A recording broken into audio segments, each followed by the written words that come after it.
Yeah, is it fine? Oh, Yes, okay, I can fine. hear you now. Yeah, that's good. Okay, okay. I think there's some internet connection problems here. Okay, that's fine.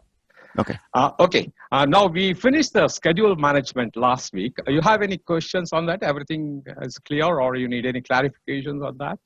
No question. The one thing. Yeah. Well, actually, I might have a question. Let me get to it here. Hang on one Yeah, second. please. Yeah, okay. Or at the end of the session, also I can answer it if you want, and whatever is convenient for you. That's fine. The question is Yeah. the crash duration. Yeah. That's a little confusing to me. Oh, okay. Crash duration. We discussed about the two. In fact, one is the fast tracking and the crashing. Am I right? Correct. Okay. So when you do the crashing, you put more resources for that. Okay. So that means, with the existing resources, you will add more resources to that, and you try to complete the task as per the thing. So the risk factor is, since you're adding more resources, there will be always risk, because the people you are adding, or the human resources, they may not be sometimes, due to some lack of training or a lot of skill things, there could be a risk on the quality, in fact. So that's the only thing on the crashing. So it's always good the fast tracking is that you are doing parallelly some of these activities, whereas in crashing, you are doing more resources for that activity to complete as per the schedule. That answers your question, Mr. Raymond? Yeah, I was just a little confused on how the dollars work. Oh, okay, okay. That calculation, is it? Okay. Yeah, it was that chart that we were looking at. Okay, okay. I will revisit that probably after a break, but no problem. I will try to take the slide again, and I will try to explain to you on that. Okay, that's fine. Yeah, that's fine. Okay. Sure. I will revisit that slide once again so that you will understand better. So that's fine. Sounds good. Yeah, sounds good. Okay. So we will move on to the cost management. This is another very important knowledge area in the project management. You know that, for every project, the cost management is very, very critical and important. Because unless the cost is managed, then, the project can go haywire. Am I right? You will agree with me, Mr. Raymond, on that. Correct. Yeah. So today we are going to discuss about the cost management, an important knowledge area. So here, cost management, there are, you can see that the processes that we are going to discuss in detail about that. So basically, when we also look at the agile perspective in the cost management, you know that, Mr. Raymond, that projects with high degrees of uncertainty, or those where the scope is not yet fully defined, may not benefit from the detailed cost calculation due to the frequent changes. I'm right, particularly in the uncertainty areas where the scope is not clear, so there doesn't make any sense for the detailed cost calculation. So instead of that, it's important that you estimate the methods can be used to generate a fast, high-level forecast of project labor cost, which can then be easily adjusted as changes arises. Because we are in the iterative environment, we are in the adaptive cycle in the agile environment, or it could be an incremental thing that we are doing. So it's always better that when we get into that actual thing, then get more details and work on the labor cost or any other cost that is required to perform that. So detailed estimate are reserved for short-term planning horizons in just a time of fashion. So in case where high variability projects are also subject to strict budget, the scope and schedule are more often adjusted to stay within the cost constraints. That is the perspective in the adaptive environment. So let's try to discuss, or let's try to understand a little more in detail. So there are three basic things we are looking at. One is the cost estimating, cost budgeting, and cost control. So the processes involved in planning and estimating, budgeting, and controlling cost so that the budget can be completed within the approved budget.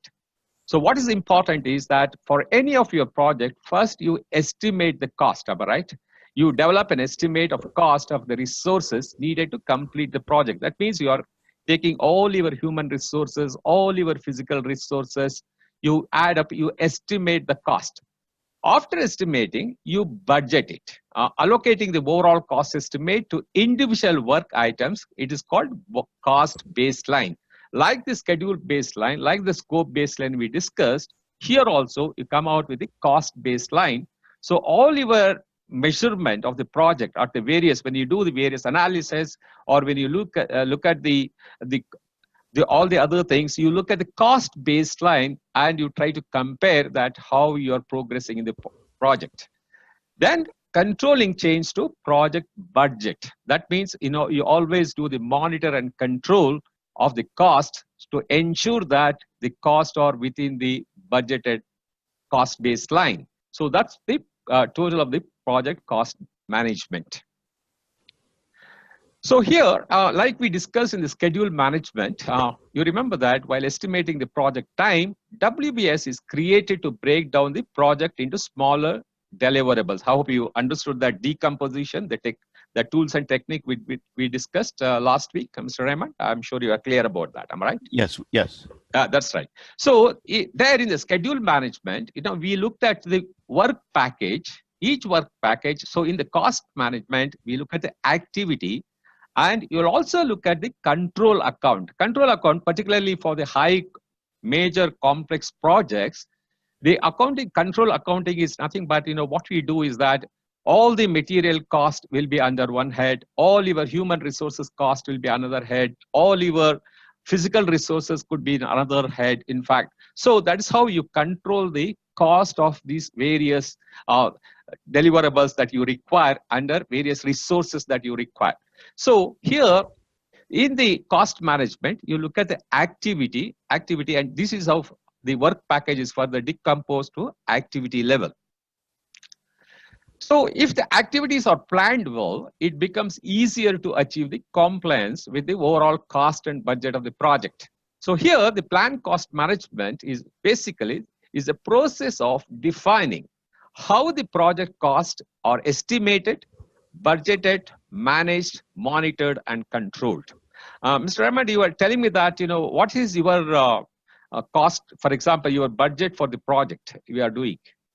It's about... they've got a couple of them. They range anywhere from 5 million, 10 million, up to 80 million. Oh, 10 million. Okay, that is the normally those projects, in fact. So yep, these budgeted, who does all the cost estimation in your project? You have financial head does it, or accounts head does it? We coordinate between the financial head and us and the managers. Okay, that's great, in fact. So probably when you interact with him, he must have told you that how did you arrive the budget for this project is basically, he would have calculated all the cost. In fact, first he would have arrived at the cost estimation. From there, probably a budget would have been fixed. Am I right? That's how it is being done, isn't it? Correct.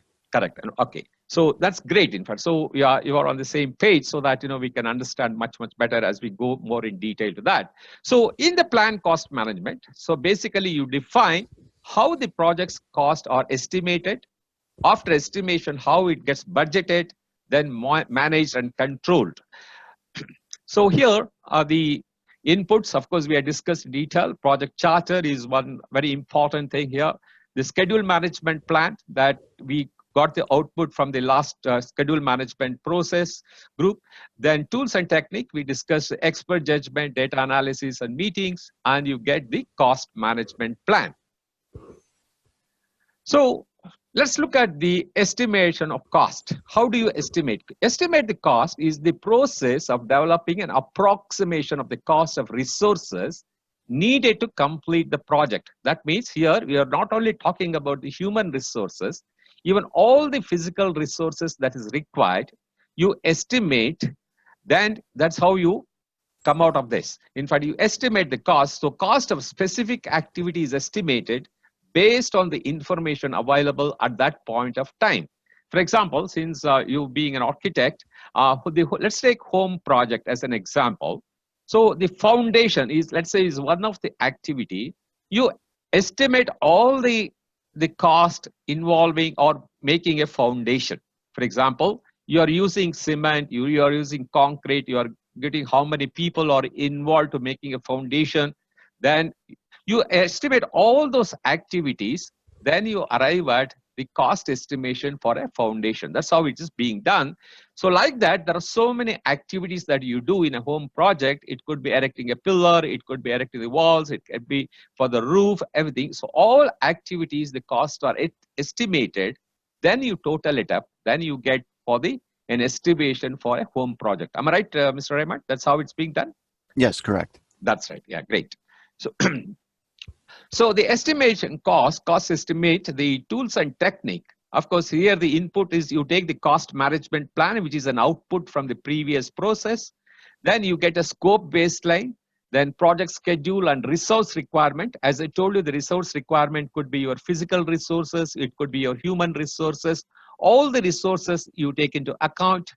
Then we discussed about the analogous estimate, parametric, bottom-up, and three-point estimates. I hope you are clear about those things, those 4 estimation techniques. Last week we discussed. Yeah. Okay, great. The same estimation techniques are also going to be used in the cost management. So there are 2 more things. Alternative analysis, you look at the reserve analysis and the cost of quality. Of course, cost of quality we'll discuss more in detail when we get into the quality management. So here reserve analysis means, in any project, there are some known unknown factor while determining the your project, when you are evaluating the risk, that there are some known unknown risk thing. That's why you call it as a contingency reserve for that. You keep some money. Let's say that you said one project is $5 million, am I right? That's what you said, Mr. Raymond. Yes. For that, you would have estimated about all these things, another about 5% of extra to meet any unexpected events. You would have kept that money, am I right, for the project? Right. If something goes wrong, let's keep another about 5% of the money or the dollars for this project. It is called known unknowns. Okay, that is where you keep your contingency reserve. There's one more thing. You heard about the management reserve, Mr. Raymond? Management reserve? Management reserve? Yeah, for any project. I have not heard of reserve. No. Management reserve is nothing but unknown factors. That means you would not have anticipated anything, but still if something goes wrong, then you keep some, apart from the contingency reserve, you keep another about 5% or 10%, depending upon the complexity of the project. Some of the management, they reserve certain funds. So when you talk about the total budget for the project, it is inclusive of the management reserve also. Probably when I go to the slide, I will explain to you in more detail. So these are called reserve analysis. That means you are reserving some amount to meet some unexpected or some events that can happen without your knowledge or without anticipation. That's the reserve analysis. We'll discuss probably when we get into that slide so that you can understand much better. The cost of quality, as I told you, that it's a very important thing that when we get into the knowledge area of quality management, we'll discuss. And what is the output you get? You get the cost estimate. As I told you that you arrive at the activity level and you arrive at the estimation of each cost. Then the next one is the basis of estimate. How did you estimate? What is the rationale behind in estimating those costs? Let's say, for example, the foundation, which I was telling, that to lay down a foundation, there is you have spent, you are estimating certain cost. How many people, for example, human resources cost? Let's say 10 people have worked and you have arrived at $1,000. How many hours they have worked or how many hours has been planned to arrive at that $1,000. Same way you are using iron. Let's say how many tons of iron you are using to estimate that cost. So you will have the basis of estimates for each of the cost estimation. Are you clear about these two? I'm sure it's pretty simple to understand that. Am I right, Mr. Raymond? Yes, I understand that. Yeah, very good. I see. Then the project documents, it gets updated like assumption log, lessons learned register, and the risk register. So once you estimate, this is also very important to understand in a project schedule. The project schedule includes a list of activities, the resources needed to complete the work, and information about when the work will occur. You see, there are 2 reasons you need to schedule before you can come up with a budget. First, the timing when you buy something may affect its cost. For example, the price of a material or a piece of equipment may vary due to the factors such as availability, seasonal pricing, fluctuations, or new model releases. I'm sure you will agree with me about, let's say even for human resources, if they are under a lot of demand, sometimes you need to pay more price. Am I right? You need to pay more dollars for them. Am I right, Mr. Raymond? You will agree with me on that. Correct. Correct. So you are scheduling the project. It's very important that at what price, for example, you can determine to get those materials. So purchase the material or equipment at a different time for a lower price. As another example of the cost of human resources, as I just mentioned, may be impacted by their availability. If a lower period resource is not available, you may have to pay more price for that. It is basically talking about a demand and supply position. If the demand is more for the resources, then probably you may have to pay a more price. So that's one of the reasons some of the projects, when they do the project scheduling, they keep these factors into account. When the prices are little lower or when you can get a better price, so you plan your project schedule accordingly. Have you any time you have done that type of planning, Mr. Raymond? Yes. You must have It's done pretty that. typical in my work. Oh, excellent. It's very, very typical. That's good. Great. So second, you need to develop a time phase spending plan to monitor and control project expenditure. A budget, as you know, how much money will be spent during a specific periods of time. It could be weeks or months, or if it is a long-term projects like years, in fact, you need to plan that. That's how the project schedule is done in most of the projects. This is very important, Mr. Raymond. I request you to make a note of this. Particularly in the examination, you can expect a question on this. There are three types of estimates. The first one is the rough order of magnitude. It's called ROM. Particularly for a project which runs into a number of years, 3 to 5 years, then it provides a high rough estimation. So how accurate it is? Minus 25% to plus 75%. It is called rough order of magnitude. That means you are starting a project today. It may end up after 3 years or 4 years. So you will make a rough order of estimation of minus 25% to plus 75%. The budgetary, if it is 1 to 2 years about, then you put dollars in the budget plan. That will be how accurate it will be, minus 10% to plus 25%. But definitive budget, as you come closer to that later in the project, is less than 1 year, then it will be minus 5% to plus 10%. That is the definitive budget. So the variation could be minus 5% or plus 10%. These are the three types of estimating the cost. So methods of cost estimating, Mr. Raymond, is first one is the order of magnitude. That is, you look at a very, very macro level, at a very broader level. Then it comes to the budget. Then you plan the budget. Then a definitive budget that or definitive money that you are going to spend. So these are the three. So the definitive will become the, for example, here in the bottom you can see the little information during order of magnitude. As you come closer to the budget, then probably it will become very definitive as you come closer to the project stages. Is it clear, Mr. Raymond? I hope it's pretty. Yes, I'm following this pretty well. Oh, excellent. Good. Great. In fact. So the same thing that we discussed in the schedule management, analogous, bottom-up estimating, parametric, and three-point estimates. Of course, these are similar in the cost management also. So once you estimate your cost, the next step is that you need to determine the budget. So how do we do it? Determining the budget is the process of aggregating the estimated cost of individual activity or work packages to establish an authorized cost baseline. So the project cost performance is measured against the cost baseline. As I told you that your performance measurement on the cost baseline will be always like in the schedule baseline or the scope baseline. Here you look at from the cost baseline. So the cost baseline includes all the authorized budget but excludes the management reserves. As I was just telling you that cost baseline will not include the management reserves, but it includes your contingency reserves. That's the only difference that I want you to understand that. So cost baseline will not include the management reserves. Management reserves is unknown factors. That means you would not even imagine some certain risk where you would not have anticipated in the beginning of while doing the project estimation or the cost estimation.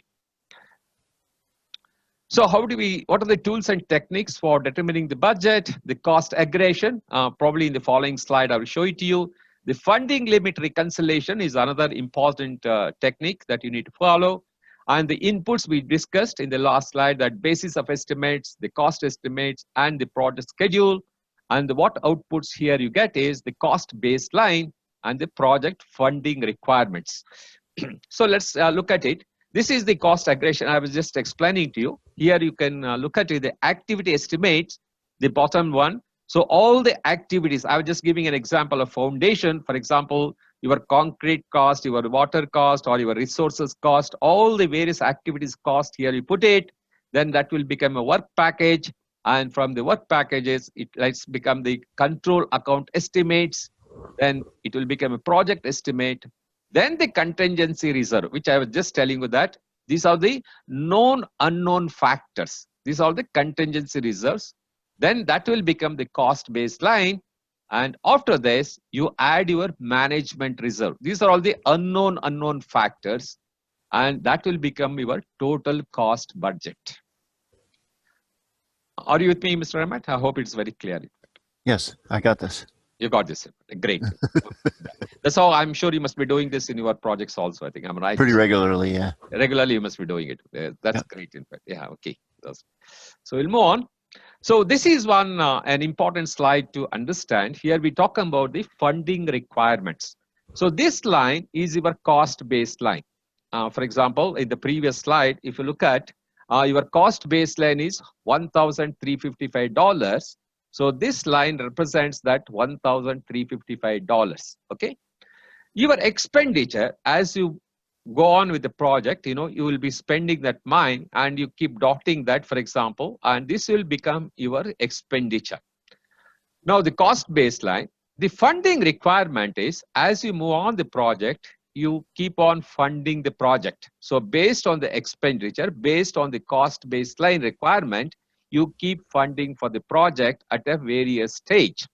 So here, the BAC is the budgeted at completion. So what you have, for example, you said $5 million is your project cost.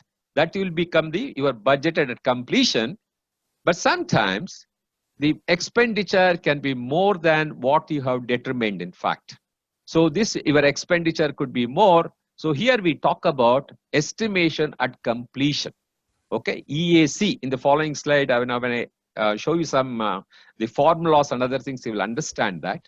So here the EAC will sometimes become the management reserve. In fact, that means your management has to fund to meet those additional requirements. In fact, are you with me in this slide?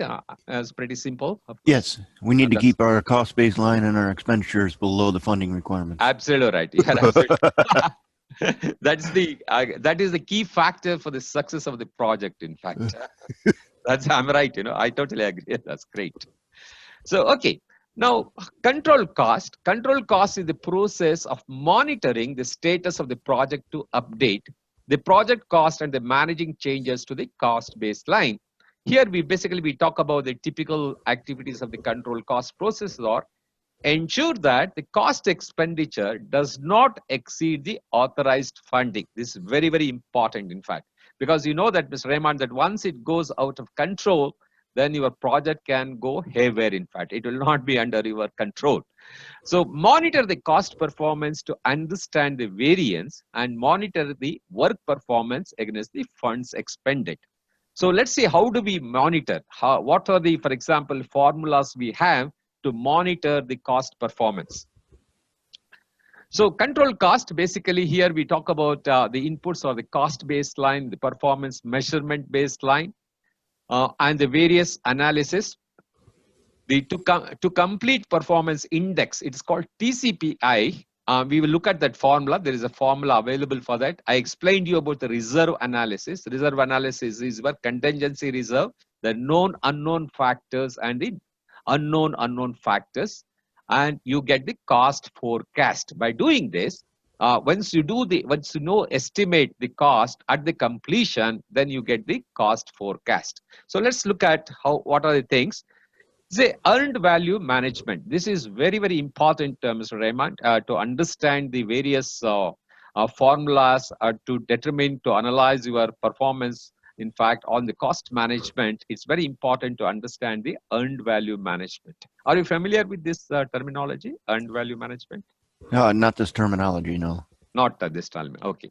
Is EVM, it's called, is a method to measure the project performance against the project baselines. What are the three the project baselines, Mr. Raymond? Can you recap? What are the three baselines? It's cost, schedule, and Scope. Scope, Yeah. correct. So these are the three baselines in the earned value management. Basically, two baselines we take. One is the cost baseline and the schedule baseline. These are the two baselines that you do the earned value management, that is measure the project performance against schedule baseline and the cost baseline. So results from the earned value analysis indicate the potential deviation of the project from the cost and schedule baselines.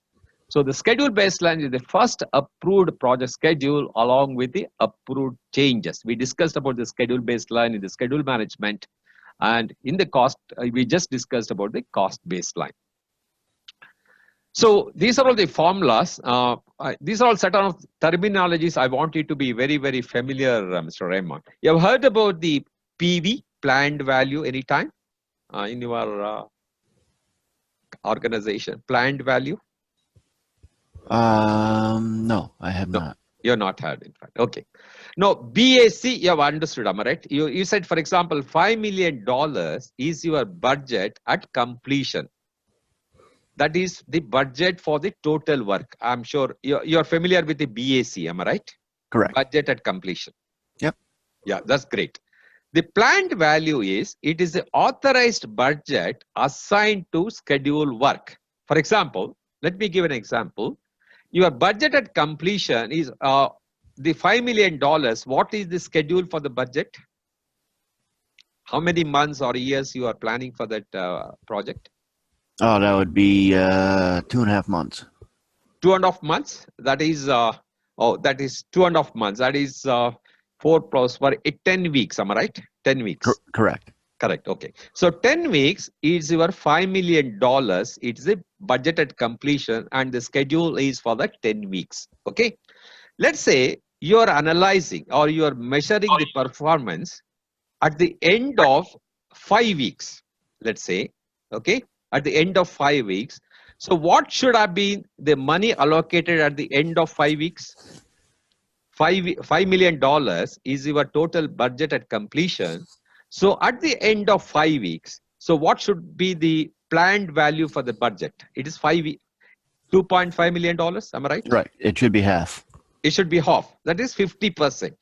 So at any given time, the planned value, for example, it's an authorized budget assigned to schedule work. That means at the end of 5 weeks, what you should have completed, your authorized budget for your project is $2.5 million. That is your planned value. You got it? That's clear? Yes. Okay. Next one is, I'll go a bit slowly on this because a lot of formulas are based on some of these acronyms. So I wanted to understand a little more clearly. That is the reason I double check and go forward if you don't mind. Okay. Okay, that's fine. Yeah. Earned value. Have you heard about earned value? EV? I believe it's the value as you progress through the project.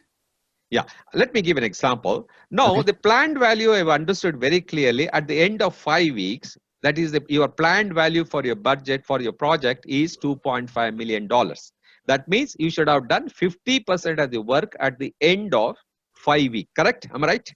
Yes. Now, let's say, for example, for some reason that you have done 40% of the work at the end of 5 weeks, only 40%. That means what should be your earned value for the project? It should be only 40%. Yeah, that means 40% of $5 million is $2 million. Yep. At the end of 5 weeks, you have earned only 40% of that is only $2 million you should have spent, correct? Correct. So that is called earned value. Am I right? It is a work performed in terms of budget authorized for that work. You should have spent only $2 million because you have done only 40% of the work as on that day. Correct? Correct. So these two are very clear. Planned value and earned value. I hope is very clear. Yep. Yes, good. Actual cost. That means what money actually you have spent at the particular given period. It's straightforward. It's the actual cost incurred in work performed. Whatever number of dollars you have spent, that is your actual cost.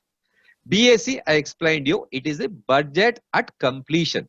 That means your $5 million is your budget at completion. Correct? Correct. Now, EAC is estimate at completion. When your cost management, if there is a variation, that means either you have overspent or you would have underspent. So it is the expected total cost of the project. That is called EAC. It can be more than your budget or sometimes it can be less than your budget, depending upon about how efficiently you are controlling your project. So EAC is estimate at completion. What is ETC? ETC is estimate to complete. That means expected cost to finish all the remaining works of the project. There are formulas for all these things. I will explain to you in the following slide, but I want you to understand, I want you to get familiar with these acronyms. Okay. EAC is a variance at completion. That is the projected budget, surplus or deficit at the end of the project.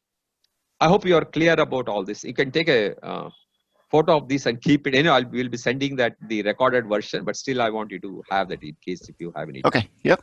That's great. Okay. Can we move on that? Hope these things are clear, the explanations? Yes. Okay, good. You can, because I want to emphasize on this cost management on these formulas. Mr. Rahman, you can expect at least minimum. In fact, almost about 12 questions were there for me. When I took the examination, in fact, on these various formulas. So if you understood the most important, the explanation and the context when this formula should be used, it will be very, very easy to answer those questions in a much, much shorter time. So that's one of the reasons, I want to spend more time on this earned value management, because once you understand these concepts, it will be easy to score, easy to answer all the questions. Okay. Now let's come to the, once again, little more details. BAC, as I explained, this is the first number you think of when you work on your project cost. It is the total budget that you have for your project. So in your case, one project, you're spending $5 million is your budget. I explained to you about the BAC, and the second one is I explained to you about planned, that is PV. If the schedule says that your team should have done 300 hours work so far and they will work total 1,000 hours in the project, then your planned percentage value is 30%. That is planned percentage. These all things I just explained to you. PV, this is how your budget is used for. If the BAC is $200,000 and the schedule says your planned percentage is 30%, then the planned value is 200,000 multiplied by 30%, that gives you $60,000. I just gave, of course, in your case, we took 5 weeks as an example. Here we are taking as a 30% of the work. So your planned value will become $60,000 for a 200,000 BAC. Is it clear, Mr. Yeah, Raymond? yes, it is. Yeah. Similar way, the earned value which I calculated, earned value is BAC multiplied by the actual percentage of complete. That is EV. So here again, for example, you say that 35% of the work has been completed. That means the earned value on a $200,000 budget, it will become $70,000. So EV is BAC multiplied by the actual percentage complete. I hope you got this correct, in fact. Am I right? That's yes. Great. Okay, now let's see. This is very important to understand. It's just on the slide. So here the earned value is the percentage of work completed on BAC.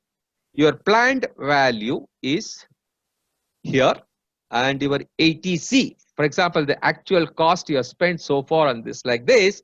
So then you calculate what is your estimate to complete. So the estimate to complete, for example, here, if this is an example of over the budget, this is the budget. So estimation EAC is above the budget here, what we are talking about, which is also inclusive of the management reserve. So here the cumulative cost, and here is the time frame. So we have the formulas to calculate the ETC, we have the formulas to calculate the EAC, and you know the BAC in fact. Okay, so let's try to understand that. The same thing, of course, here it has been put it in a graphical representation. Here is the actual cost shown in the red. The earned value is shown here, and this planned value is here, and the various formulas we have to calculate all these EAC, ETC, and those things. So let's get into that. So I want you to just take a shot of this and keep it with you, Mr. Raymond, if you don't mind. So cost variance, CV, is earned value minus the actual cost. Straightforward, simple to understand? Yes. Schedule variance, because you are looking at the two variances in any project, when you are doing the performance analysis, you look at the cost and you look at the schedule, am I right? These two are very, very important. So this cost variance is EV minus AC. That means if it is negative, it is over budget, positive is under the budget. That means to say that, let's say your EV is 10,000, your earned value is 10,000. Actually, you have spent 15,000. That means what? It is over the budget. Am I right? You Correct. agree? Correct. So similar way, the schedule variance, earned value minus planned value. So in the variance, when you do the cost variance and schedule variance, you minus it from the earned value, actual cost, and the planned value for schedule variance. Similar way, if your earned value is 10,000 and your planned value is 15,000, in the schedule variance, negative means you are behind the schedule. Correct? Am I right? Correct. Yep. Now, you also need to have the performance index. Why it is important, the index, Mr. Raymond? Suppose, let's say you are having about 5 projects in your organization running parallelly, am I right? All the 5 projects are running parallelly? Mm-hmm. So let's say that in the earned value management, you get a figure of minus $5,000 of one project. At a corporate level, for example, a $5,000 minus, will it have any sense? Can you come to any conclusion on the project? It's difficult. It's difficult, am I right? Right. $5,000 minus on what? What is the cost? What is the budget size? All those things, will not be answered there, am I right? If it is minus 5,000. So you need to have a performance index. So when you have to do a performance index, cost performance index is earned value divided by actual cost. So here you minus it for the variance, whereas for the index, you divide it, earned value divided by actual cost. Here, if it is greater than 1, that means your cost is under control. If it is less than 1, that means the project is, you are spending more than that. Correct? Am I right? Yes. Similar way, for the schedule performance index, earned value divided by the planned value. So the percentage progress made against the planned rate. So these two, of course, we have some actually some of the questions where you have to solve those things, so you'll understand much better these mathematical questions. So, but basically I want you to understand what is earned value, what is actual cost, what is earned value, planned value, and the cost performance index and the schedule performance index. So far it's clear, Mr. Raymond? Yes. There's no doubt, or there's no ambiguity, or there's no confusion. No. No. Yeah, great. Now we will come to the most important, the estimate at completion. Okay, as I told you that, suppose either you are overspending or underspending, you need to know that, you need to calculate when you do the performance analysis. At the end of 5 weeks, let us say, you need to know at the time of completion, how much I am going to spend. You are going to estimate, am I right? Correct? Correct. So for that, there are 4 formulas at EAC you need to remember, and at what context or why you have to use that formula in a particular context you need to understand. The first one is BAC divided by cost performance index. That means your work is going on as per the cost performance index. Work performed at the current CPI. Whatever the current CPI is there, what is the estimation you get? That means your budget at completion divided by the cost performance index. Clear? That's right? Yes. Yep. Now, is another formula, actual cost plus BAC minus earned value. This should be used when the rest of the project at the budgeted rate. That means whatever budgeted rate it's presently going on, the same thing is rest of the project at the same budgeted rate. For that, you have to use the formula actual cost plus your back minus earned value. Now, sometimes you need to factor both your CPI and SPI. Then you need to use the formula actual cost plus BAC minus EV divided by CPI plus SPI. So that is when you have to factor both your CPI and SPI. Now, when the project goes completely out of control, that means nothing is going as per the plan, then what you need to do is you have to re-evaluate based on the forecast ATC. Then you need to do your actual cost plus your estimated to complete. So you understood all these 4 scenarios for the formula that you need to use? Yes. Okay, great. So estimated to complete is your EAC, that is estimated at completion minus your actual cost you have spent. That means the amount that the project would cost from the current date to the end of the project. That is the ETC. One more formula, the variance at completion is your back minus estimate at completion, BAC minus EAC. So the amount the project would exceed or fall short of the planned budget by the end of the project over project, yes, either it is over the budget or under the budget. That is called to calculate your variance at completion. Now, one more important formula you need to remember is TCPI, that is to complete performance index.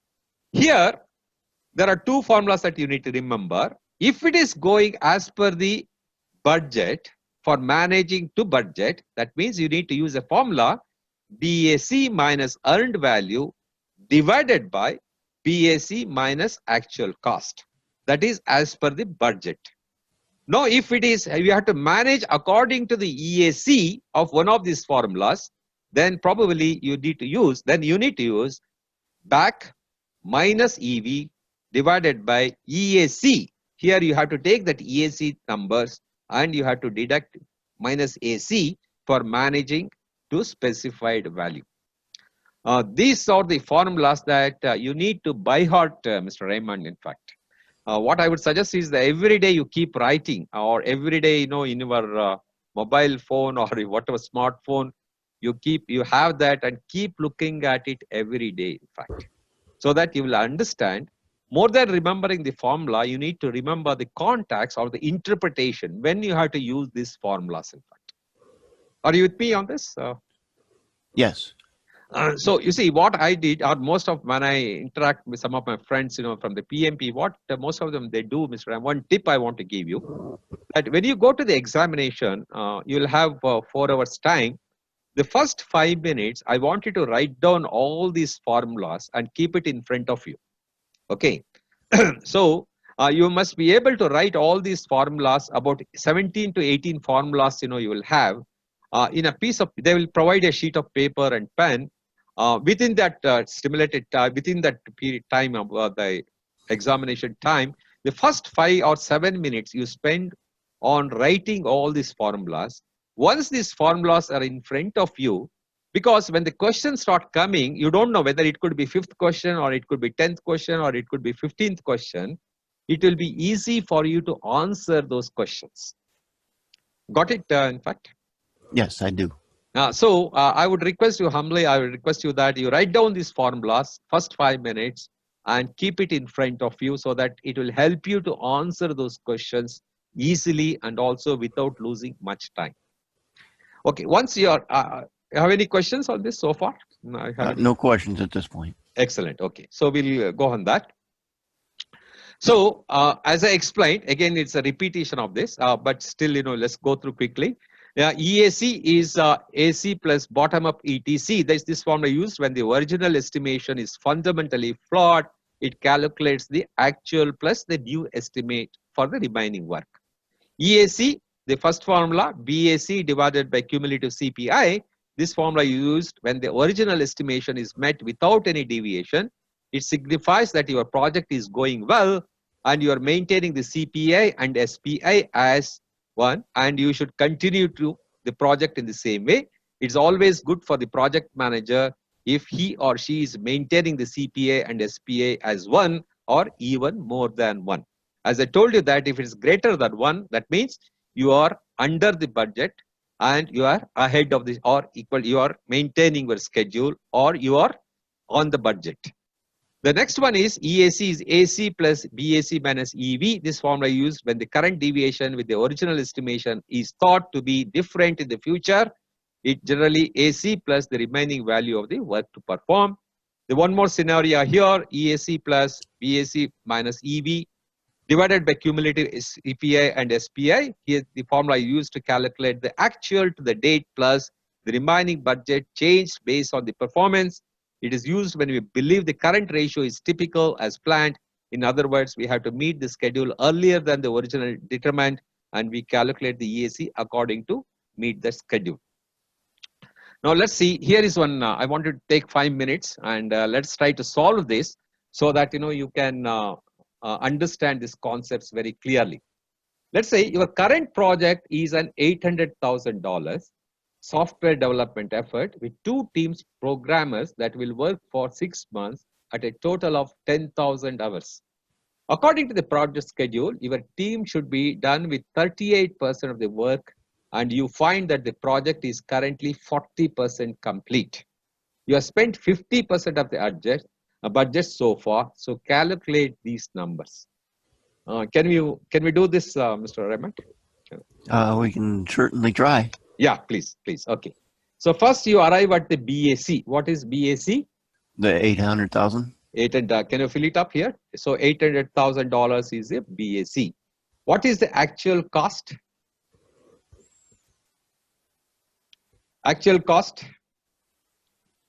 The actual cost is 50%. 50%. That means actual cost you have spent is $400,000. You have a piece of pen and paper? You have that there? Yep. Yeah, okay. Can you quickly write down so that, I want to solve this so that you will understand this EVM very clearly. That's the reason, earned value management. So AC is a $400,000, correct? Correct. So what is the PV?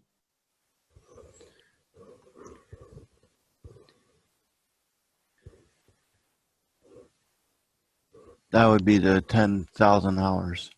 No. Your PV, that's the total 6 workers.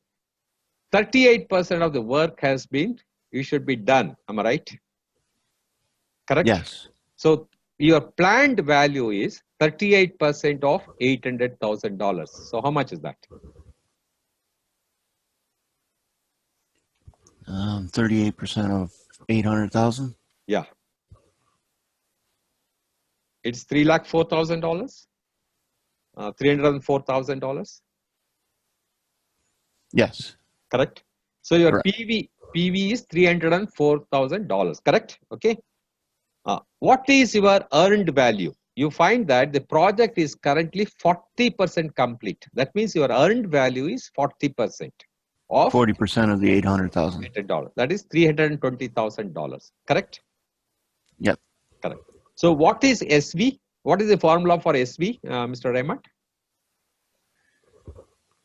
schedule variance is, do you remember? Trying to remember here. Let's see. SV. SV is earned value minus a PV. PV, planned value, correct? Correct. So your earned value is how much? $320,000 minus your planned value is 4,000. 4,000. So what is your SV?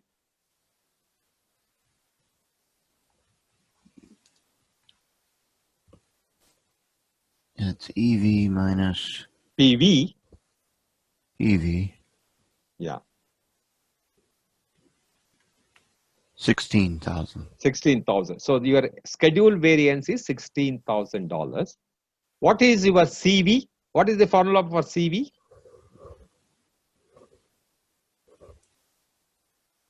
CV is EV minus AC. Correct, absolutely right. So your AC is, you have the AC $400,000.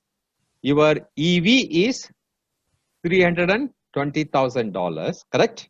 Correct. So $320,000 minus $400,000 gives you minus $80,000. Am I right? Correct. Correct. So your CV is minus $80,000. Okay. Now, what is SPI? What is the formula for SPI? It's EV divided by PV. Absolutely right. So what is your EV? EV is $320,000 divided by PV. So what is the ratio you get? What percentage you get ratio?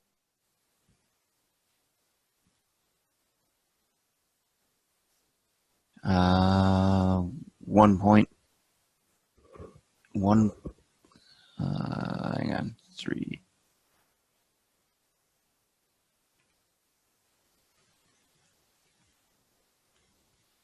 .95. EV by P. Yeah. You keep that numbers. We'll compare it. Okay. What is CPI now formula? CPI? CPI is EV divided by CV. AC. Correct. Okay. Very great. So AC is, you have the AC is $400,000 and your EV is how much? 320,000. 320. Yep. Yeah. 320 divided by $400,000 is how much?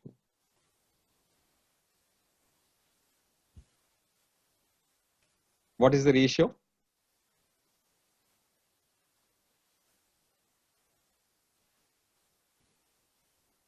$8%. 0.8. 0.8%. 0.8%? 0.8. Yep. 80,000. Yeah. So how do you, what is your calculation on this? How do you, for example, is the project is ahead of schedule or project is behind schedule or project is over budget or project is under budget? What's your analysis? The project is over budget. Over budget, absolutely right. And project is ahead of or behind schedule? It is ahead of schedule. Absolutely right. So let's say understand. Okay. So here is the calculations. So PV is as you calculated 800,000, 38% is 304. Your earned value is 320,000. Your SV is 16,000. You have calculated correctly, and your CV is minus $80,000, and your SPI is 1.05. That means, as you said correctly, the project is ahead of schedule, and 0.8. That means the project is over the budget. Got it? You're excellent. Yes. Congratulations. You calculated very well, Mr. It took me a little bit, but I got there. No, you're good. You're good in a calculation. Excellent, in fact. So this will help you. For example, tomorrow when you interact with your finance head, you start talking about these acronyms. For example, planned value, earned value, CPI, SPI. I think he'll be very happy. Am I right? Yes. Correct. No. This will also help you to interact with them in a very professional way of dealing with them. Then, in fact, am I right? That also shows that you also know a little bit about all these concepts, all these formulas, the earned value management. So there'll be a lot of fun when you know all these things. Am I right? Right. Correct? You agree with me, no? Yes, I agree. Yeah, that's right. You can really enjoy the work also, in fact, when we know all these things. That's right. I'm sure you must have done this. Only thing is, you are not familiar with some of these terminologies, I suppose. Am I right? Correct. You are done all these things. These are all, because with your 32 years of experience, I'm sure you must have hundreds of projects and you must have done all these things. Yep. Only thing, some of these terminologies probably will not be familiar when we don't do all these things. That's the only difference, of course. And that is the beauty of the PMP, in fact, the project management. You can learn a lot and you can really enjoy this knowledge. What you get is you can really enjoy that, and you can implement, you can use it in your day-to-day project life, so that you can enjoy the project atmosphere. Mr. Raymond. Yes, hopefully everything comes in over budget and on schedule. That's where your efficiency, that's where your effectiveness. And once you become PMP certified, I'm sure all your projects will be under the budget and ahead of schedules. That's the plan. That's a plan, absolutely. You'll make it happen with so much of experience. I'm sure it should be possible, in fact. Yep. That's right. Great. So you're clear. So there's no doubt about these things. Am I right? Yep. No doubts. Okay, good. Okay. Here is one. Probably you can take it, and I want you to do this homework so that tomorrow probably, or at the end of the day, we can present it. So this is. Are you able to read this? Hope a project manager working on a large product schedule last 2 years. You've got 6 different teams working on 5 major functional areas. Some teams are ahead of schedule and others are falling behind. That means that you have cost overruns in some areas, but you have saved costs in others. That is making it very hard to get the intuitive grasp on whether your project is over or under the budget. It is 9 months on to a project. The total budget for your project is $4,200,000, and you have spent $1,650,000 so far, and you have got an CPI of 0.875. So use the earned value management formulas from forecasting to figure out where things stand. Is it possible to calculate, Mr. Raymond? Or you want to do during break, and probably at that time we can relook at it? We can do that during the break and see what happens. Yeah, what happens. So just write down that, so that during break probably you can calculate and we can revisit that. Okay, that's fine. Have you made a note of this? Your budget, your BAC is 200,000. 1,650,000 is your actual cost, and you have a CPA of 0.875. So you need to calculate what is the EAC. You need to calculate what is the ETC, estimate to complete, and what is the VAC, variance at completion, and will the project be over or under the budget, and when it is complete. Got it, Mr. Raymond? Yep, I got it. You got it, okay. So during break, probably you can work it out, and we'll revisit that, okay? Just to ensure that, we are on the same page, okay? That's right. Okay. Okay, we'll move on. So, okay, so earned value. These are all some of the examples. I want to do one more here, so that I'm sure once we solve this, you will be very, very clear about these concepts. I'm sure about it. So here is one. We'll try to solve this now itself. A software development project has 4 phases, and each phase takes a month to complete and is estimated to cost $10,000 per phase. The phases are planned to be completed one after the other. So given the project status at the end of 3 months, calculate CV, cost variance, SV, schedule variance, CPI, and SPI. So here is the first month, complete, spend $10,000. Second month, for example, at the end of 3 months, this is the status, complete, spend $12,000, and 50% done, spent $9,000. And system testing not yet started. So Did you understand the question, Mr.?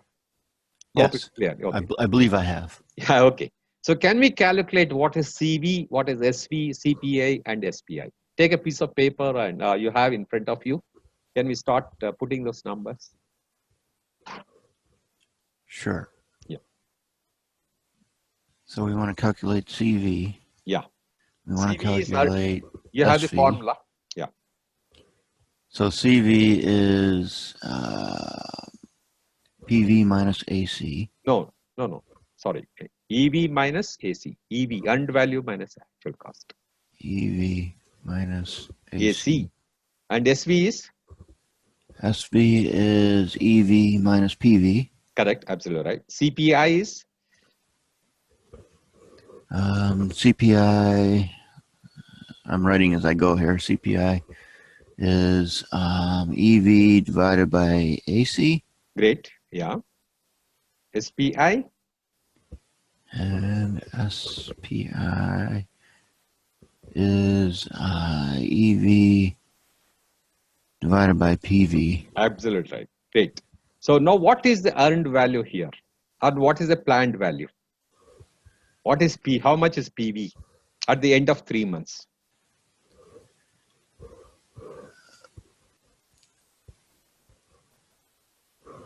After the end of 3 months, Your planned value is? plan value should be 30,000. Absolutely right. Great. So because it has got 4 phases, so that means your back budget at completion is $40,000. So at the end of 3 months, your planned value is $30,000. Correct. Great. What is the earned value? Earned value is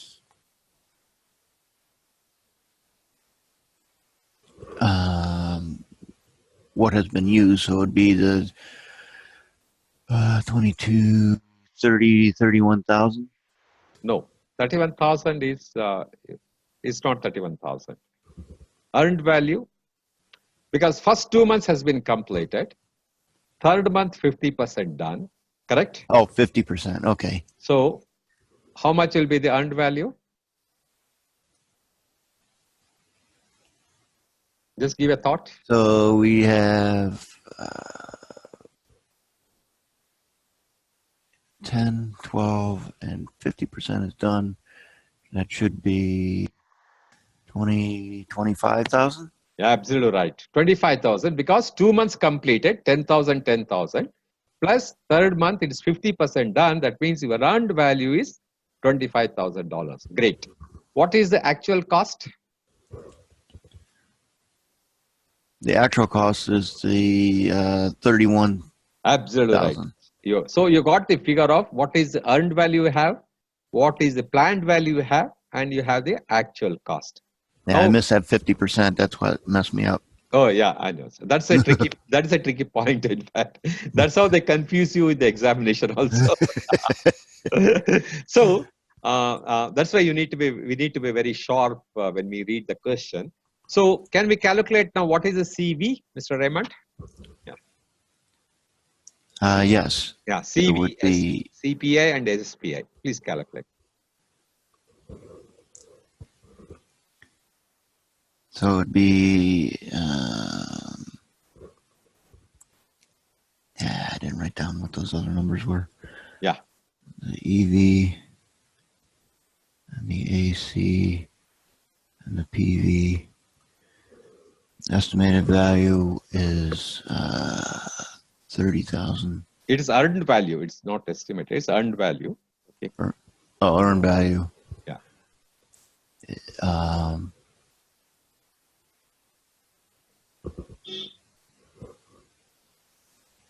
It's 30,000. Your planned value is 30,000, not earned value. Am I right? Planned value is 30,000. Okay, so plan value is the 3 months of 10,000. Yeah, correct. That's right. The estimated value, or the your earned value is 25,000. You said 25,000. Yep, 25. Yeah. So what is the CV? CV is EV minus EV minus the 32,000. No, not 30. EV minus AC. Write your formula clearly so that there will not be any confusion. CV is EV minus AC. Correct? Correct. So what is EV? EV is 25,000. AC is 31,000. Correct? Yes. So how much it's coming? It's coming minus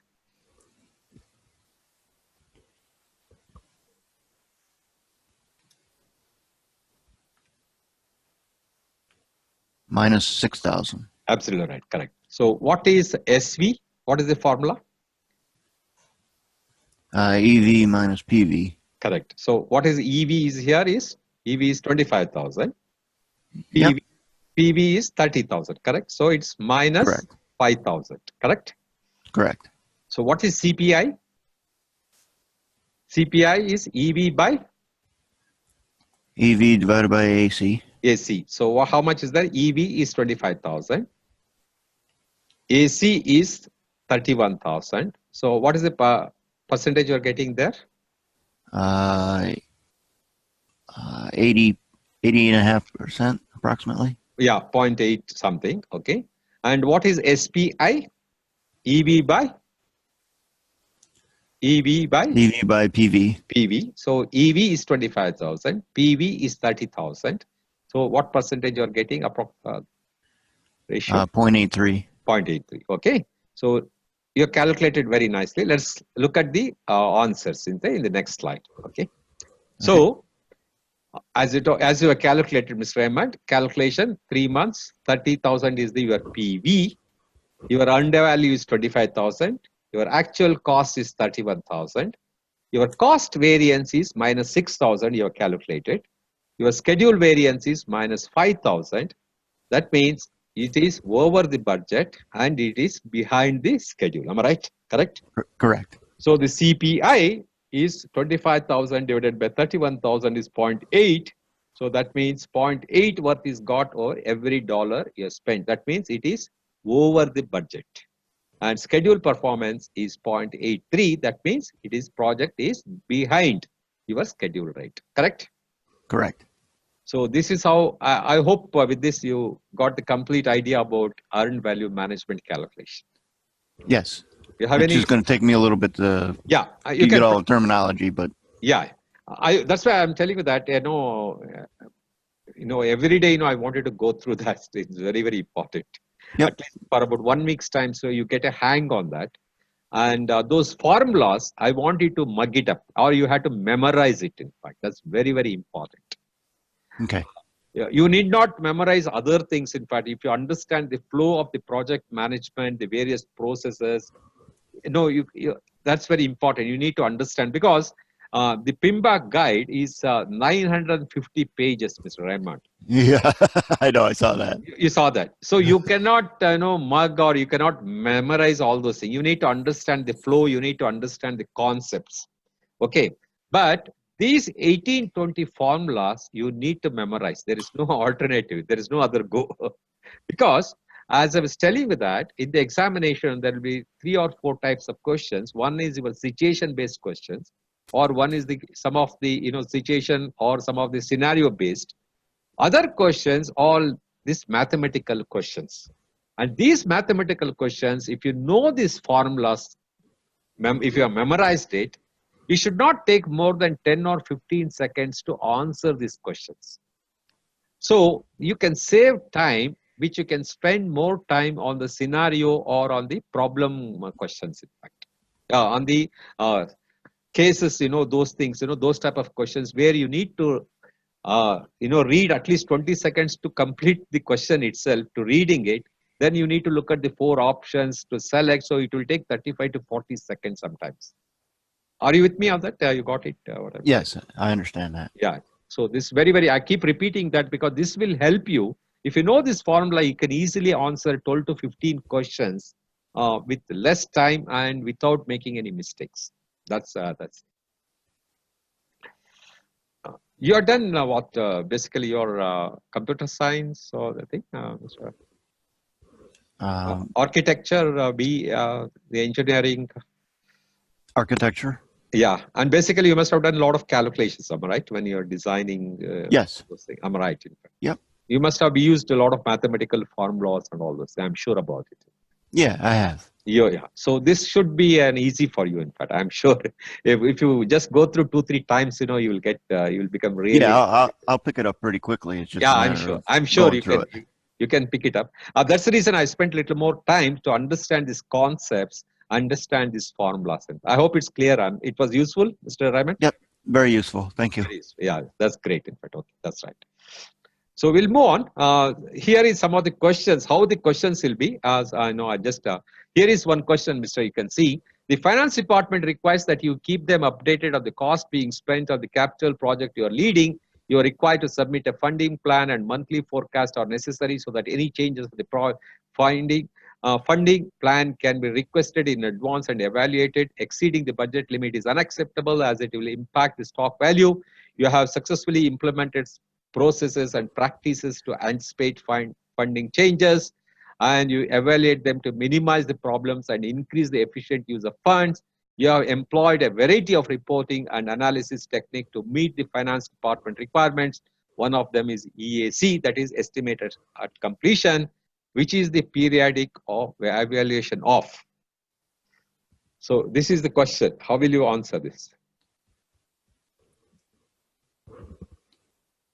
EAC. EAC.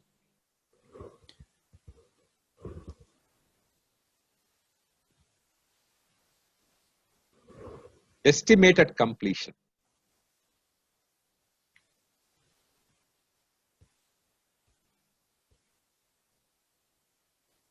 Estimated completion is the anticipated total cost of project completion. C. C, that's the answer. Okay, you keep it. Let's check it. There's one more question. If earned value EV is 350, AC is 400, and the planned value is PV, what is the cost? CV. What is the formula for CV? CV is EV minus AC. EV minus AC. So what is the answer here? What is the correct answer? It's minus 50. Yeah, D. So it would be D. D. Okay, so let's check that. Okay, you are absolutely right. The first answer you said, congratulations. When you look at earned value, EAC means the estimation at completion. So what it will be the cost to finish the project is the ETC. Congratulations, you answered it. And D again is the right answer, in fact. So you have scored. Awesome. You have scored both the questions right, in fact. So 2 marks, you got it. All right, I'm partway through. Great. This is how I know. That's why I'm telling you, if you know the formula, you are able to answer it very clearly because you remember the formula, right? EV minus AC. Yep. That's the reason, mentally, you need not use the paper or pen. Mentally, you can calculate and put the right answer. That is the advantage of remembering the formulas. Correct? Okay. Correct. Yep. So here is one more question. During which project management process, group, or budget forecast created? Monitoring and control, planning, initiating, and executing. Which process? It's budgets or forecasts are created. Yeah, I believe it's B, planning. B, planning. Just remember, if you look at the answer, that may not be. Let's see. Which type of cost is team training? Team training cost. Team training cost is a indirect cost. C. C. Are you sure?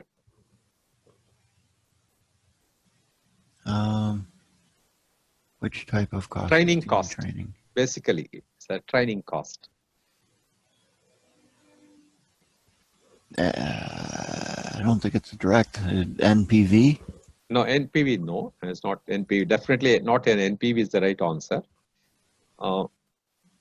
It's a direct cost. If you are fixed, it's not fixed. So it'll be a direct cost then. Yeah. Just hold on. Let's see. In fact, okay. Then project setup cost are an example of what? Project setup cost. Setup costs are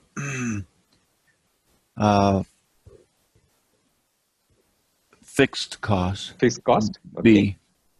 The quality efforts on a project have gone through some changes during the first 4 months of the project work. Two processes in particular have undergone the extensive change. The customer is happy with the work to date, but has heard that the competition is working with a similar product. The team has been asked to analyze and create options for the customer. Value analysis is performed to get what? Value analysis. More value for the cost analysis, management to buy the project, the team to buy into the project, or a less costly way of doing the same work. These are all some of the tricky questions. It would be A, more value for the cost analysis. Are you sure? Yeah, you feel so? Value analysis is performed to get management to buy into the project. A less costly way of doing the same work. D. Yeah, that's absolutely. I think that is the right answer for that. Okay, we'll just look at it. Yeah. So the first one is, you said the budget forecast and output of control, monitoring control. It's not planning. It is because during monitoring and control, you start doing the performance analysis. Am I right, Mr. Peter? Okay. Yep. So that's where you forecast. When you do the performance analysis against the cost baseline, you do all these calculations. In fact, forecast, estimate to complete, various analysis, all those things, and the cost forecasting is also done during the monitoring and control. That's the reason. Okay. And here, the training costs are always direct cost. It is a direct cost. In fact, it's not an indirect cost, or it is not NPV, or it is not fixed cost. It is a direct cost because that's how it is located. Then the next one, I'm sure that you answered it right. Setup costs do not change as the production on the project changes. So your project setup cost is always fixed cost because it cannot change. There cannot be any variance on that. And the last one, you answered it correctly. The value analysis seeks to decrease the cost while maintaining the same. So I think you answered 3 out of 4. Am I right?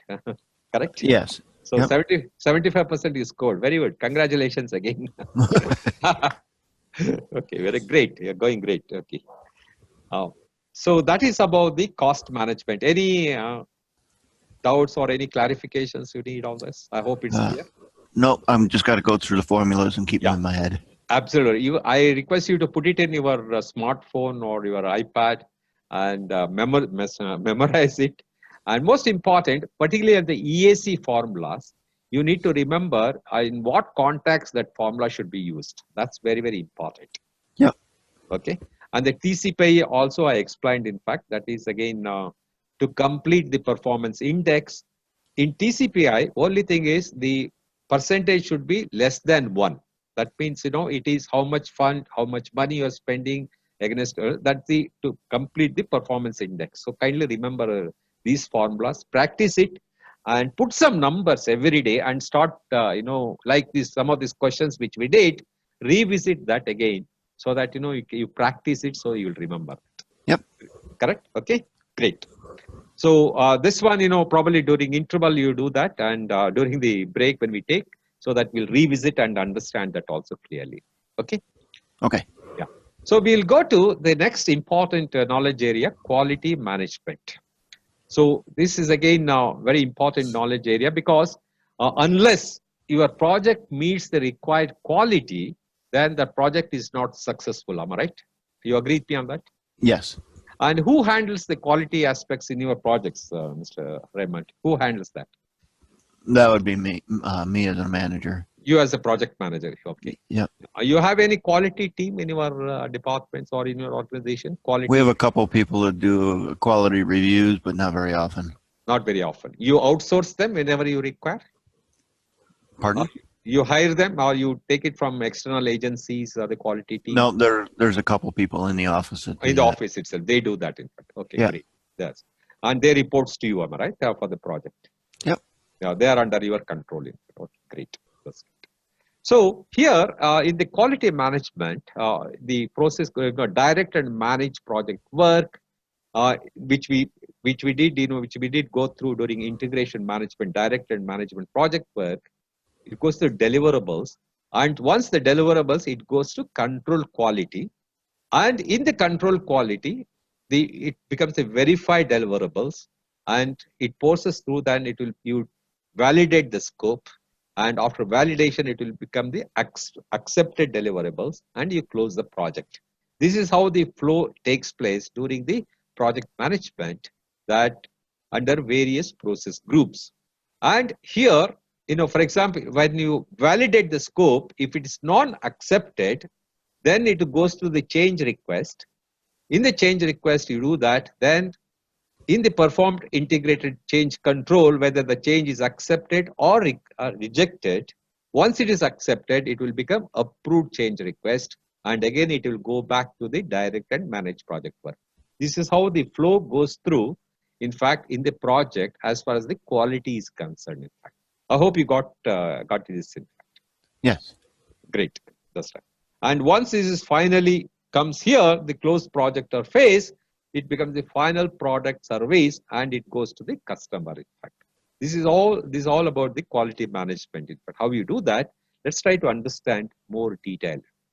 So the project quality management is basically the process for incorporating the organization quality policy regarding the planning, managing, and controlling project and product quality requirements. You have a quality policy in your organization, Mr. Raymond? You have a policy? I haven't seen one.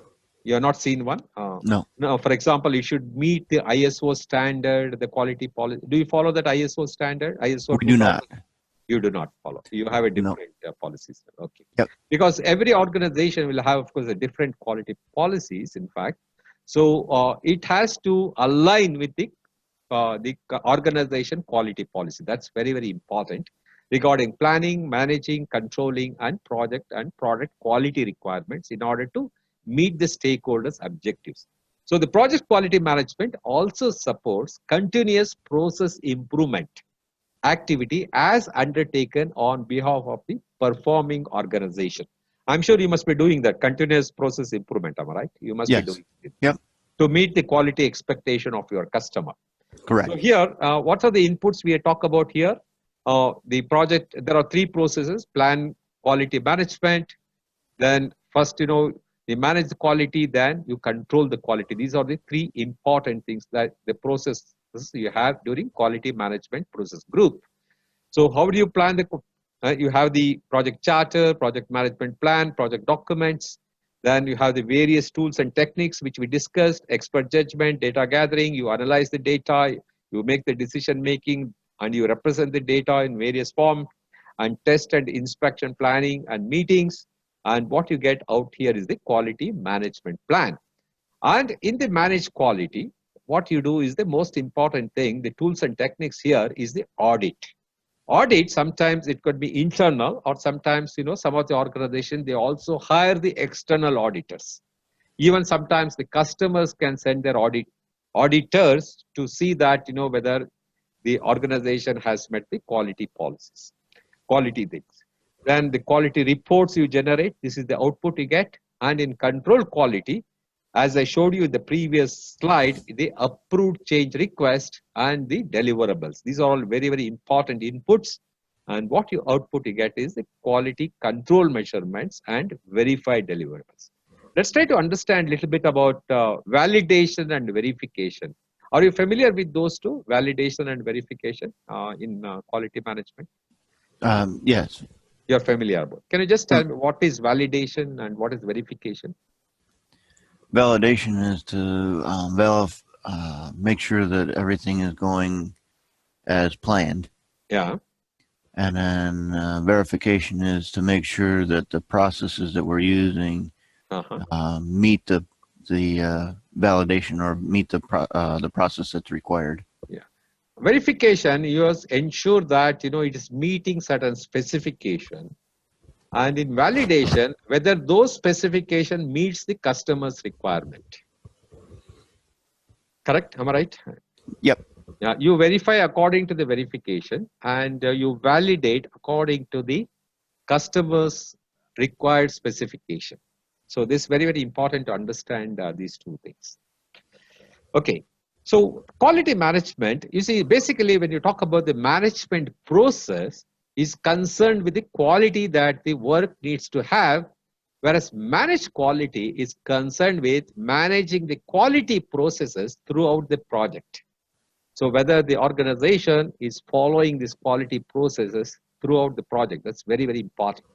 So during the managed quality process, quality requirements identified during the planned quality management processes are turned into test and evaluation instruments, which are then applied during the quality control quality process to verify these quality requirements are met by the project. So the control quality is concerned with comparing the work results with the quality requirements to ensure the result is acceptable. Because during the monitoring and control, you measure the performance or you analyze the performance, whether it is meeting the quality requirements. There are two outputs specific to the project quality management knowledge area and used by other knowledge areas: verify deliverables and quality reports. You see, most of the quality, you have heard about Edward Deming quality policy. You have heard about his name, Edward Deming? I have not. You are not. It is basically, it's a plan, do, check, act. You plan, then you do it. After doing that, you check it and you act. And in case if there is information, again, you replan and do it and check it. And this is how it is called PDCA. This is one of the CPA, continuous improvement or the plan, PDCA, plan, do, check, act. This is how usually the quality is followed. So the terms related to concept of quality is the customer satisfaction is very important. That means conformance to requirement and fitness for use. This is very, very important. When you talk about the customer satisfaction, it's not only conformance to the requirements, but it should be fit to use. That's also important. You agree with me on that, Mr. Raymond? Yes. Correct. That's right. You know something about the grade and quality. What's the difference between a grade and a quality? A grade is a certain level of quality that needs to be met at certain points of the project. Grade could be a different specifications. You know, for example, it can be low grade or it can be high grade. Correct. For example, you take your steel or tube, in fact, or iron rod. Iron rods can have different grades, but it can be a low grade, it can be high grade, but it meets the requirement. Correct. Correct. So that's called different grades, in fact, of. But quality, there cannot be high quality or low quality. Can you say that, it's a low quality product, it's a high quality product? It will not be accepted by the customer, am I right? Correct. Correct, So the quality always should be according to the requirement of the customer. Whatever the customer wants, the grade, it can meet that requirement, but it can be of different characteristics or it can be of different levels. So that's it can be a low grade, but the quality should be always high. It can be high grade and high quality. It can be low grade and high quality. It cannot be high grade and low quality. Correct? Am I right? Correct.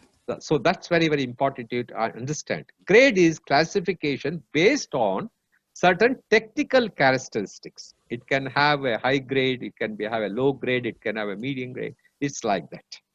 I hope you got it very clearly. Again, there could be a question in the examination of whether high grade and low quality is acceptable, or a low grade and high quality is acceptable. Something like that, they twist and ask the question. So you need to remember that the quality is always important.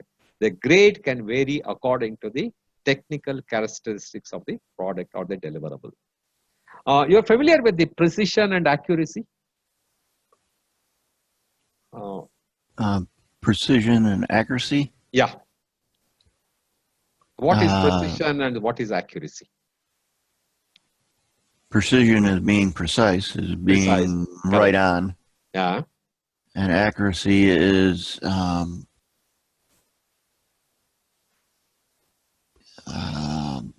the correctness of the precise. I don't know for sure.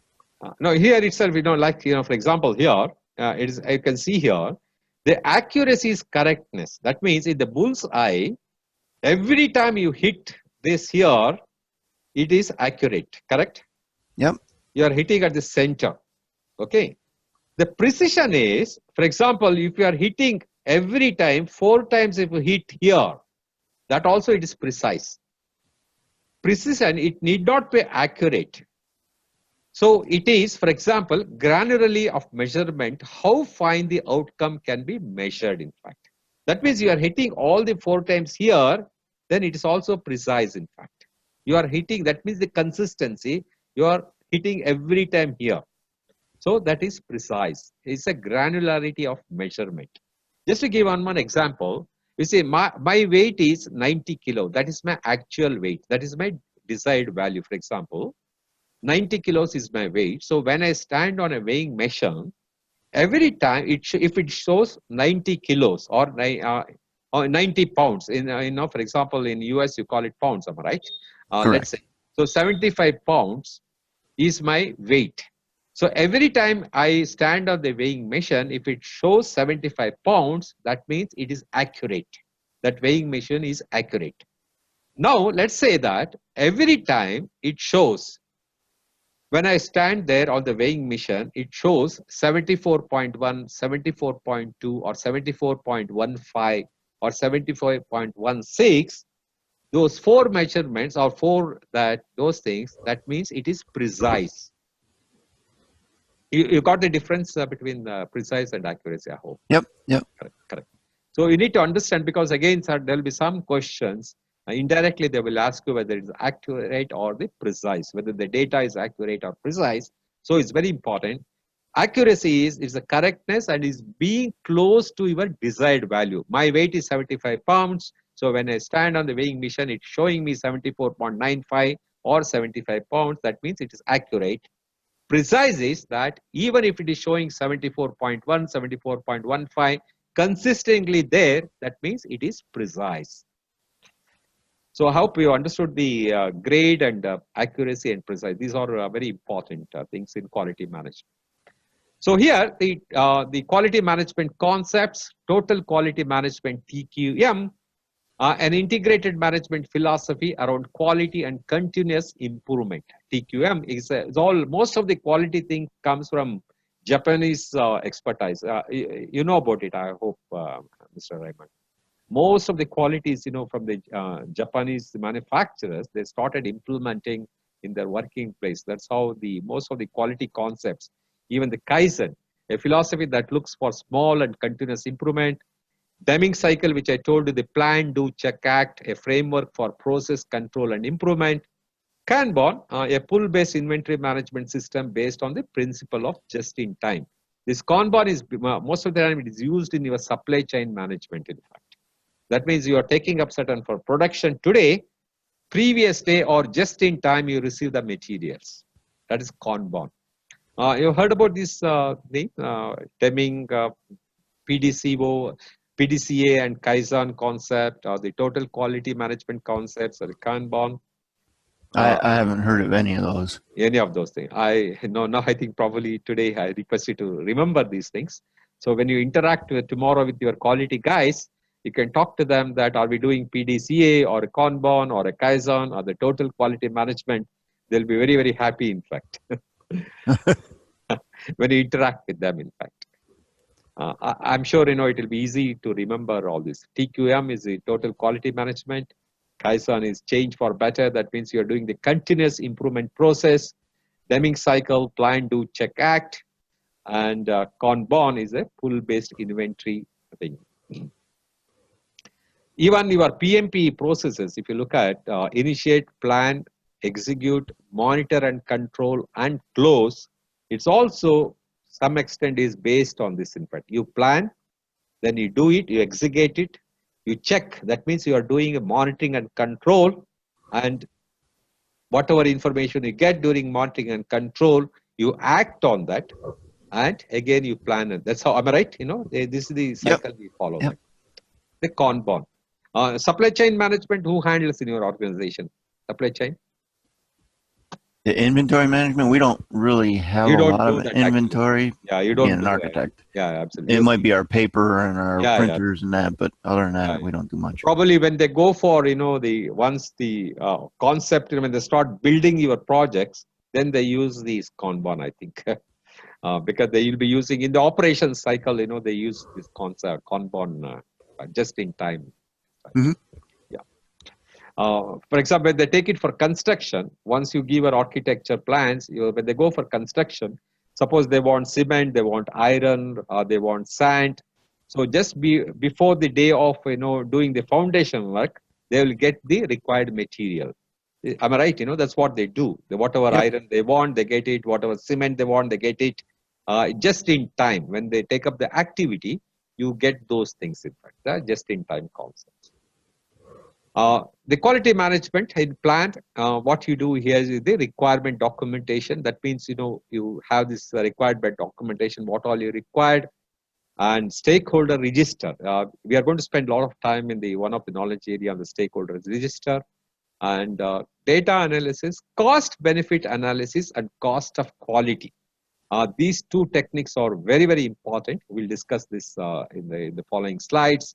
And what we get here is the quality management plan and the quality metrics. How we are going to measure the quality. Those are the metrics. So the plan quality management is basically the process of identifying the quality requirements and or standards for the project and its deliverables, and documenting how the project will demonstrate compliance with the quality requirement or standards. There is one standard ISO. You have heard about that, Mr. Raymond? ISO? ISO? Yeah. I've heard of it. Yeah. What is the definition of ISO? ISO.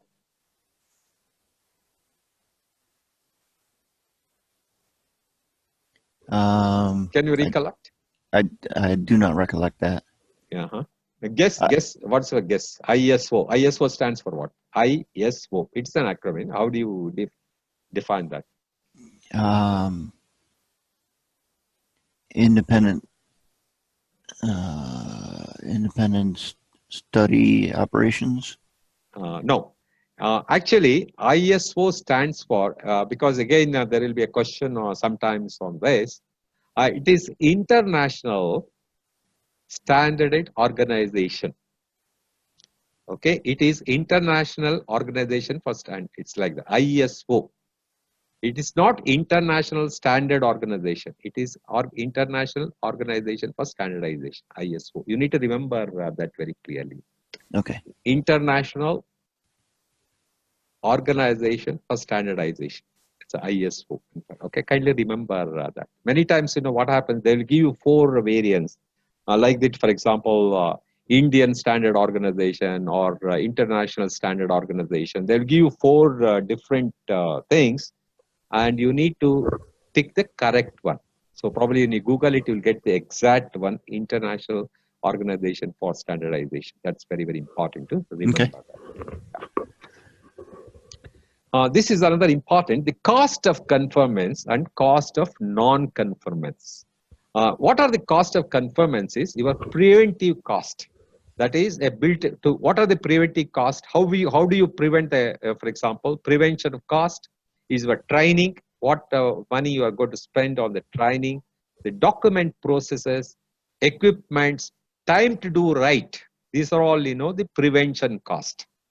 What are the appraisal cost? Appraisal cost is assess the quality, the testing, destructive testing loss, or the inspections. These are all the appraisal cost. Cost of non-conformance. So always remember cost of conformance and cost of non-conformance. Cost of conformance is how you prevention cost, appraisal cost, or the 2 cost of conformance. Whereas the cost of non-conformance is your internal failure cost. The failure, when you have the, for example, when the quality fails, you rework on that, or sometimes the scrap, that is your internal failure cost. What are the external failure cost? Liability, warranty, and lost business. Can you recollect the external failure cost in US? Can you recollect 1 or 2 instances which happened? External failure cost. Um, A big thing happened. Can you recollect? That's happened in one of my projects? Not your projects. I'm just telling in an automobile industry, can you recollect? In the Automobile industry is if something goes wrong and they have to fix it on their own dime. The external, for example, can you recollect a Volkswagen, those cars, they failed the emission test. Even General Motors, I think some of the cars, they failed the emission test. Volkswagen, you remember that brand? They failed. I remember the brand, but I don't remember the issue. The issue was the emission test. It failed the emission test because it crossed certain, the parameters. So the company has to recall thousands of cars. I remember that they had to spend even even the CEO was taken into task for failing the American standard. Like that, it failed the emission test. Now, because of that, what happened? Liability. That means they had to recall all the cars. They had to repair it, and lost business. Am I right? You agree. In fact, that industry, that organization lost the business. The reputation was at stake, and many of you must have known that people stopped buying those vehicles for some time till they build the confidence again. These are all happens because of external failure cost. That means without checking it, the vehicles have gone to the car, or it has not maintained the required standard. So that's where the liability, the warranty work, and the lost business reputation can happen with the external failure cost. If it is internal failure cost, what you do? You start doing the rework or you scrap it. That is also cost for that. So it is a cost of non-conformance. And the cost of conformance is, again, I'm repeating, it's a prevention cost and your appraisal cost. Are you clear with this, Mr. Raymond? Okay. Yes. Okay. Kindly remember, because again, there will be questions in the examination on this. On the cost of non-conformance means what? They will put some these things, liabilities, warranty, or loss of business. It will be cost of non-conformance. That is the answer you need to take. Okay. The test and inspection planning. During the planning phase, the project manager and the project team determine how to test or inspect the product, deliverable, or service to meet the stakeholders' needs and expectation, as well as how to meet the goal for the product's performance and reliability. The test and inspection are industry dependent and can include, for example, here in the software projects, they use the alpha and beta test. And in construction project, I'm sure you are very, very familiar, this strength test of an iron or those things. Am I right? They do this in architecture, engineering. Do they do they it? do that in the construction portion of the architectural. Yeah, they do it. Yes. Am I right? The strength test, they do it in front. Whether it can withstand so much of weight and all those things they do. And the inspection in the manufacturing, that's what the general they do, whether it is meeting the quality requirements. That's what they do, the inspection. And field test or non-destructive test in engineering. So what are the quality metrics we talk about? A quality metric specifically describes the project or product attribute and how the control quality process will verify the compliance to it. Some examples of quality metrics include a percentage of tasks completed on time. That could be one of the metric. Cost performance measured by the CPI. That could be another metric. The failure rate, how many times it has failed. I know that analysis, it could be another metric. And number of defects identified per day or the total downtime per month. These are all the quality metrics. Suppose while doing a task, in fact, if a downtime is very, very high, that clearly shows that the quality is not under control.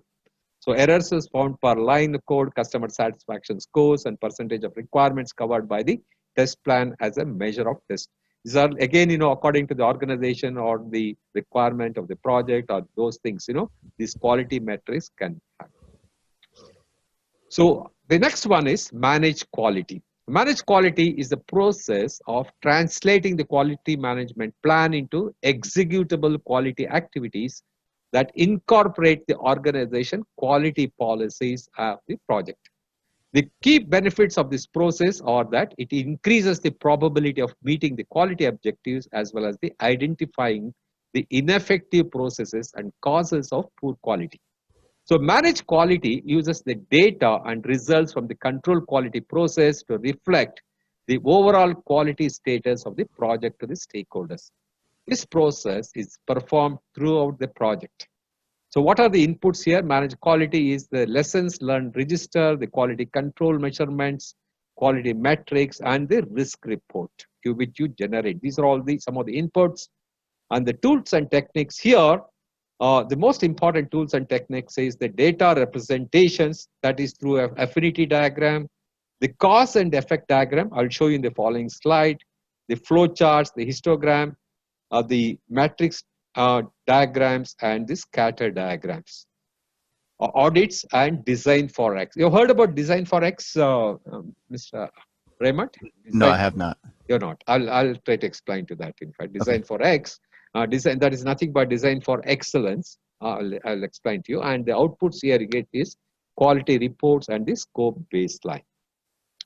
So managed quality is sometimes called quality assurance. So quality assurance is nothing but you do the audit, you are ensuring that whatever quality plan has been done, whether it is strictly being followed. That's what you do during auditing, am I right? So Correct. the quality, managed quality is also called quality assurance, although all through the managed quality has a broader definition than a quality assurance as it is used in a non-project work, in a project management. The focus of quality assurance is on the processes used in the project. So the quality assurance is about using the project processes effectively. It's very, very important.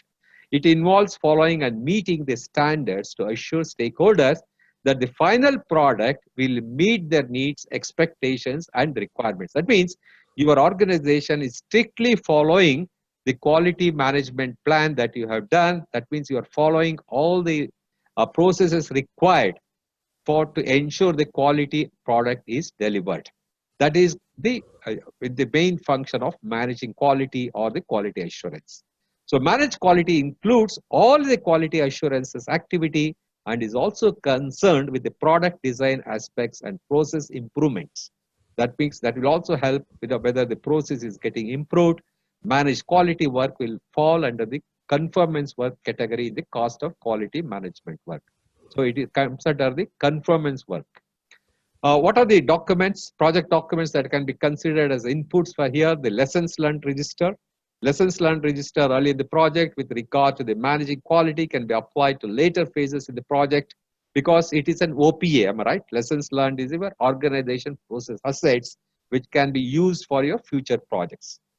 Quality control measurements. Quality control measurements are used to analyze and evaluate the quality and the processes and deliverables of the project against the standards of the performing organization. So here the quality control measurements also can be compared with the processes used to create the measurement and validate actual measurement to determine their level of correctness. So the quality metrics here, the quality metrics are verified as part of the control quality processes. The managed quality process uses these quality metrics as a basis for the development of test scenarios for the project and the deliverables. And once you generate the risk report, is basically used to manage the quality process to identify the sources of overall project risk.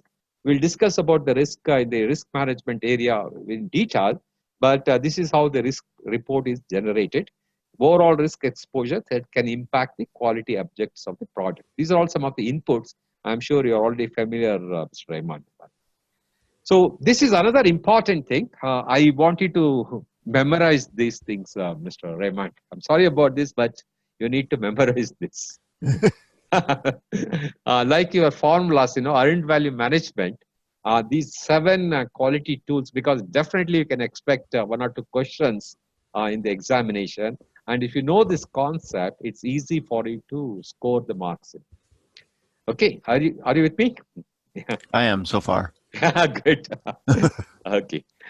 So 7 basic quality tools is basically managing quality processes leverages a number of tools to assess quality control.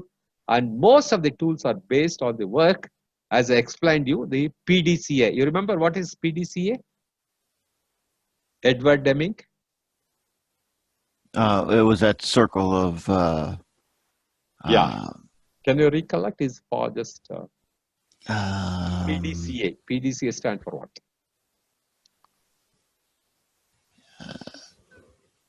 That's a Deming cycle, right? Yeah, that's right. Deming cycle. Yeah, it's what is it? Plan, do, check, and act. Excellent. Congratulations. Excellent. Very good, in fact. Yeah, you got a good, excellent memory, Mr. Because definitely this question will be there. So I wanted to remember this Edward Deming. The moment you hear this name, Edward Deming, the PDCA should come to your mind. And the moment you hear about PDCA, the Edward Deming should come to your mind. Okay. Okay. Because that's how the question will be, in fact. Who did, for example, who invented PDCA? A question can be like that. So immediately there will be some names will be given. Edward Deming, some other name, like that 4 names will be given. Immediately you should strike the Edward Deming is the person or the scientist who invented PDCA. Correct? Okay. So these tools can be used effectively by the majority of the workers to manage control quality. So what are these things? Control charts. I will explain to you one by one. These tools is very important. Control charts. Can you take a picture of this? Is possible so that you can remember? Yep. In the mobile, I can have that one picture shot. So along with that earned value management formula, I wanted to have this also. Okay. Okay. Okay. Control charts, scatter diagram, check sheets, Pareto diagram, histograms, flow chart, and cause and effect diagram. Any of these have heard, Mr. Raymond, any time? Check sheet. When you interact with your quality guys, have they mentioned any time that we use some of these tools? The check sheets and the histograms. Oh, typically. They use? Oh, excellent. Great. They're already using that. Yep. What about control charts? I don't know what control charts are. Okay, probably I'll explain. Then probably you may recollect. Yeah, we're already using it. You may say, I don't know. So sometimes it happens like that. Okay. So let's go one by one. Okay. I'll come to that. See, data representation techniques can be used, for example, in affinity diagrams. Affinity diagram, which I discussed, in fact, affinity diagrams can organize the potential causes of defects into groups. Those techniques, you remember in the data brainstorming session, affinity diagrams, mapping, and all those things we discussed. I'm sure you'll be able to recollect that. The affinity diagram is also one of that, where you can organize the potential causes of defects into groups, showing areas that should be focused on the most. That is the affinity diagram. The cause and effect diagram, cause and effective diagrams are also known as fishbone diagrams. Have you heard about fishbone diagrams by any chance? No, I have not. No. Fishbone diagram is also known as Ishikawa diagrams. Ishikawa is the scientist who actually invented this diagram. So that's why the quality person, it is named after him. So fishbone diagram or the Ishikawa diagram. Kindly remember, this is very important. And is also called cause and effective diagrams.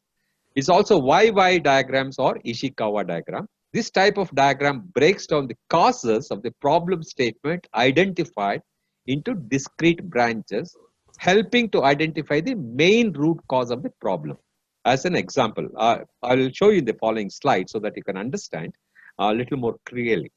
Flow charts, as explained, flow charts show a series of steps, probably in the following slide, that lead to the defect. Histogram, you said you're already using histograms, am I right? You're using in your account. Yes. That's great. It's basically show a graphical representation of the numerical data. Histograms can show the number of defects per deliverable or a ranking the cause of defects, the number of times each process is non-compliant or other representatives of the project or the product defects. Matrix diagrams, the matrix diagram seeks to show the strength of relationship among the factors, causes, and objectives that exist between the rows and the columns that form the matrix. Scatter diagrams, here, where are two variables are there. Scatter diagram is a graph that shows the relationship between two variables. Scatter diagrams can demonstrate a relationship between any element of process or environment or an activity on one axis and the quality defect on the other axis. I'll try to explain with the slides so that you can understand a little more clearly. This is the root cause analysis or the fishbone analysis. So now here, for example, Mr. Raymond, the effect is here is, for example, the product quality not meeting the requirements. This is the problem, correct? Okay, are you with me here? Yep, I am. This is the, for example, the cost. This is the product quality not making the requirement. This is the effect. Now, what is the reason for this? So you do a root cause analysis for this. So why this is in the shape of a fishbone? That is why it's called fishbone analysis. Correct? I'm right. This is how the fishes are there. Yep. The bones. Now here, for example, for this cause, for this thing, what are the various causes we're talking about? Why the product quality not matching the requirement? It could be due to equipment. It could be due to process. It could be due to people, or it could be due to management. It could be due to environment, and it could be due to material. Because of any of these factors, or because of all these factors, it is not meeting the product quality. Okay. Now, once you come to the equipment, you will further break it down to various reasons or the causes. Equipment, is it due to low maintenance? Is it because of old technology? Is it because of improper handling? Is it because of one of these, or is it because of all these causes? Process, is it not enough R&D has been done? Non-optional manufacturing methods is being followed in the process. Is it because of this? People, under people, is it because of workers fatigue? Are they overworking?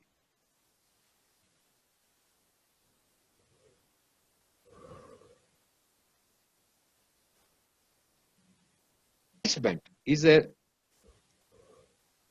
hello. What's that? Sorry, are you with me? Yeah. Yep. Management. Can you hear me, Mr. Yes, I can. Is it because of the low commitment to qualify? For example, is it a management issue? Is a bad working condition environment, whether it is not a good working condition? Is it material? Delay in getting the required material, or the low quality of the raw material that you are using? So you're looking at the various causes which could be the reason for the product quality not matching the requirement. So this is called fishbone analysis or a Ishikawa diagram. You got some idea on this, Mr. Raymond? Yes, I understand the process. I just didn't know the diagram itself. Yeah, that's great. In fact, what I would request is tomorrow in your project, when you're, for example, you can call your quality colleague, and you can ask him to prepare a diagram like this for one of the, probably for one of the, even your requirement is not meeting the requirement. You can ask him to prepare a diagram like this under various heads. You can take one example and ask him to prepare and show it to you under various heads, and further down what are the reasons or what are the causes for that. So that, it's one of the important tool that's being followed to find the cause and effect diagram. Are you with me? In fact, once you do this, you can really enjoy the root cause analysis. Hello? Yes. Yeah. One more example. When you go to a doctor, Mr. Raymond, suppose you go with, let's say, somebody, I don't want, somebody goes to a doctor for a stomach upset. How do the doctor diagnose? You'll start asking questions, am I right? Correct. What did you eat? Where did you eat? Did you eat the oily food? What was the, are you allergic to any of the food? Did you eat in the restaurant? For example, I'm right, they ask all those questions, am I right? Yep. That's how, they try to find out the reason why the stomach ache has come. Similar way, here you are doing a root cause analysis for your problem. Hope you're clear about this fishbone analysis. Yes. Good. I wanted to understand this flow. That's very important. I wanted to understand, because these things sometimes You may not be able to memorize all these things, but if you understand the process, if you understand this diagram, it will strike you, when you want to use this tool in your quality, I think you can make use of it. Yeah, the chart actually just explains Yeah. what might be wrong, what's Absolutely. causing the problem. Yeah. You are going into the detail and detail. You are going into the minute detail.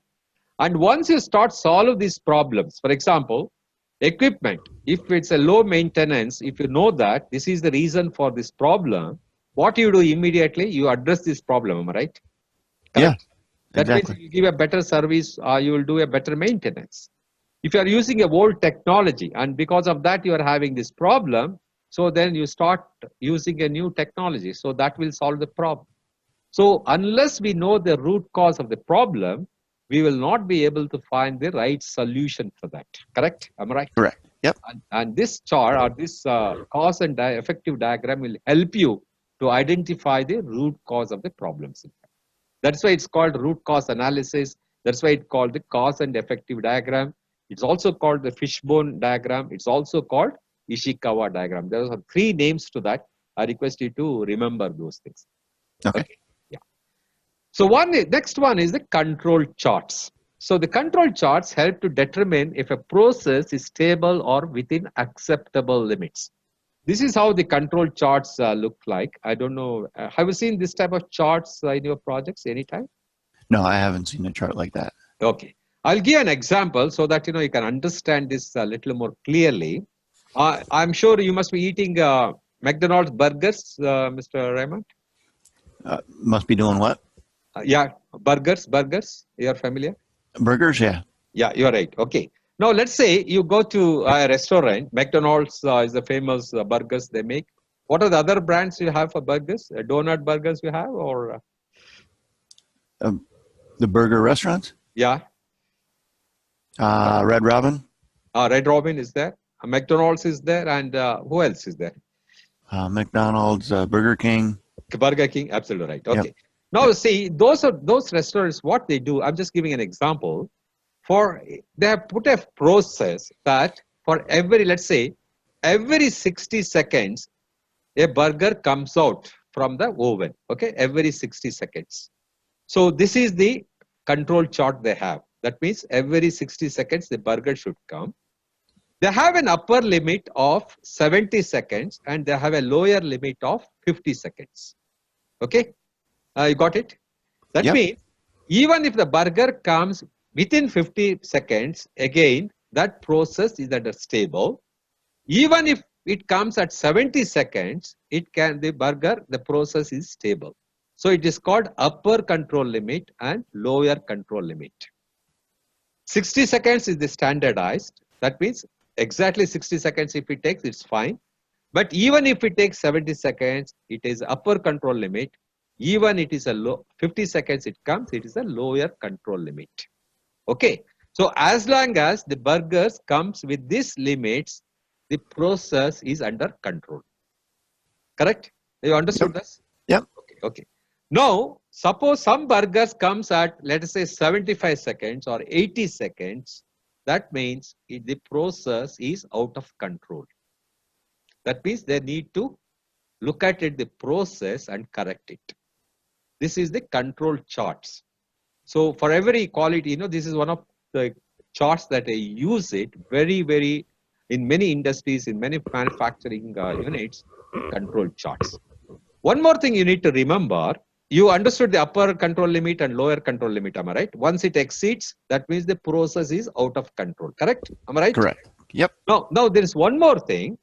Within the control limit itself, suppose a burger comes, instead of taking 60 seconds, it has taken 65.2, 65.3, 65.4, 65.8 or 66.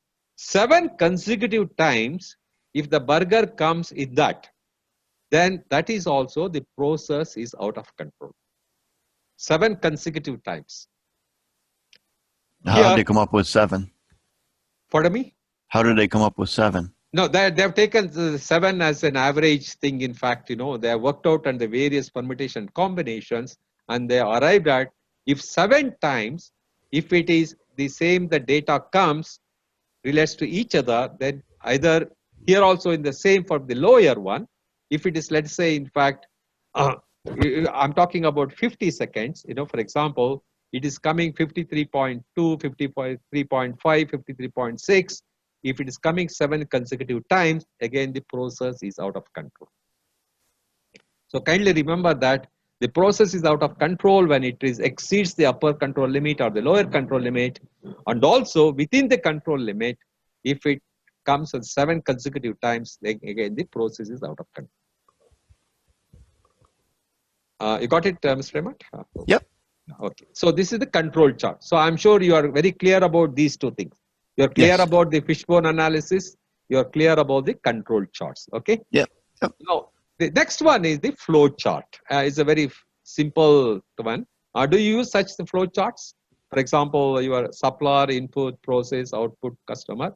This is how we don't use a flow chart. It's just but like this a checklist is type a thing. very simple one. The flow charts they use here, they represent the process and helps to analyze where the problems occur, whether it's a problem is coming when supplying the inputs or during the process or during the output. In fact, so where the process, where the problem is coming, they try to identify through the process charts. Flow charts are also called process charts. Next one is the histogram. I'm sure you are using this, am I right? Histogram. Yes. You said it. So here the height of each column represents the relative frequency of the variable. Here, for example, if everything is how many times it is hitting that, you have a graphical representation to a histogram, in fact, so that you will know that this number of problems is coming frequently, so that you can address that quality issue very clearly, in fact. Okay. Any question on this? I'm sure you are familiar. No, we're good. So 4 we cleared in the quality tools. The first one is, remember, I hope, fishbone analysis or the Ishikawa diagram or the root cause diagram. The second one we spoke about the control charts. I gave you the example of burgers. The third one is the flow chart. Is very easy, in fact, to remember. And the fourth one, you're already using the histogram in your organization, so you're familiar with that. Yep. The fifth one is the Pareto diagram. This is another very, very important tool. You've heard about 80-20 ratio in your workplace, 80-20 ratio?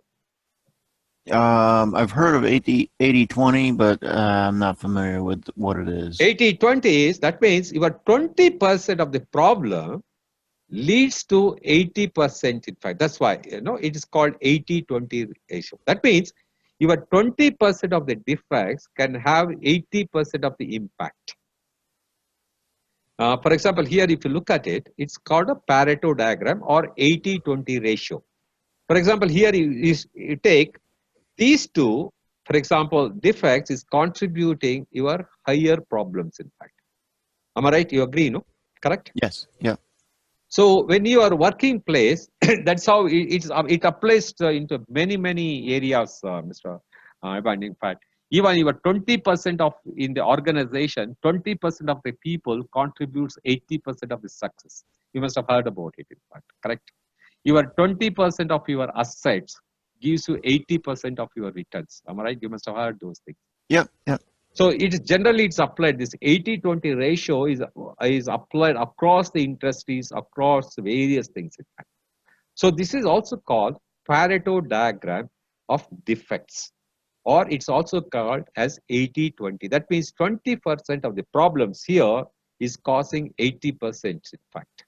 So this is called, if you analyze any problems, if you look at it, here, let's say, in fact, again, repeating, there are, let's say, 7 problems are there, 6 problems, but the most of the problems are coming because of this impact. So that is a Pareto diagram or 80-20 ratio. So next one is the Pareto diagrams are vertical bar charts that identify a few critical issues from the uncritical many, in fact. So these are all the critical issues from the uncritical many. It's based on the 80-20 rule. 80% of the problems are caused by 20% of the reasons. It helps to focus attention on the most of the critical issue. So what it helps, Mr. Raymond, is that if you address this 20%, that means you are solving 80% of your problems. Correct? You agree, no? Yep. Correct, no? So that's why if you address these 20% issues, that means you are solving your 80% of your problems. So that is called 80-20 ratio. It prioritizes the potential causes of the problem. In fact, you exactly know where to address these things. Okay. Now the scatter diagram tracks two variables to see if they are correlated or have no relationship. Just to give an example, let's say my height is, as I said, 75 pounds, and that's one variable, and my height is 6 feet.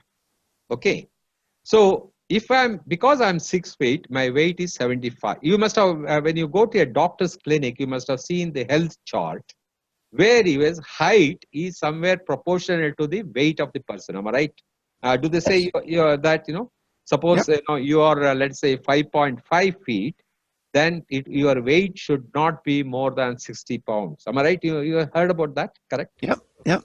So that means two variables. Here is the height variable. Here is the weight variable. It is the scatter diagram gives the relationship, correlation between the two variables. That means as your height increases, your weight also will increase. Correct? I'm right. Again, of course, it depends upon your health style.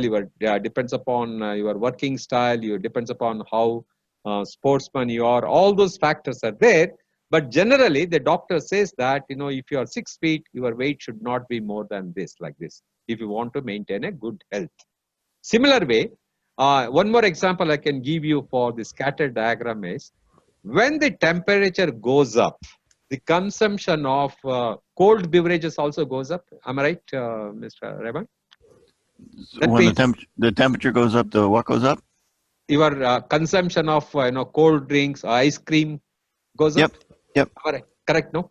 Because the people, because of the thirstiness, people wants to have some cold drinks or the ice cream when the temperature shoots up. That's why in the winter, normally the sales of ice cream also comes down, isn't it? Yes. So it has got a direct relationship between two variables. So in the scatter diagram, you put these two variables and understand how these variables are whether correlated to each other. So these are all the correlated to each other. Sometimes, for example, one scatter diagram is here, another here, for example. That means there is absolutely no relationship for these two variables. Okay, you understood this? Yes, I do. Yeah, very good. Yeah. So far we cleared the tools. Just to recap once again, where we discussed about the first one. What did we discuss? The first. Can you recollect? The first one, tools. It wasn't the control chart. It was before that, Ishikawa diagram or the fishbone diagram. The fishbone diagram, right? Then we discussed about the control chart. I hope you remember that burger example. The third one, we discussed about the flow chart. It's a process chart or the flow chart, how it flows. The fourth one, of course, you are very familiar in your organization you're using. What is that? It is? The histogram. Histograms, we discussed about it. Then we discussed about the scatter diagrams. Correct? Am I right? Yep. So these are all some of the tools, and checklist is there that in the manage quality, control quality it will come. I will also try to explain that. So I hope you are clear about these quality tools. You got some idea about that. Am I right? Yep, I do. Only thing is, my request is you need to memorize these things. That's important. Yep. Because the 7 quality tools, they will give you 4 options, different options. And out of those 4 options, only one options will have all these 7 correct names. And other 3 options, they will give you some different names. So that's how one way of asking that question. The second way of asking the question is in which thing, which tool you use it. Probably that could be another type of question. Okay. Design for X, I was telling you that it is design for excellence is a set of technical guidelines that may be applied during the design of a product of the optimization of a specific aspect of the design. So here it can control or even improve the product's final characteristics. The X in the DFX can be different aspects of product development, That means design for development, design for reliability, design for deployment, design for assembly, design for manufacturing, cost, service, like that. So using the DFX may result in a cost reduction or a quality improvement or better for performance. So design for X is nothing but design for excellence in the various, either it could be in manufacturing or it can be in bringing the cost reduction, the quality improvement, or in the service or usability or safety or quality. That is called design for excellence. You got it, Mr. Rahman? Oh, Yes. yeah, that's great. So the outputs, the quality reports, how do you generate the quality reports? Quality reports can be graphical, numerical, or quantitative. The information provided can be used by other processes and departments to take corrective actions in order to achieve the project quality expectations. The information presented in the quality reports may include all quality management issues escalated by the team, recommendations for the process, project, and the product improvements, corrective actions, recommendations, or the including a rework, defect, bugs, repair, 100% inspection, or more, which I explained you detail about, quality conformance and non-conformance, and the summary of findings from the control quality process. This is how you generate the quality reports. What are the test and evaluation documents? Here, the test and evaluation documents can be created based on the industry needs and the organization templates. They are inputs to the control quality process and are used to evaluate the achievement of quality objectives. And these documents may include dedicated checklists and detailed requirements of a traceability matrix.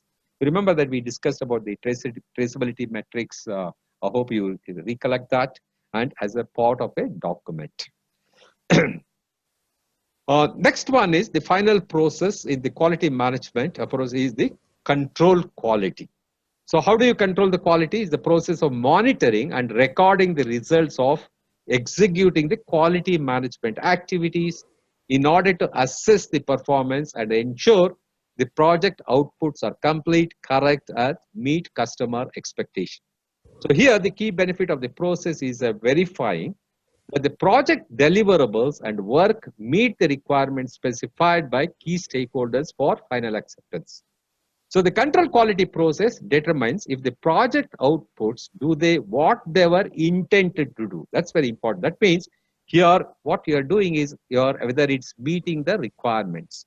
So those outputs need to comply with all applicable standards, requirements, regulations, and specification. And this process is performed throughout the project.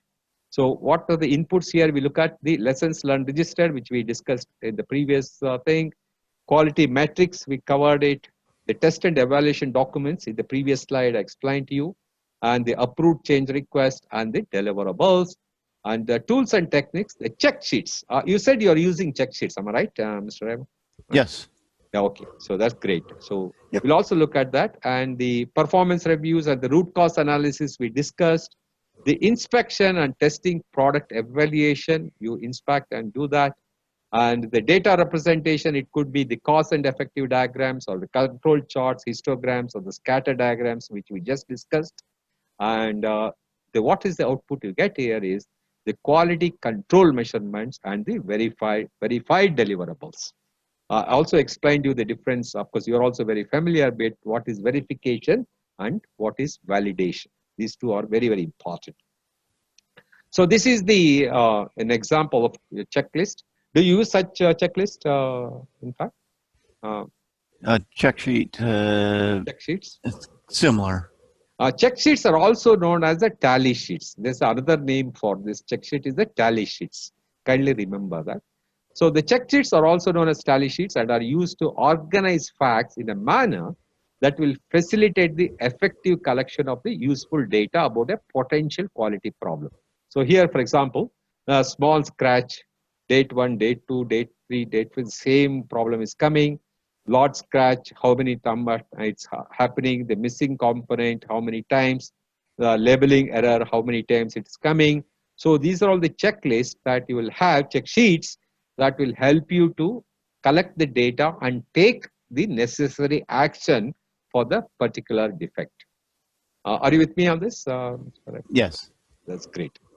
So Can you recollect once again the 7 quality basic tools? Is it possible once again? We'll just quickly go through because it's very important. That's the reason I'm repeating that.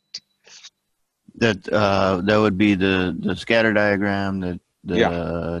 check sheets, the Pareto diagram, Yeah.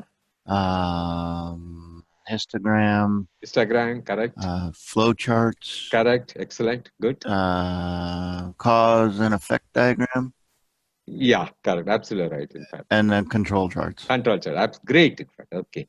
So the first one in the order, for example, you want to remember the most important thing is the cause and effective diagram, or it's also called the Ishikawa diagram. It's easy fishbone analysis. Then you talk about the control charts. Then you talk about the flow chart. Then you talk about the histogram. Then after histogram, you also spoke about the scatter diagram. Then you talk about the check sheets. So kindly remember these things so that it's easy to answer in the examination. Okay. Great. Any question on that? I hope it's clear. No questions. Very good. Great. So the approved change request here, as a part of the perform integrated change control process, a change log update indicates that some changes are approved and some are not. Here, please remember that in the change log, all the change requests are documented. In fact, in the change log, it's not that only the approved changes are documented. In the change log, all the change requests that comes to you gets documented. So some changes are approved and some are not. So approved change request may include the modifications such as defect repairs or revised work methods and revised schedules. So the partial change completion may result in inconsistencies and later delays due to incomplete steps or correctness. That means when you receive a change request, the change request has to be approved in toto. It cannot be approved in part. You got it, Mr. Raymond? The difference, in fact. Okay. Yes. So the complete, whether the change request, when you receive it, it has to be approved in toto. And change request, you always approve it by, you make the analysis. Or the triple effect, for triple constraint effect, whether it is affecting the cost, whether it is affecting the scope, whether it is affecting the schedule. Then you make your assessment and you discuss with the team members. Then you make your recommendation to the change control board. Then once the change control board, whether it can approve totally or it can reject also, but it cannot approve partially. That's very, very important, in fact. Out of 3 recommendations, for example, they say that we approve 1, other 2, then probably that again can cause some problems.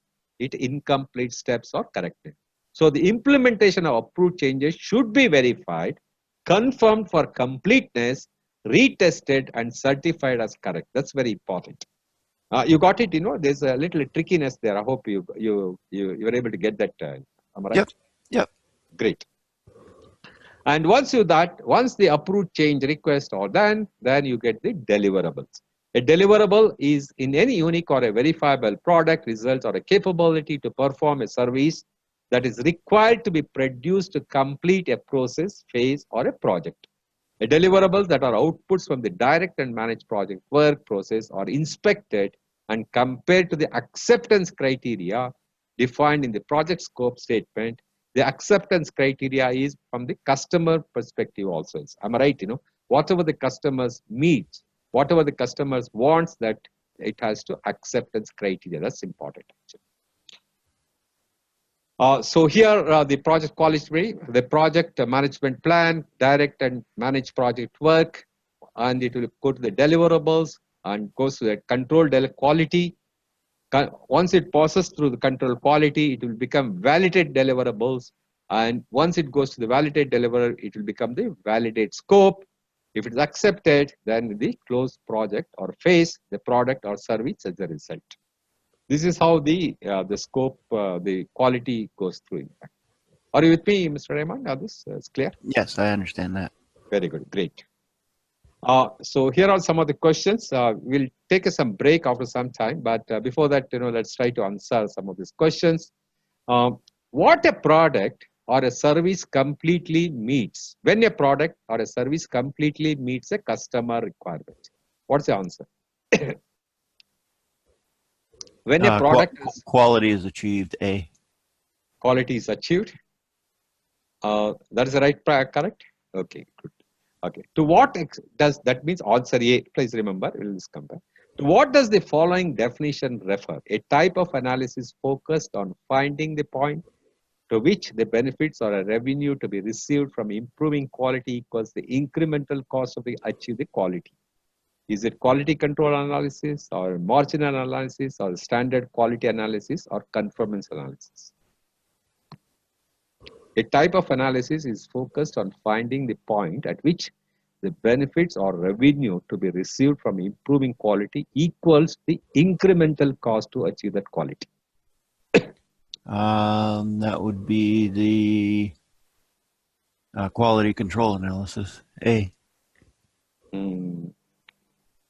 Just think it over again. Is it quality control?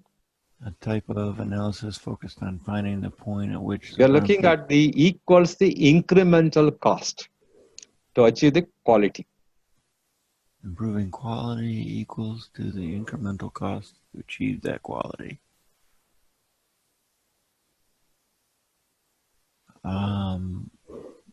B, marginal analysis. I think so. So yeah, anyway, we'll incremental, so it would be marginal. Yeah, correct. Absolutely right. Yeah. And who is ultimately responsible for quality management of the project? This is this question definitely you can expect in the examination. Who is ultimately responsible? Responsible for quality management on the project. The quality manager. The quality manager of the project. B, the project manager himself. Absolutely right. Because ultimately it is the responsibility of the project manager who is ultimately responsible for the quality. Who's managing everybody else. So absolutely right. Yep. So let's compare your answers. So as a general rule, one cannot say that quality is either of high or low cost. So you answered it correctly when a product or service completely meets the customer needs. And the second question is B. Of course, you had some doubt on that. When you talk about, because here, if you understand the question, improving the quality equals the incremental cost. That means you are doing a marginal analysis. Correct? Am I right? Yep. That's the right answer. And you're absolutely right. The project manager is ultimately responsible for the quality. 100 out of 100, Mr. Rahman. Congratulations. Yeah, great. Bring on the exam, I guess. No, this is how the exam questions will be. I can tell you that. Yep. What is important is you need to, some of the typical things you need to, here, what the catchword is here, quality equals the incremental cost. So that means you're comparing that. That means you're doing a marginal analysis. Yep. So you need to get that. Of course, this is a very straightforward question. Who is ultimately responsible? It is the project manager. So when you read the question itself, there's some important points. There itself, some answers will be there. You need to catch that. That's important. Okay. Yeah, there's some catchwords in there. So. Yeah, and you're good in catching that. Very nice. Good. Great. Okay. So there are a few more questions we'll try to answer. You are in the middle of a major facility construction project. The structural steel is already in place. I think it's very close to your architecture, so you can answer this.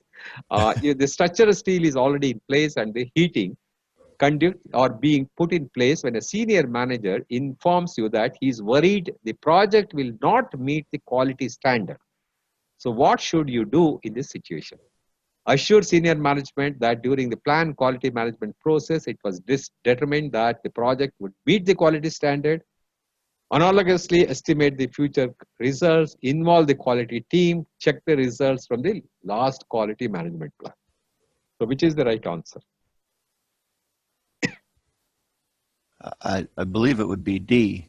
Check the results from the last quality management plan. Are you sure?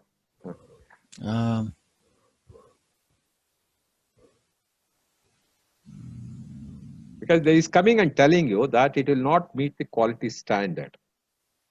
So he is telling like that, and what you should do. You feel is there any better answer or the right answer? I don't know if that's the right answer, but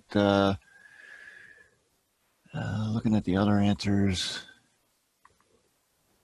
it was determined that the project.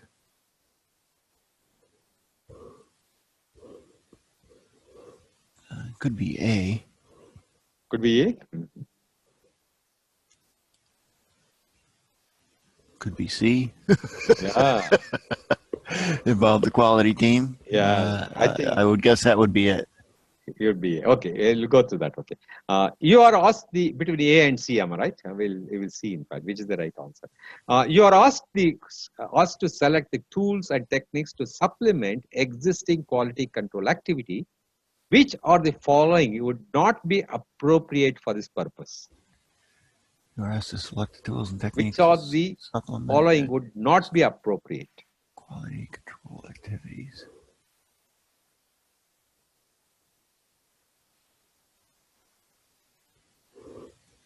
I would say it would be D. Focus groups would not be correct. appropriate. So D will be the one. Okay, so we'll keep that. So the first answer is between A and C, and the second one is D. The third one is new software installation project is in progress. The project manager is working with the quality department to improve the stakeholders' confidence that the project will satisfy the quality standard. So which of the following must they have before they start the process? Project manager is working with the quality department to improve stakeholders' confidence that the project will satisfy the quality standards. Which of the following must they have before they start this process?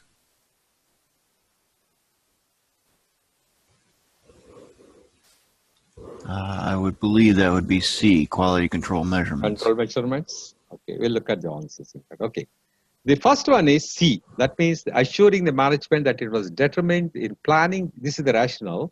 The project would meet the quality standard is not productive since it does not solve the problem. An analogous estimate looks at the past history of the project, so that's not the right answer. This would not be appropriate. The quality management plan does not provide details, so the quality team could help to determine whether the team is following the correct process to satisfy the relevant quality standards. So the answer for this is quality C. You said on the second thought. Yep. Correct. Yep. Informed because they are the experts, subject matter experts. So involve the quality team. Let them decide whether it is being followed or not. Correct? Am I right? No? Yep. Right. Yeah. That's the rationale. And the second one is the D. Of course, that's the answer. Focus group. You answered it correctly. Great. And the third one is C. That also I think you answered it correct. Sorry. Yep. You answered it C. The quality control measurements. Yep. You answered it. Yep. Great. So that means out of 3 questions, answered almost 75%. Great. Good. You can easily pass the examination. Okay. So that is about the quality. In fact, any questions so far, Rajesh? No questions. Just a lot of memorizing. Memorizing, absolutely. That, of course, particularly the formulas in cost management, that will also help you to answer the schedule management, some of the things. And in the quality, the most important you need to remember about the quality is 7 basic quality tools and some of the other techniques which we discussed: quality assurance, the audit, the inspection, cost of conformance and cost of non-conformance. You must remember it very well. In fact, that's very, very important. And another important things you need to remember is that the difference between a quality and grade. And one more thing, the precision and the accuracy. These are all some of the important things that you need to remember. And quality metrics, the quality measurement tools are those things, I remember that. Is it fine? It's great. Yeah. Yep, that's fine. Can we have around how many minutes break we'll have? You want me to do that little project on the break, right? Yeah, that's right. Yeah, so that you can do that, so we can discuss that also. Could we do a 45-minute break? You want to have 45 minutes? Okay, great. Yeah. Okay, fine. So that you can do that homework also, and we'll discuss it. Okay, great. 45 minutes. Okay, great. Bye. Great. Thank you.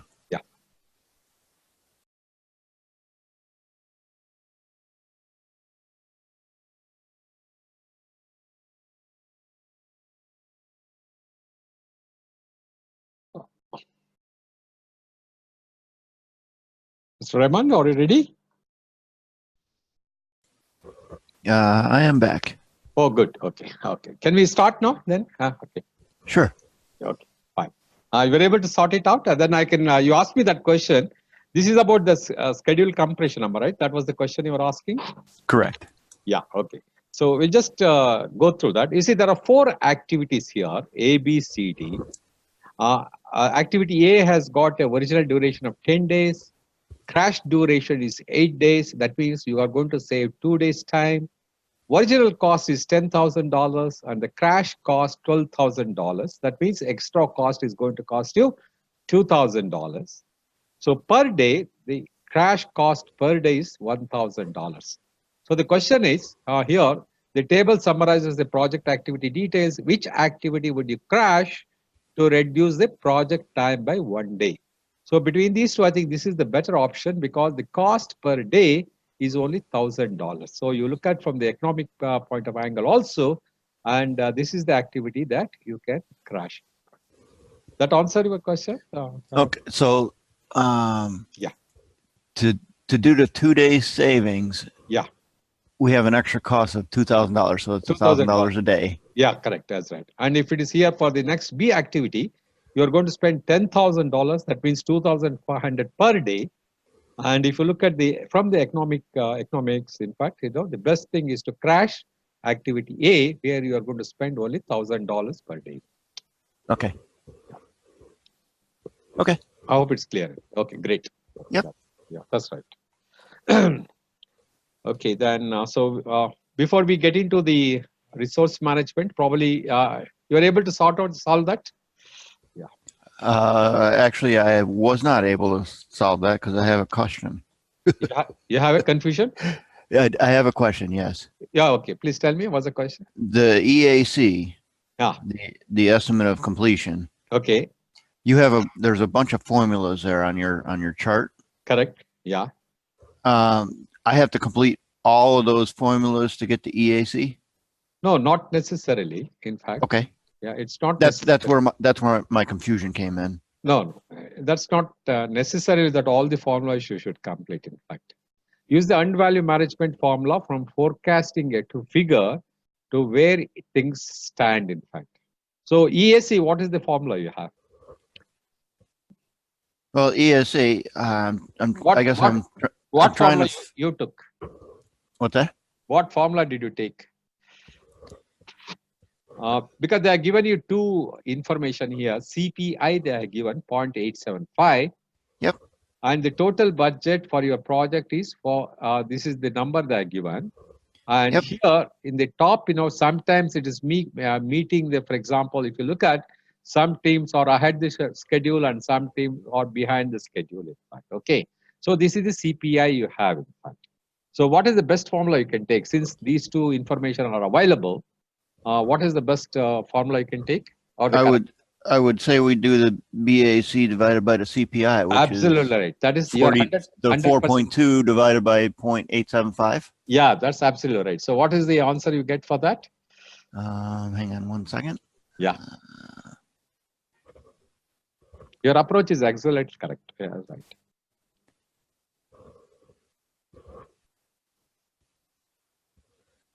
So you got 4.8 million.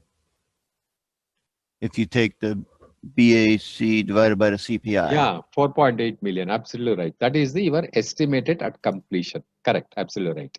So that's the actual number that we're trying to work with in the EAC. Yeah, absolutely right. Correct. Okay. So once then, what is the ATC? ETC?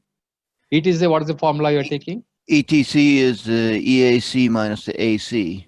Yeah, correct. Absolutely right. So you have that information. So how much it will come? So it's 4.8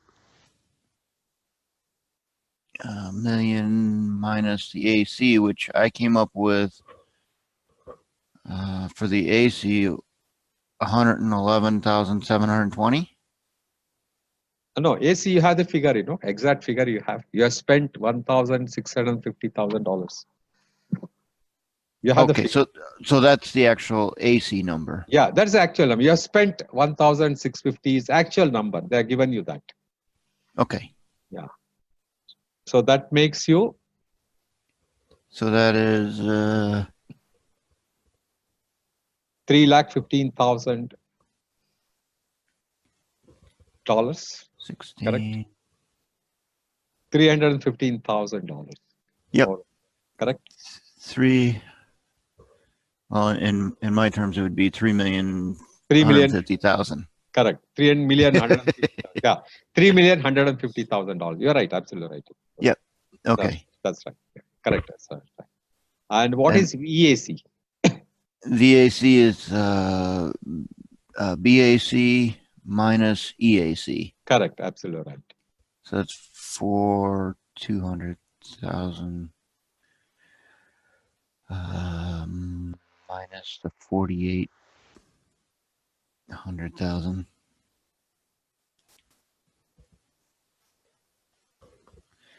That'd be 600,000 or minus 600,000. Minus 600,000. Correct. Absolutely right. Okay. Correct. So will the project be over or under the project when it's complete? The project would be over budget. Over budget. Am I right? Yep. Correct. Because you're going to spend 480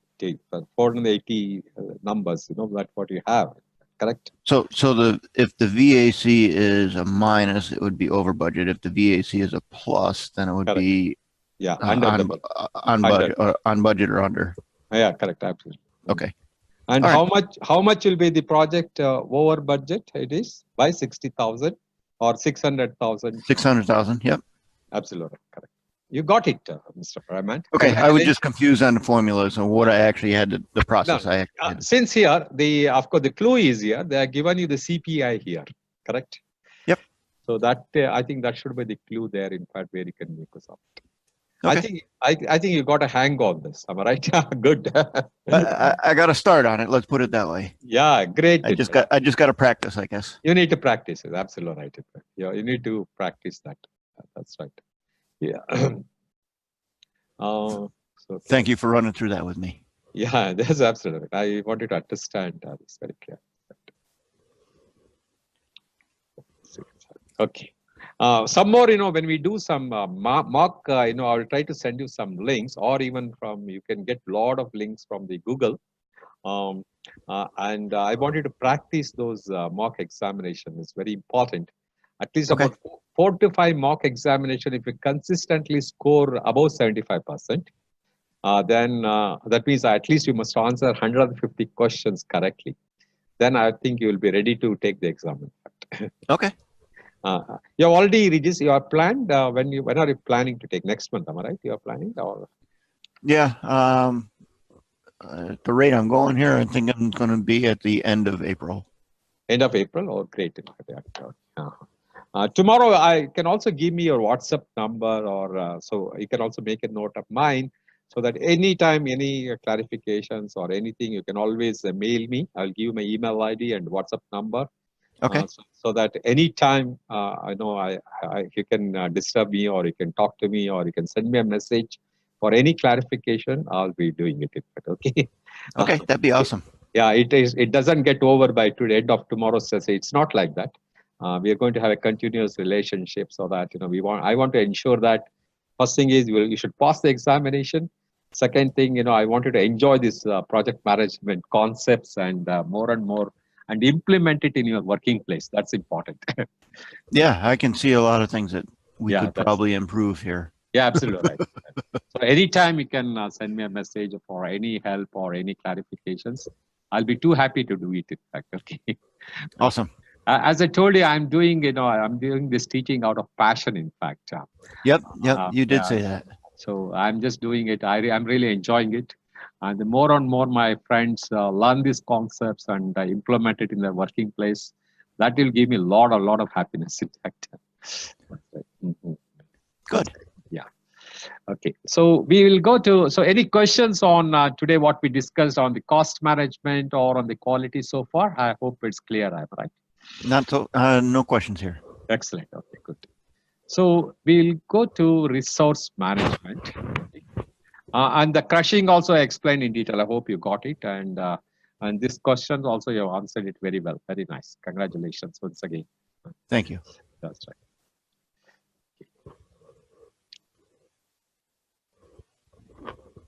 Project resource management. Mr. Raymond, one difference between, you have downloaded PMBOK Guide 6, am I right? You downloaded it already? I have a printed copy of it, and I've been skimming it. I haven't got through some of it. Okay, okay. You're taking a hard copy already, or it is in soft copy? The first weekend before you came on, I guess the trainer couldn't make it or something, so we had a little preliminary discussion for about 4 hours the first day. Okay. And then they sent me an email with a link to be able to download the PMBOK. And so I took that to work and I printed it off and put it in a 3-ring binder so I can just highlight it and mark it and excellent. Okay, fine. It is almost 900 pages, and I'm sure it is. It requires a lot of patience to read. But I would still request, I will be sending you this content also at the end of tomorrow's session. So you can go through this content, and it should really help you, in fact, to again rehash those things. At the same time, I go through that book at least once or twice. So that certain things a little more in detail, those things are covered there, so that that will help you to understand in case you have missed out any points during these sessions. That will also help you. And you have a plan. For example, every day you read around 50 pages or 75 pages like that. So that will help you to complete in about 10 days time. Okay. You need to have some schedule for reading that book. Yeah, right. Exactly. Yeah, it's correct. And so we'll discuss that also. Okay. Now, in the PMBOK, the point which I want to tell you that in the last PMBOK Guide 5 book, PMBOK 5, the resource management was meant only for human resource management.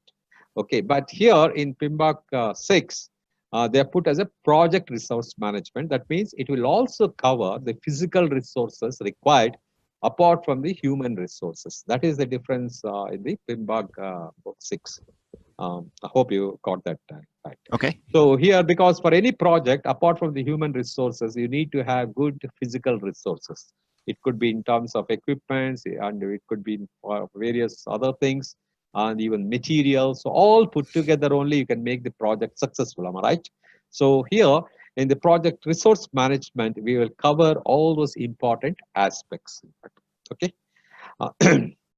So project resource management, if you look at that, the mobile number which I gave you, 7664. Can you recollect that number by any chance? Is it possible? Yep. Let me. Yep. 766-436-3734. Yeah, correct. Okay. So here we're talking about in the resource management, there are, what is the number you have? 7664363 and 734. So we are talking about 6 resource processes here, in fact. Correct? Yep. Now, so that is the digital number you need to remember. So in the project resource management, you have got 6 processes are there. So let's go through one by one in detail.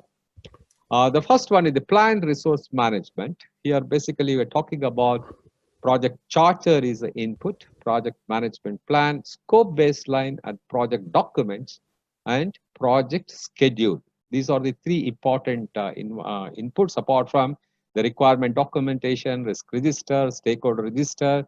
We'll talk about in detail when we get into the stakeholders management. Then what are the tools and techniques we hear about is the data representation, hierarchical charts. You have an organogram chart in your organization, organogram chart? Organization structure, basically, I'm talking about. Yep. You have that in a very clear way. Right? Who reports to whom? What are the roles and responsibilities? You must be having that, am I right? Yep, we do. Very, very clear. And you have a responsibility assigned metrics for that. That means who does what job, am I right? The roles are clearly defined. Correct. You must be having that. And text over organization theory. You have some heard about organization theory, like Maslow hierarchical theory. Have you heard about those things? I haven't heard about that. You're not, okay. So that's a very, very interesting, particularly the people management areas. This is very important. Three theories, we are going to talk about it. And it's really amazing. Those three theories are really amazing. It will be very, very useful in our day-to-day working functions. So what output you get is the resource management plan, and the team charter and project documents gets updated like assumption log and the risk register.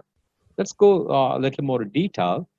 This is the responsibility assigned matrix. It's also called RAM, RAM. And here the RACI chart. It is basically the responsibility assignment matrix used to define the project responsibility among the project team. Do you have such a chart, Mr. Raman? Like, for example, activity, what activity each one of them they do? Yep, similar to that. Similar to that. And yep. who will be responsible, and who will be accountable, and who will be consulted, and who will be informed. I think most of the organization have such RACI. It's called a RACI chart. Definitely, you can expect one question from this, in fact. Okay. So I request you to just remember RACI. RACI stands for responsible, accountable, consulted, and informed. In a project, I'm sure, in fact, one person in the team will be accountable for the output of that. Am I right? You will make them accountable for the project activity in a team. Yes. Correct. So, and one person will be responsible for the outcome. And sometimes one person can be consulted. They could be subject matter experts, and or if you take the inputs from them. And who should be informed? For example, your sponsor should be informed, or your important stakeholder should be informed. Correct. So this is the roles and responsibility, or the responsibility assignment matrix. It's called RAM, and the chart is RACI chart. So these two, I want you to memorize it. RAM, RAM, and RACI, and responsible, accountable, consulted, and informed. So for every project deliverable, RACI charts, you definitely prepare it. It identifies who is responsible, who is accountable, consulted, and needs to be informed. But in every team activity, one person will be accountable for that. Am I right? That's how you do it. Am I right? When you give a group activity, one person will be held responsible. He could be a team leader, but he will be accountable for that.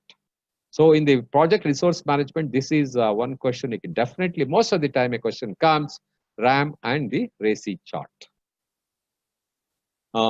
Any doubts on that? I hope it's clear, Mr. Yeah, it's clear. Okay, good. So this is the example of that in the previous thing. There can be only one accountable person in each row of a RACI. In fact, that means one person will be accountable. This is the histogram, particularly for a long mega projects which runs together. What is the longest period of the project you are in your organization you have handled? What is the longest period? We're working on a 5-year project right now. Oh, 5-year project. Oh, okay. That's about the longest I've seen. It's the longest, and it's placed one country or in different places. It's all in. It's actually one client, and it's all in New York State in the United States. Mm-hmm. You see, there are some projects, which runs into several countries. It happens. Recently, for example, one road was laid down from China to Nepal. You must have heard that project, am I right? It went into different countries. In fact, one of the longest road they have laid down between those two continents. So there are many projects which goes, in a multi countries. Let's say from India, there are certain projects, they undertake between Dubai or the Gulf and India. So, such long projects and, launch complex projects, and your staff members are placed in different places, different countries. This resource histogram will help you to know the resource requirement. For example, Dubai, Mr. Rahman, that they don't work on Fridays, am I right? Friday is a holiday for them, correct? Okay. And Sunday they work in Gulf countries. It's like what United States of America or in India or many European countries, we don't work on Sundays, am I right? Correct? Correct. Sunday is a holiday. Even Saturday, many organizations, they don't work. I think Saturday, it's a 5 days week in most of the places we follow. Whereas in some countries, they follow 6 days a week and Friday is a holiday in Gulf countries. So this resource histogram will help you to know or to plan your resources accordingly, in fact. Correct, particularly for a long-term projects, this staff hours required and during which month, which area, year, all those things, it will help you to plan your resource requirement. For a long-term project, staffing requirements can vary for different phases. So based on the resources estimate, a project manager can develop the resource hiring strategy. So this is called resource histogram. It will help you to plan your resources accordingly. So once you plan your resources, you need to estimate the resources. Am I right? So how do you estimate? You have the resource management plan. You have the scope baseline. Then you got an activity list where all the activities you are doing. Then cost estimates, which we discussed. Then resource calendars. Who will be our? You have a resource calendar in your projects. You must be having it, I suppose. Yes. You have a resource calendar. Okay. Yep. That's great. So you'll have a resource calendar, then you'll have a risk register. That means, entering all the risk pertaining to the project, then enterprise environmental factors and organization process assets. These are also some of the inputs. The estimation, which I'm sure you are familiar, the bottom-up estimating, analogous and parametric. Can you quickly recollect what is analogous and parametric, Mr. Ismart? Boy, you're testing me now. Sorry. Yeah. What is analogous estimating and the parametric estimating? Right now, I don't remember that at this point. You don't remember, okay. Because yesterday, I think last week we covered it in a schedule management and also in the cost management. I gave the example. Analogous is taking the past project data as a reference, in fact, okay? You do it for this, let's say, for example, for laying a foundation, in the previous project, it has taken 20 hours, or it has taken to lay a foundation. So you take that is analogous estimation, okay? That means you are taking the data as like the previous project for the similar activity. Parametric is you have a mathematical calculation in that. That means it has taken 20 hours and how many people worked. There were 10 resources worked for 8 hours and it has completed in 20 hours. It's like that. So that is called parametric estimate. That means where a mathematical calculation is involved in that. For example, I also gave an example from your home to reach office. How long it will take? 20 minutes. Yeah, you said 20 minutes. So I gave you that example. It takes 20 minutes. At the rate of when I travel by 80 miles per hour, I can reach in 20 minutes office. Or 60 miles per hour, I can reach my office in 20 minutes. That is parametric estimation. That is where a mathematical calculation is involved. Analogous is just taking the last previous project as a reference and keeping the same activity and the same date. Is it clear now, in fact? Yes. Analogous is history, and parametric is a formula. Again, history plus mathematical calculation. Yep. Is a combination of both. Bottom-up estimating, I hope you're familiar. I think I gave the example also. Bottom-up estimating, can you recollect? Bottom-up is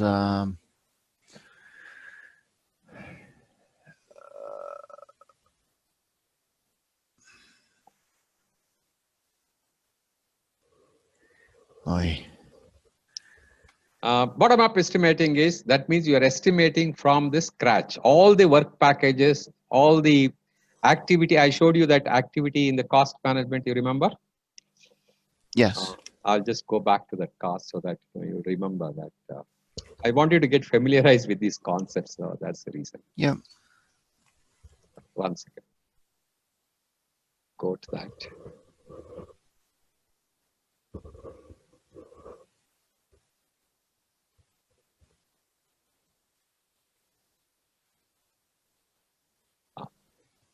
So if you look at it, activity estimates, you remember?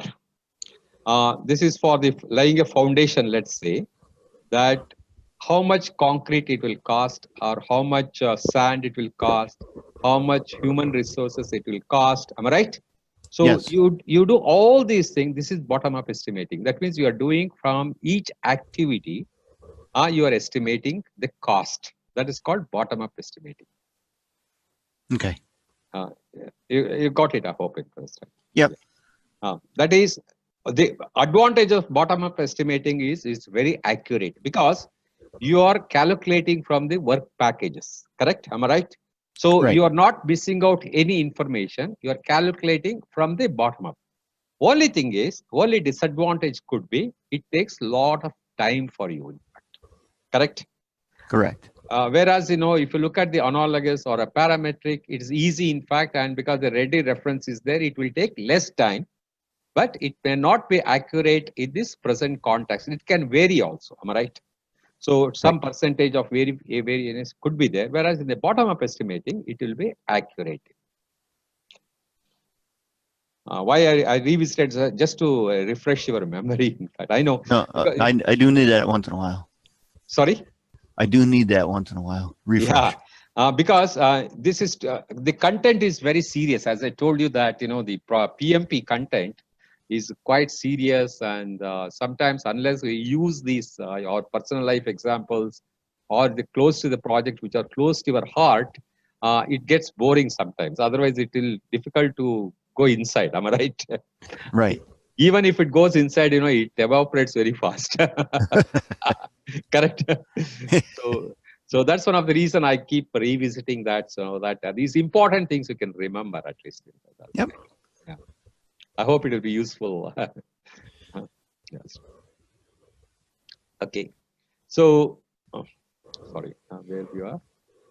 Yeah, you're here. Bottom-up estimating, analogous, and parametric. Alternative analysis is, for example, whether we look at the alternate scenario for any issues or anything, can we do it in a different way?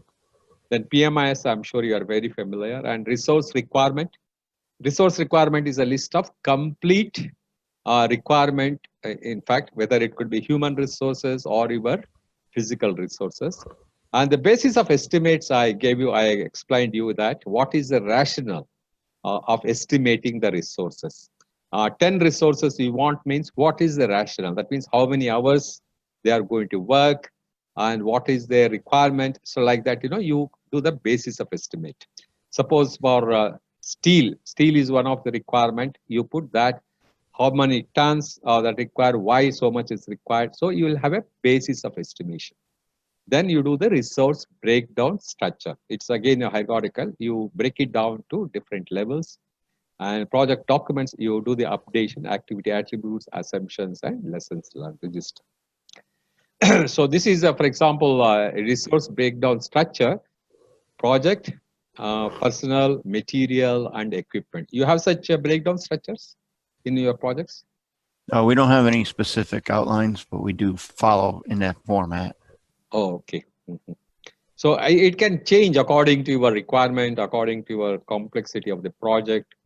If it's a simple project, then you will have a straightforward. And since you are not in operations, I think this material may not come. Am I right? It's only your personal and. Am I right, Mr. Raymond? Correct.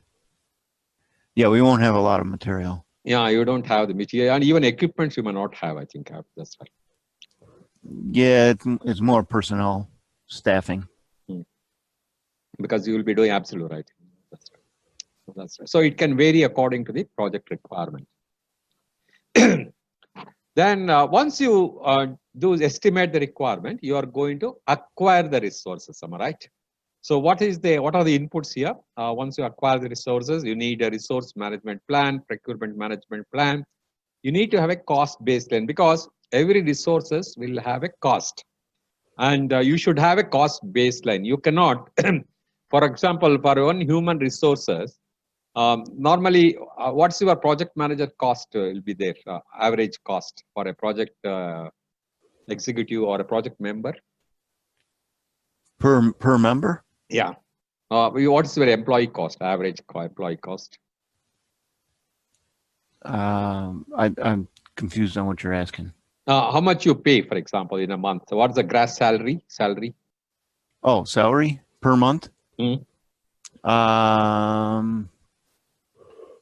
Depends on the level of staff, but Yeah, let's say entry level or a medium, your junior level. entry level is probably somewhere around, let's see, we're at $50 an hour approximately. Okay, so that is about $400 per day. Yep. Now, $400 per day. 8 hours you take in the average. Yes, 8-hour days. $400. So that means you'll be paying around $12,000, approximately around $12,000 per month, right? That's the average salary. Yep. So based on that, you would have worked at a cost baseline for your resources. And that cost baseline you should not exceed also. For example, for a guy you had to pay $12,000, you cannot hire him by paying $20,000. Am I right? It will go out of thing, isn't it? Right. So for each level, you would have fixed according to the requirement or according to the qualification or according to the output, you would have fixed a salary level. So cost baseline is also important. Then project schedule we discussed, then resource calendars, then pre-assignment. This is a multi-criteria decision. I hope you're familiar with that, am I right? We discussed it. Multi-criteria decisions? Yeah. Yes. And interpersonal and team skills, negotiation, I'm sure you are clear. Pre-assignment. You have heard about pre-assignment? No. Okay.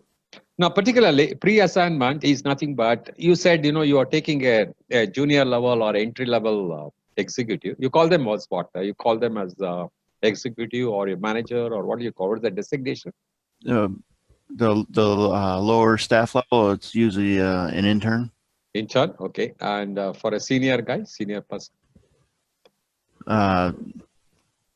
Senior architect. Yeah, a senior. So, suppose you want an architect who will help you for designing and all those things. So you go for only those who are qualified architects, am I right? Isn't it?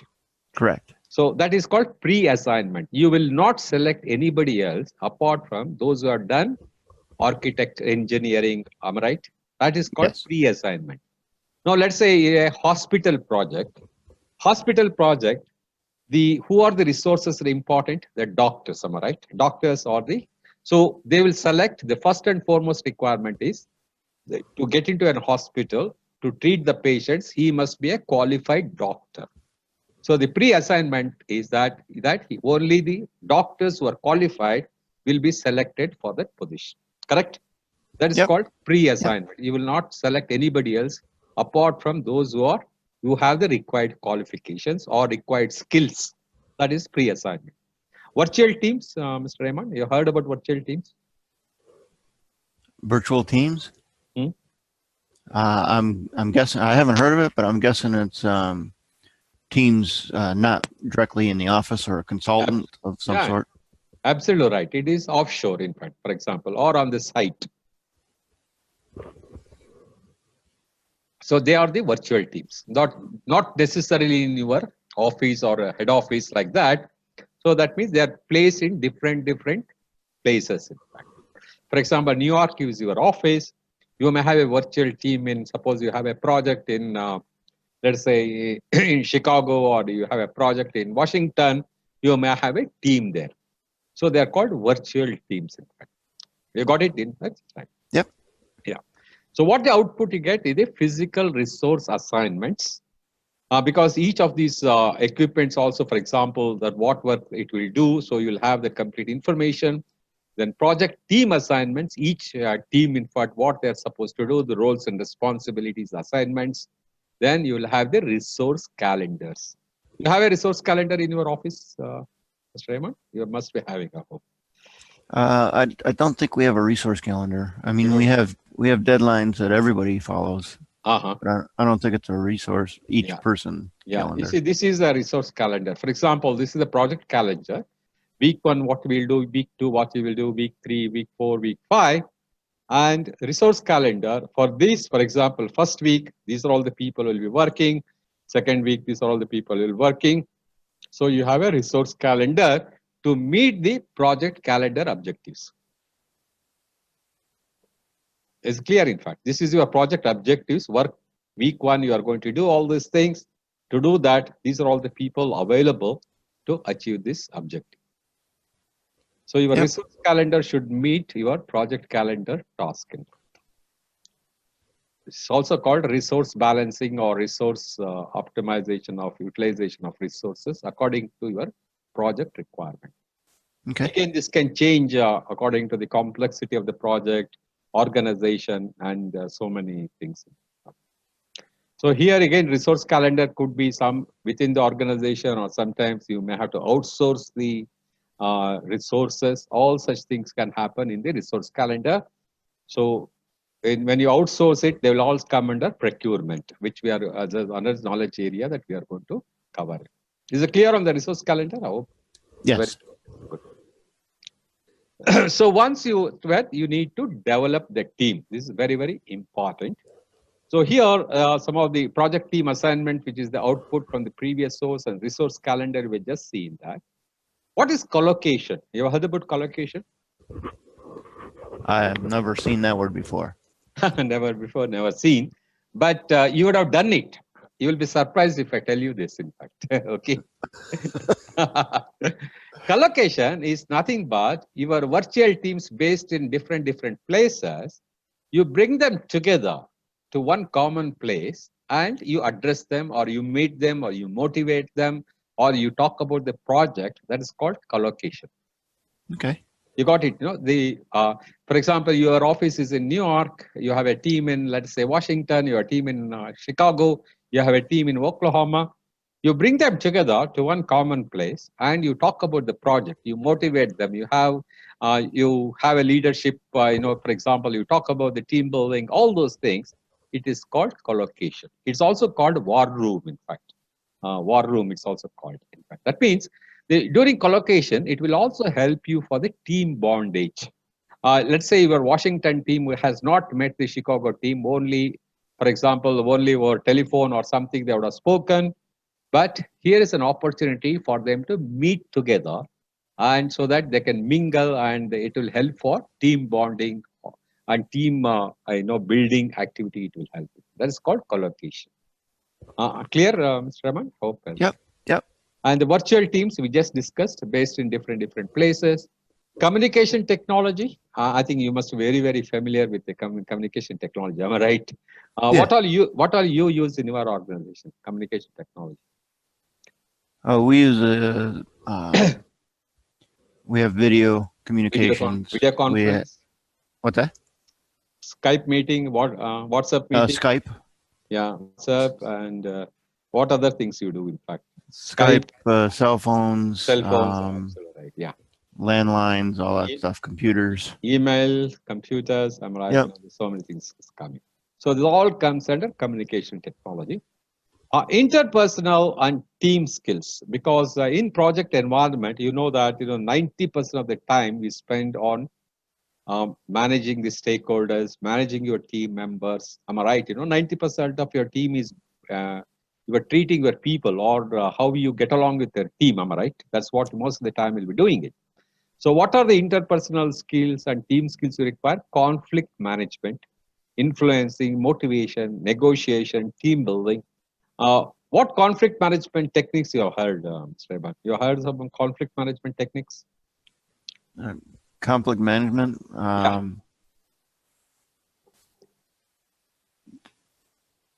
How we handle it here? Yeah, correct. Yeah, in your organization, how do you handle the conflicts? We usually call the person into an office and just have the discussion of what the conflict is and why it's a conflict. And okay, that's absolutely right. That's how you do. So it's there are 5 techniques. Probably in the following slide, I will try to explain to that. Conflict management is resolving the conflicts. Conflicts could be because of misunderstanding, or because of lack of trust, or because of unhappiness. There could be various reasons for conflicts. In the project management, in the PMI, the PMP, one of the main reasons why the conflicts comes is because of priorities, schedule priority, it seems. That means, suppose you are given them a task of to complete in 1 month's time. Suddenly, there is a pressure from the client and you ask them to do in 25 days time, then the conflict starts. Correct? Am I right? That's what happens many times. Yes. Yep. Change in priorities of schedule. Then there are so many other, there are 6 reasons also. I'll try to explain you the conflicts, why it happens, and which is the best way of solving it. As you said rightly, you call them to your office, have a one-to-one discussion, then it will become a win-win situation. That means once he agrees on your point, that will become a win-win situation and it will solve the conflicts. There are other things like direct or force. That means you will dictate him to do sometimes. In fact, am I right? Do you use such methods in your company? Yeah. We typically don't dictate, but Force or direct somebody to do it. I think many organizations they don't do, but in certain organizations they also do that. In fact, yesterday the class which I was taking to another client, and he was telling me that he's basically from Texas. He was connecting me. So in their organization, he says that 80% of the time they do either force or dictate. It seems that. wow. That is the culture of that organization. In fact, because they say that sometimes the collaborative will not work, so we have to force them to do certain tasks. That's how we solve some of the conflict, they say. So again, it depends upon the culture of the organization. But the best way of handling the conflict is collaborative, or take them into confidence, confront with them directly, and solve the conflicts. Recognition and rewards. This is another very, very important technique. How frequently you recognize or reward your team members in your company? It's typically a couple times throughout the project and then right at the end. Right at the end? Okay. Because most of the time, in many organizations, they don't wait till the end of the projects to get over. You have a regular meetings, monthly meetings, or the progress meetings. And at each phase of the project, probably you recognize who has done well, and you give them, you award them or reward them. That way, if you do it in presence of other team members, they'll feel very happy, am I right? Right. So, and also it is a recognition, and even other members also get motivated to do the project. Am I right? Oh, okay, if I do a good job, I will get recognition, I will get a reward, I will get an award, like that. So recognition and reward has to be a continuous process.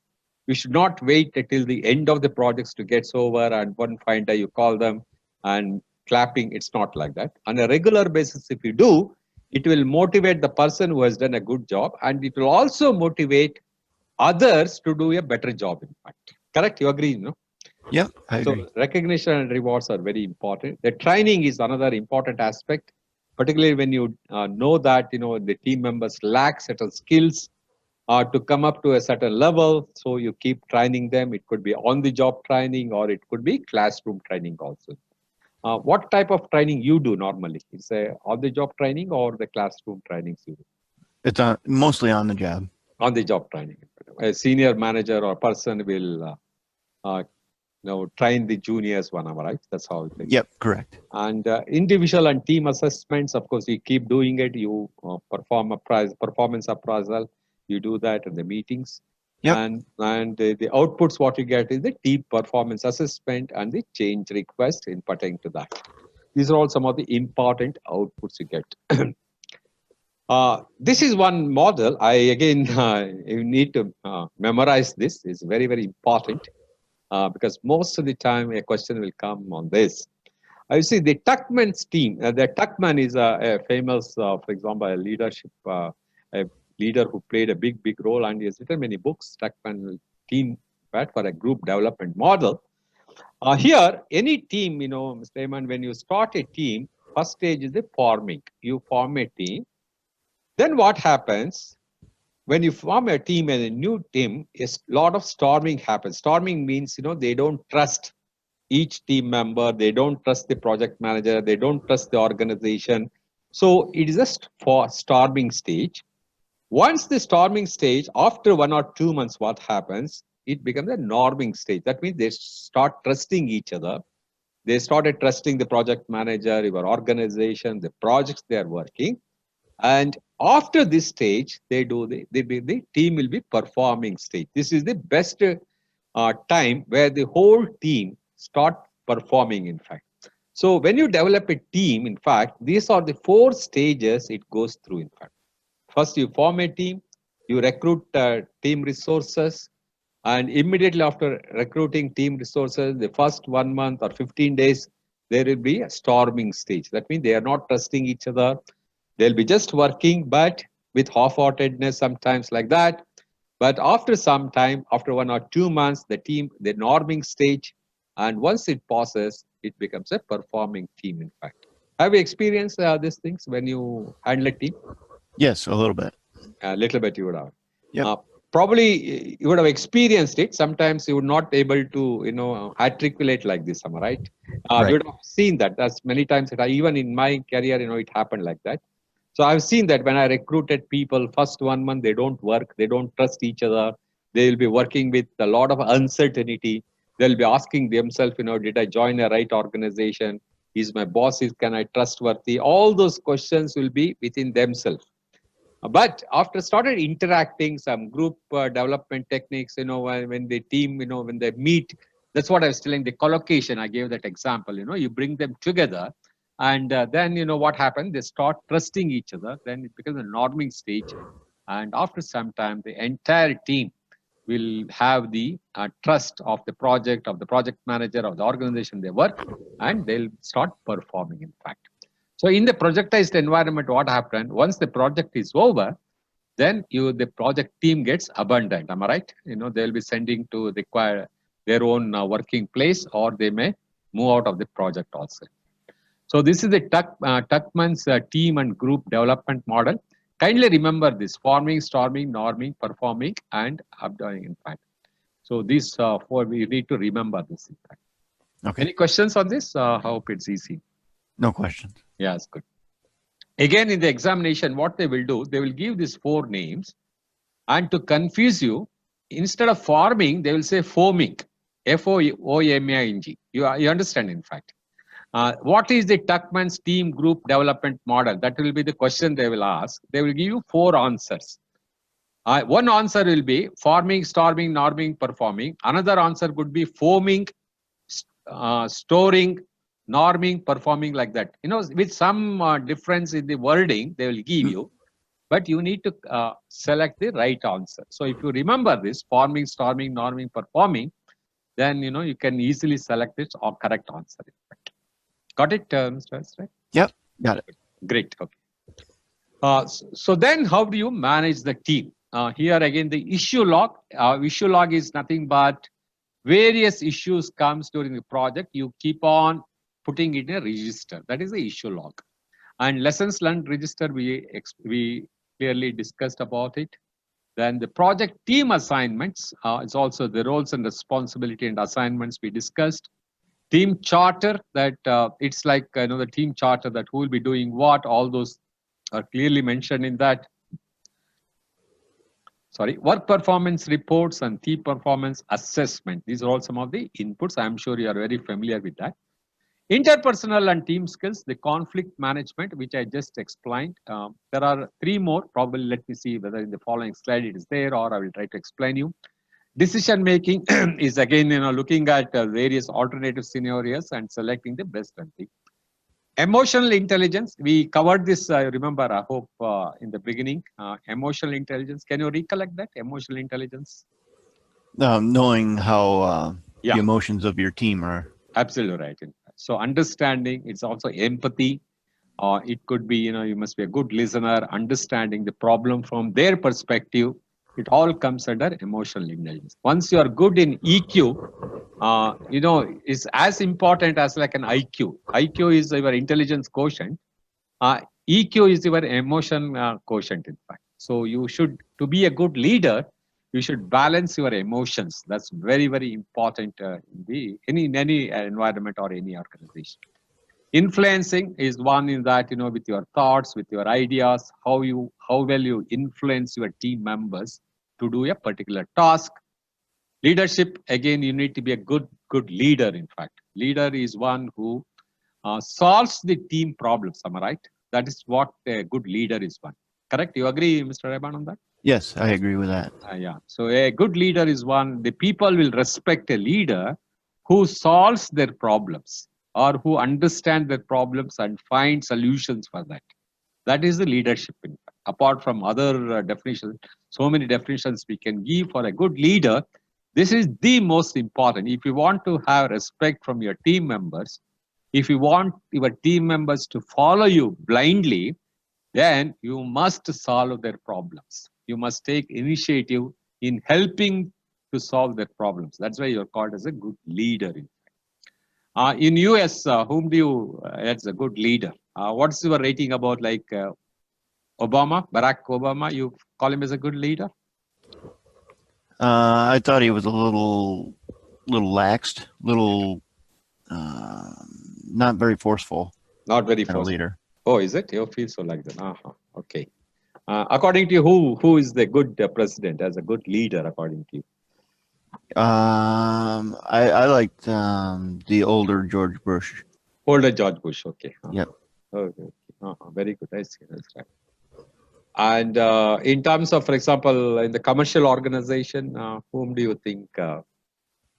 What about Bill Gates? What about, for example, Apple? Steve Jobs. Steve Jobs. Yep. He was a good leader. How fast, right? What about the present president? How do you rate him? What's that? Present president, US. The current president? Yeah. I think he's good in some respects. Like I think he's got some good business background. Business background, yeah, absolutely right. Which he's probably helping our finances out a little bit better. Yeah, that's why our American economy is also doing very well. Am I right? It's good. Yep, at the moment anyway. Yeah, that's right. Yeah. And okay, every row you have some pluses, some minuses, some positives, some from negatives. Yep. No, that's absolutely right. In fact, because today you're going to have that with everybody. So yeah, you can have it everybody. Absolutely right. Yeah, you're right. That's right. But how they deal in the most of the times, right? That's very, very important actually. Yep. Yeah. They have some lows and they have some highs, but as long as they do good for the society, good for the country, good for the organizations which they are heading, I think that will be a great thing. And today they are under tremendous pressure also, am I right? All leaders are under tremendous pressure because the delivery time is very short, correct? It keeps getting shorter. Yeah, it keeps getting shorter, absolutely right. You see, I teach on leadership, I teach on, for example, team building. Sometimes I say, once upon a time, the CEOs, chief executive officers of our organization or a country, they are the most highly respected, am I right? And a lot of people used to respect them and they used to have long time also. One CEO will run the organization for 15 years or 20 years like that. Jack Welch, you take G's, for example, almost 20 years he was there. Am I right? Can you recollect? Yeah, I believe that's right. Yeah, that's right. So today you look at many of the CEOs, they are not able to hold their portfolio for more than 3 years or 4 years, correct? Right. Their life is becoming shorter and shorter day by day because the expectation is so high. In fact, the stakeholders' expectation, the family expectation, all put tremendous pressure on the CEOs, correct? Mm-hmm. So even for the project manager also, so the expectation is very, very high in many organizations. That's why I admire you, Mr. Rahman, for your organization and you. 32 years in the same organization, I think it's a wonderful thing. I must tell you that. That shows that how good you are, how committed you are, or how efficient you are, or how effective you are. At the same time, your organization also have responded or reciprocated the thing. Am I right? It can come from both sides. It cannot be one-sided, in fact. Correct? Correct. That's the slide. So that's about the leadership. Sorry, I took a little extra thing because that's again is a very passionate subject for me. In fact, yeah. Because any organization, unless you have good leaders, that organization cannot succeed. You may have excellent resources, you may have excellent financially, your organization may have a lot of things, but if you don't have a good leader who can lead, that organization will not be successful. You agree with me with my point?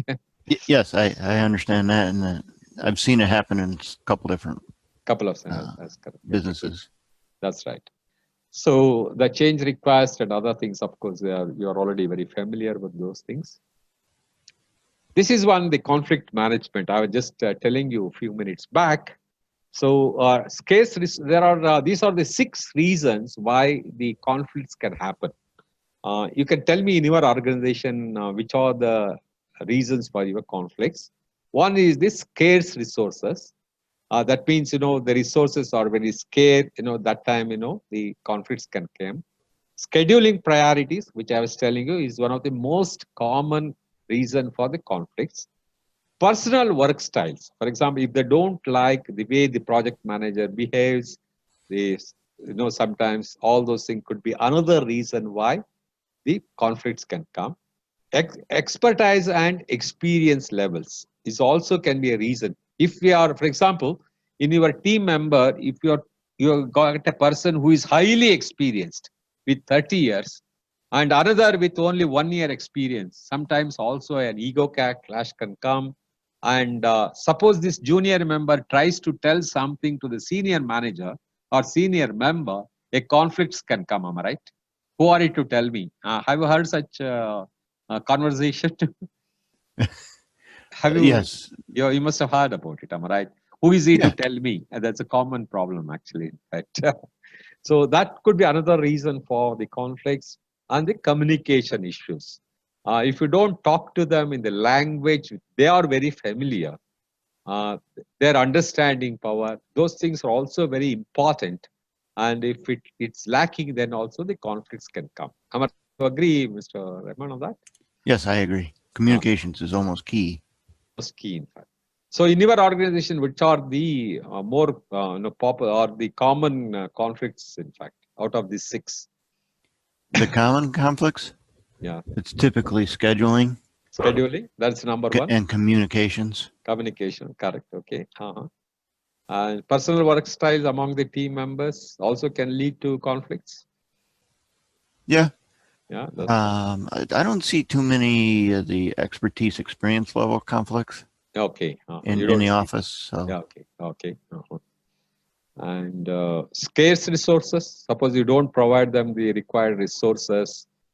Let's say somebody is working on a computer, and if you think that that computer is shared between 2 members, then the conflicts can come. Yeah, that would definitely have a conflict. It'll definitely have a conflict. It's like that. If you got to share a computer, you're not going to get your schedule done. Schedule done, in fact. Sometimes it happens, some an organization, you work for 2 hours, let him do the other work, and you use the same computer for 2 hours, like that. Again, it depends upon the project priority and organization structure and all those things. Right. But scarce resources also, or a team leader, let's say, that you are given him, he wants 5 resources, whereas the project manager, you worked out and you have given him only 3 resources. Then he'll be always grumbling, am I right? I asked for 5, you give me only 3, and he'll be always come. That can create a lot of conflicts. Right. Correct? Yeah. Yep. So, but according to the PMI, the most common is the scheduling priority.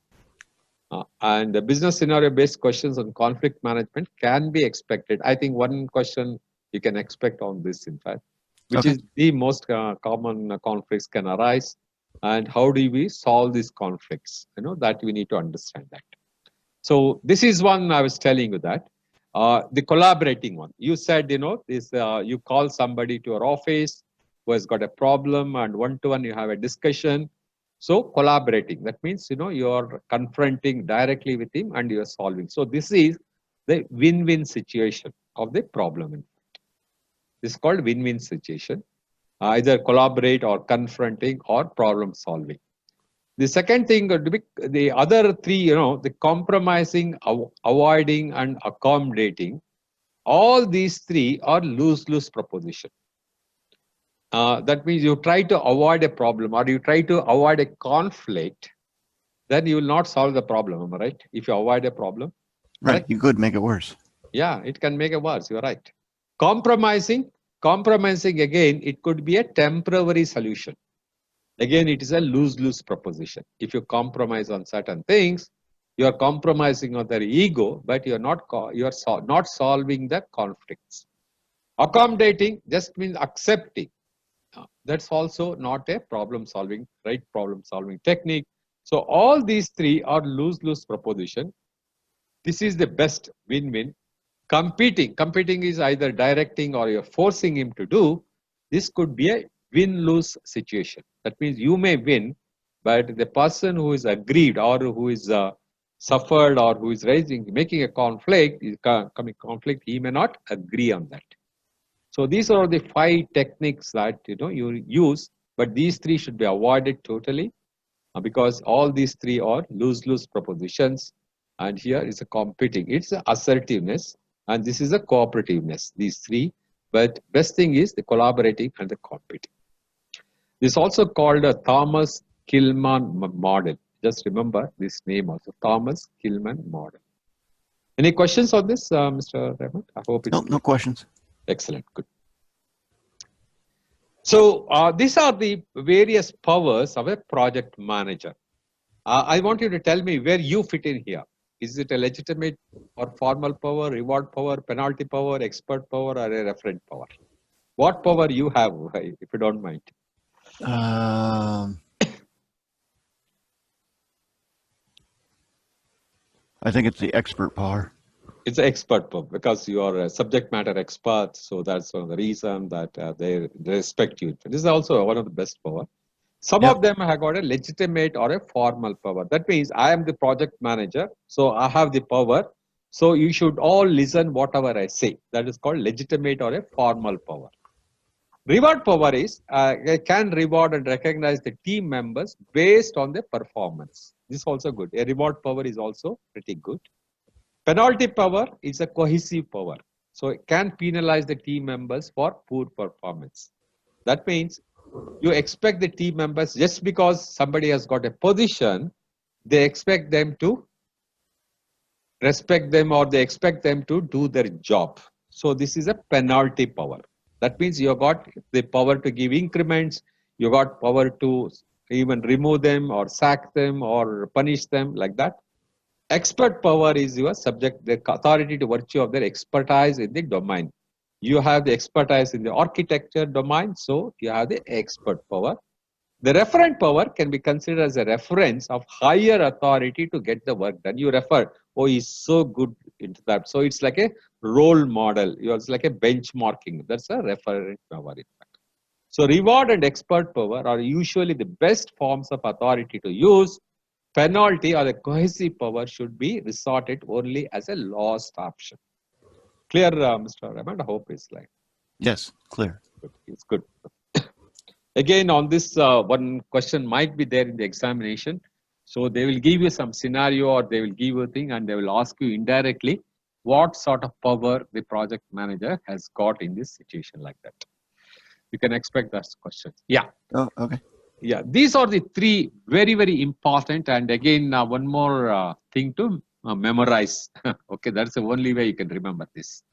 Okay. So, okay, so take a picture of this and keep it with you on your mobile or the smartphone or the iPad. Okay. Okay. There are 3 theories. Basically, we follow that. You must have done it, but probably you may not know the terminologies or you may not know these are the 3 theories. But I'm sure in your vast experience, you would have many times you would have followed or you would have understood or if somebody has followed like this. The first one is McGregor's theory of X and Y. That is, there are some managers in the organization, they don't trust their team members.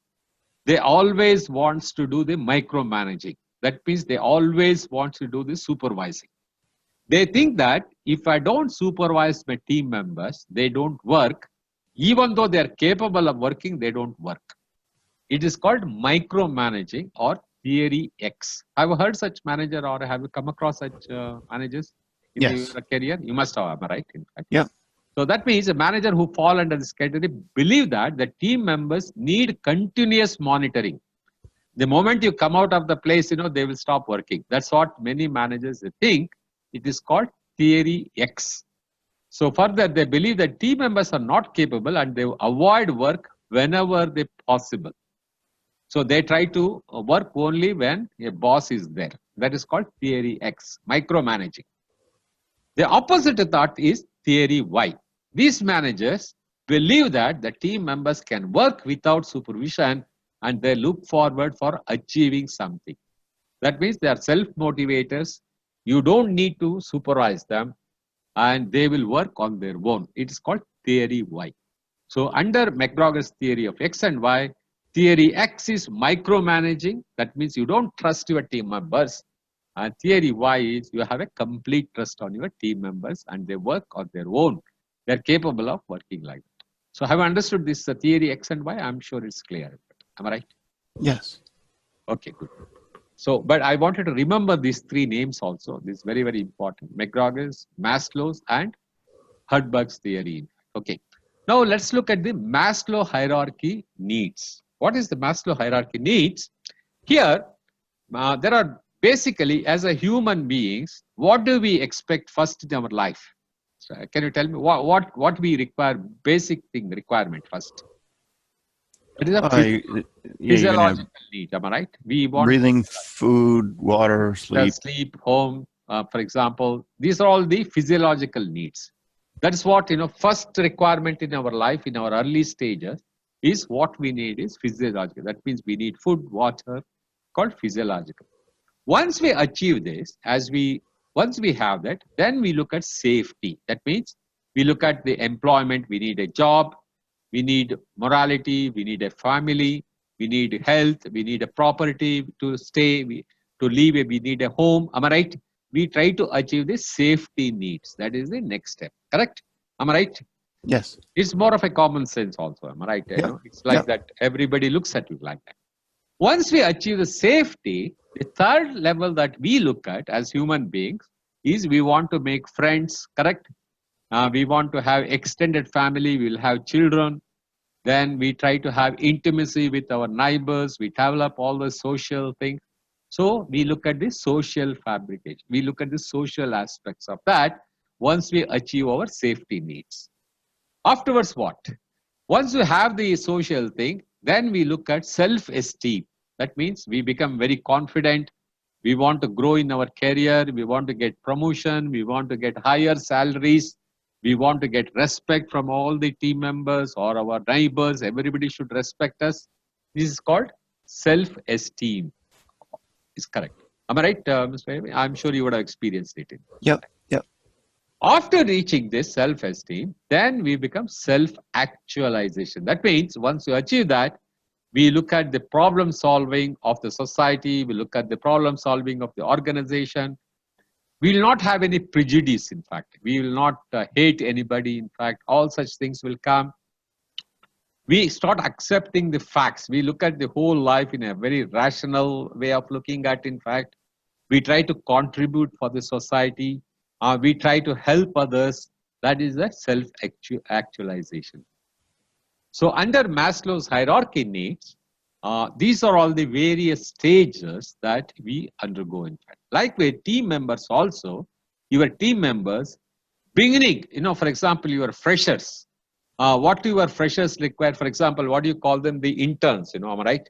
So interns, what do they look? They look at the safety, in fact. They just want a job.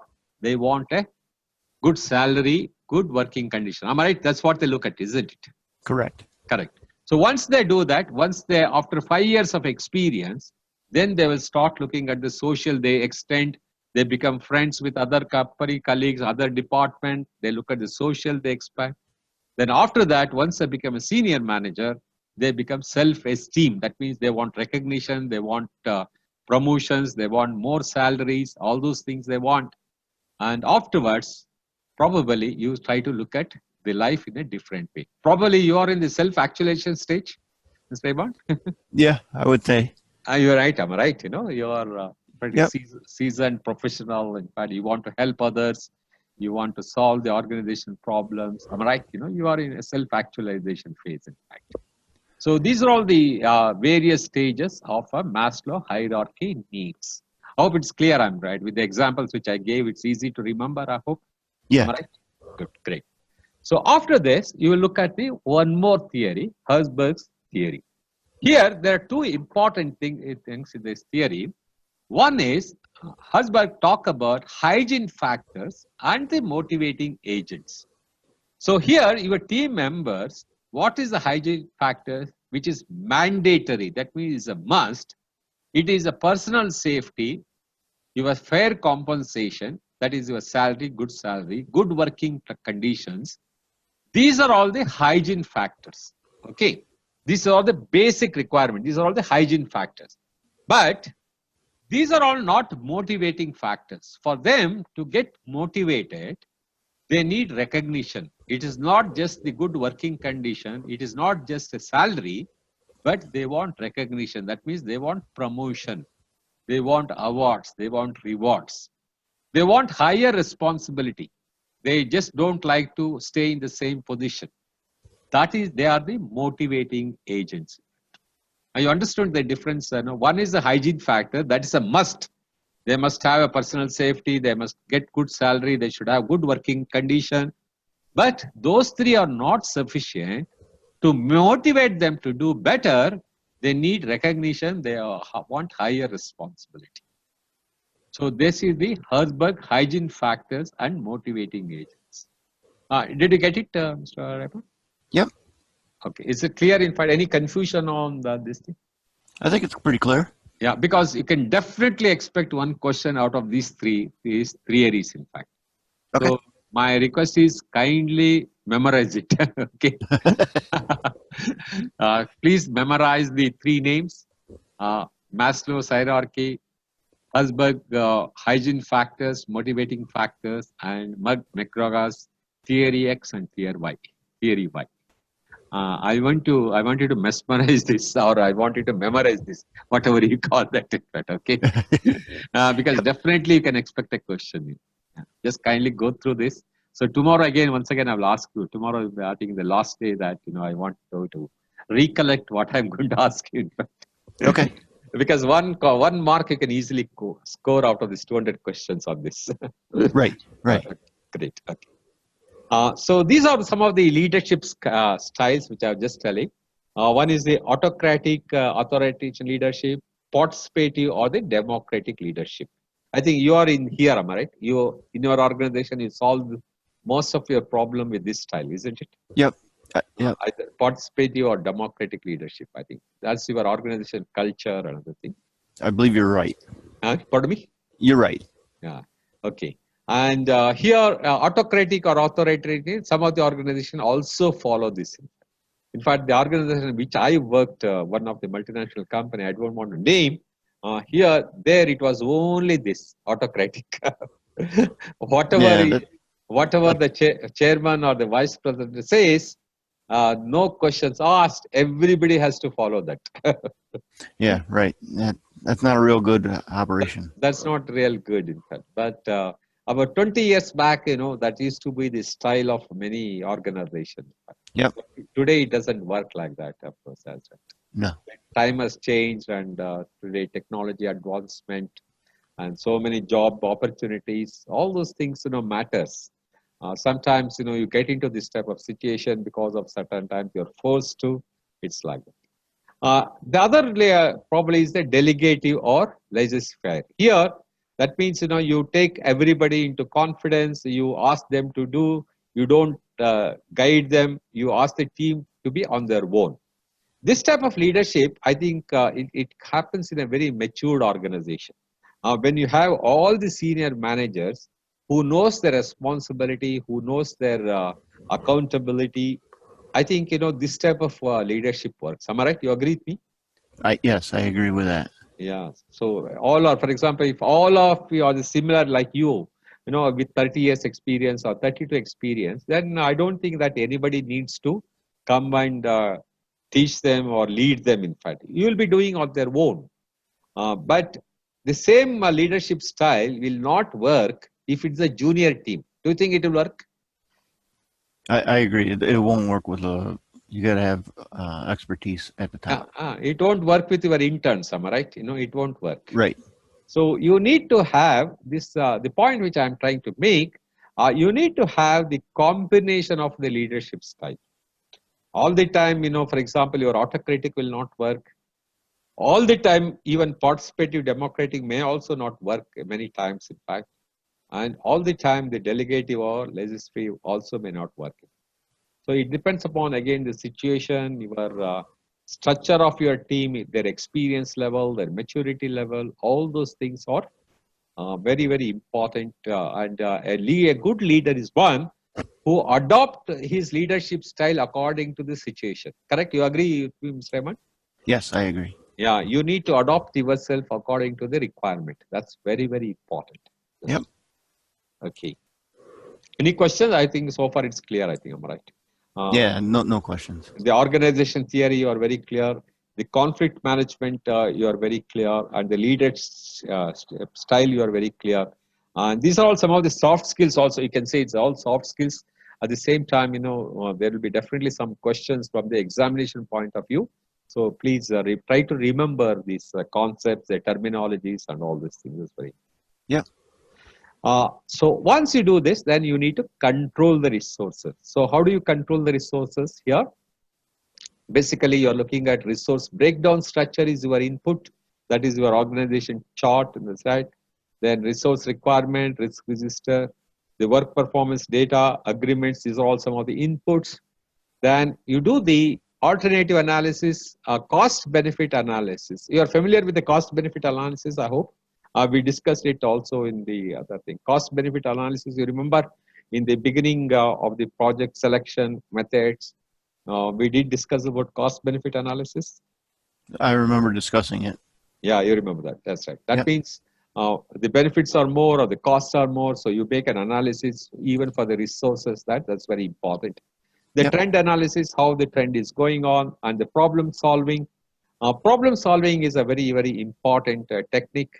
How do you define, for example, to solve a problem, first you need to define the problem clearly. What exactly is the problem? Then you try to find the root cause of the problem, the various root causes, probably using the fishbone analysis like that. Where are the different reasons for that? Then you also find out different solutions for the problem.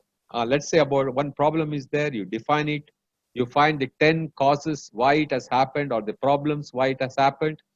Like the doctor does the, questions and answers like that. Then you find the 10 different solutions. Then you select the best solution for the problem, which is a long-term solving also. It should not be a temporary solution, but try to solve on a long-term basis. That's how the problem-solving techniques are used. Then interpersonal team skills we discussed, negotiation, how you negotiate with your other resource managers or how you negotiate with your vendors.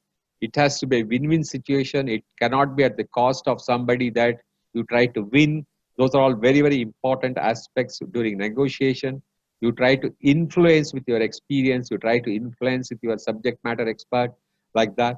Then the project management information system. And what output you always get, you remember that's work performance data. When it goes through some of this process, you'll get the work performance information. So change requests, project management updates, and all these updates, cost baseline, schedule baseline, which we discussed, assumption log, issue log, lessons, all these things gets updated during every process. So let's come to some question and answers. Are you ready? I'm ready. You're ready? Good. Okay. That's it. Here is one. All the following are forms of power derived from the project managers except. The first one I think we are not able to read. Let's try to take it out. Possible. I think it says formal, so my answer is A. Yeah. Oh, it's a formal, reward, penalty, expect. So what is the correct answer? Formal. I think A is formal. Okay. Derived from the project manager accept, reward, penalty, expect. Okay, form. Correct. The highest point of Maslow's hierarchy of needs is highest. The highest point.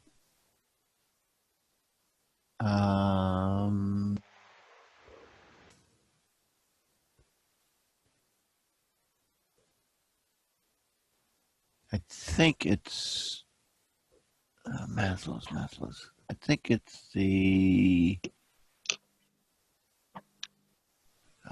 esteem, D. It is D. Okay, now let's look at it. Then senior management has been extremely impressed by the new team member on the software development project. The team member has enthusiastically and efficiently completed his assigned activities. He has also demonstrated courtesy, respect, and consideration to everyone around him. For these reasons, management is planning to promote the team member to a business analyst position that is currently open the project. The effect refers to the tendency to what?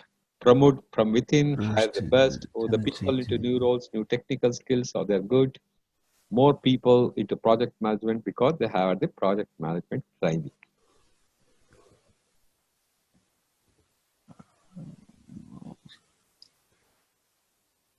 I think it's going to be A, promote within. Promote within. For this reason, management is planning to promote a team member to a business position that's currently open project. Tendency to promote within. Okay. So your answer is A, formal, and here you're talking about D, and here you're talking about A, correct? Yep. That's yeah, absolutely right. The first answer is answer D. When someone is given the job as a project manager, they will have formal reward and penalty power, but just having the position does not make the project manager either a technical or a project management expert. Expert power has to be earned. So that's the answer for that. Okay. And the next question is answer D. I think this you answered correctly. Self-actualization is not listed, so the next best choice is ST. You're right. Yep. Here, in the previous question, that's how they twist and give. The highest thing is the self-actualization. Am I right? Physiological needs, safety needs, social needs, then self-esteem and self-actualization. Because that option is not given, here out of these four, self-esteem is the correct answer. You are absolutely right. You answered it correctly. But if self-actualization is given, that should have been the correct answer. Got it, Mr. Yep. Yep. And here we're talking about your answer is C. Here one mistake they have done is the halo effect. I think there is some mistake here. Move people into new roles or new technical fields because they are good in their current technical field. It's called halo effect. That means you are good. Let's say, just to give an example, you are good you are excellent in architectural engineering. Am I right? That is you are expert. Yes. Right. Suppose because you are an architecture expert, suppose they make you head of, let's say, supply chain, or they gave you a something, a different role altogether. Do you think they'll be capable of doing it? Yes. No, just because you are good, very good in one department or in one skill area, that doesn't mean that you'll be as good as in another area also. Am I right? Is it possible? Right. So that is called halo effect. That means here the effect refers to the tendency to move people into new roles or new technical fields because they are good in their current technical field. This guy is very good here. In software development project, he is excellent. Okay. That doesn't mean that he can be good in another as a business analyst position. You understood, Mr. Hemant? Yes, I believe I do. So it is called halo effect. Normally, that's how the question will be framed, but they are given in a different way. So move people into new roles or new technical fields because they are good in their current technical field. It is called halo effect. Hope you got it, Mr. Yep. So you answered, I think, 2 questions correctly. Okay, good. There's one more here. Let's see. Let's try to understand this. Let me take it out. It's a bit disturbance here.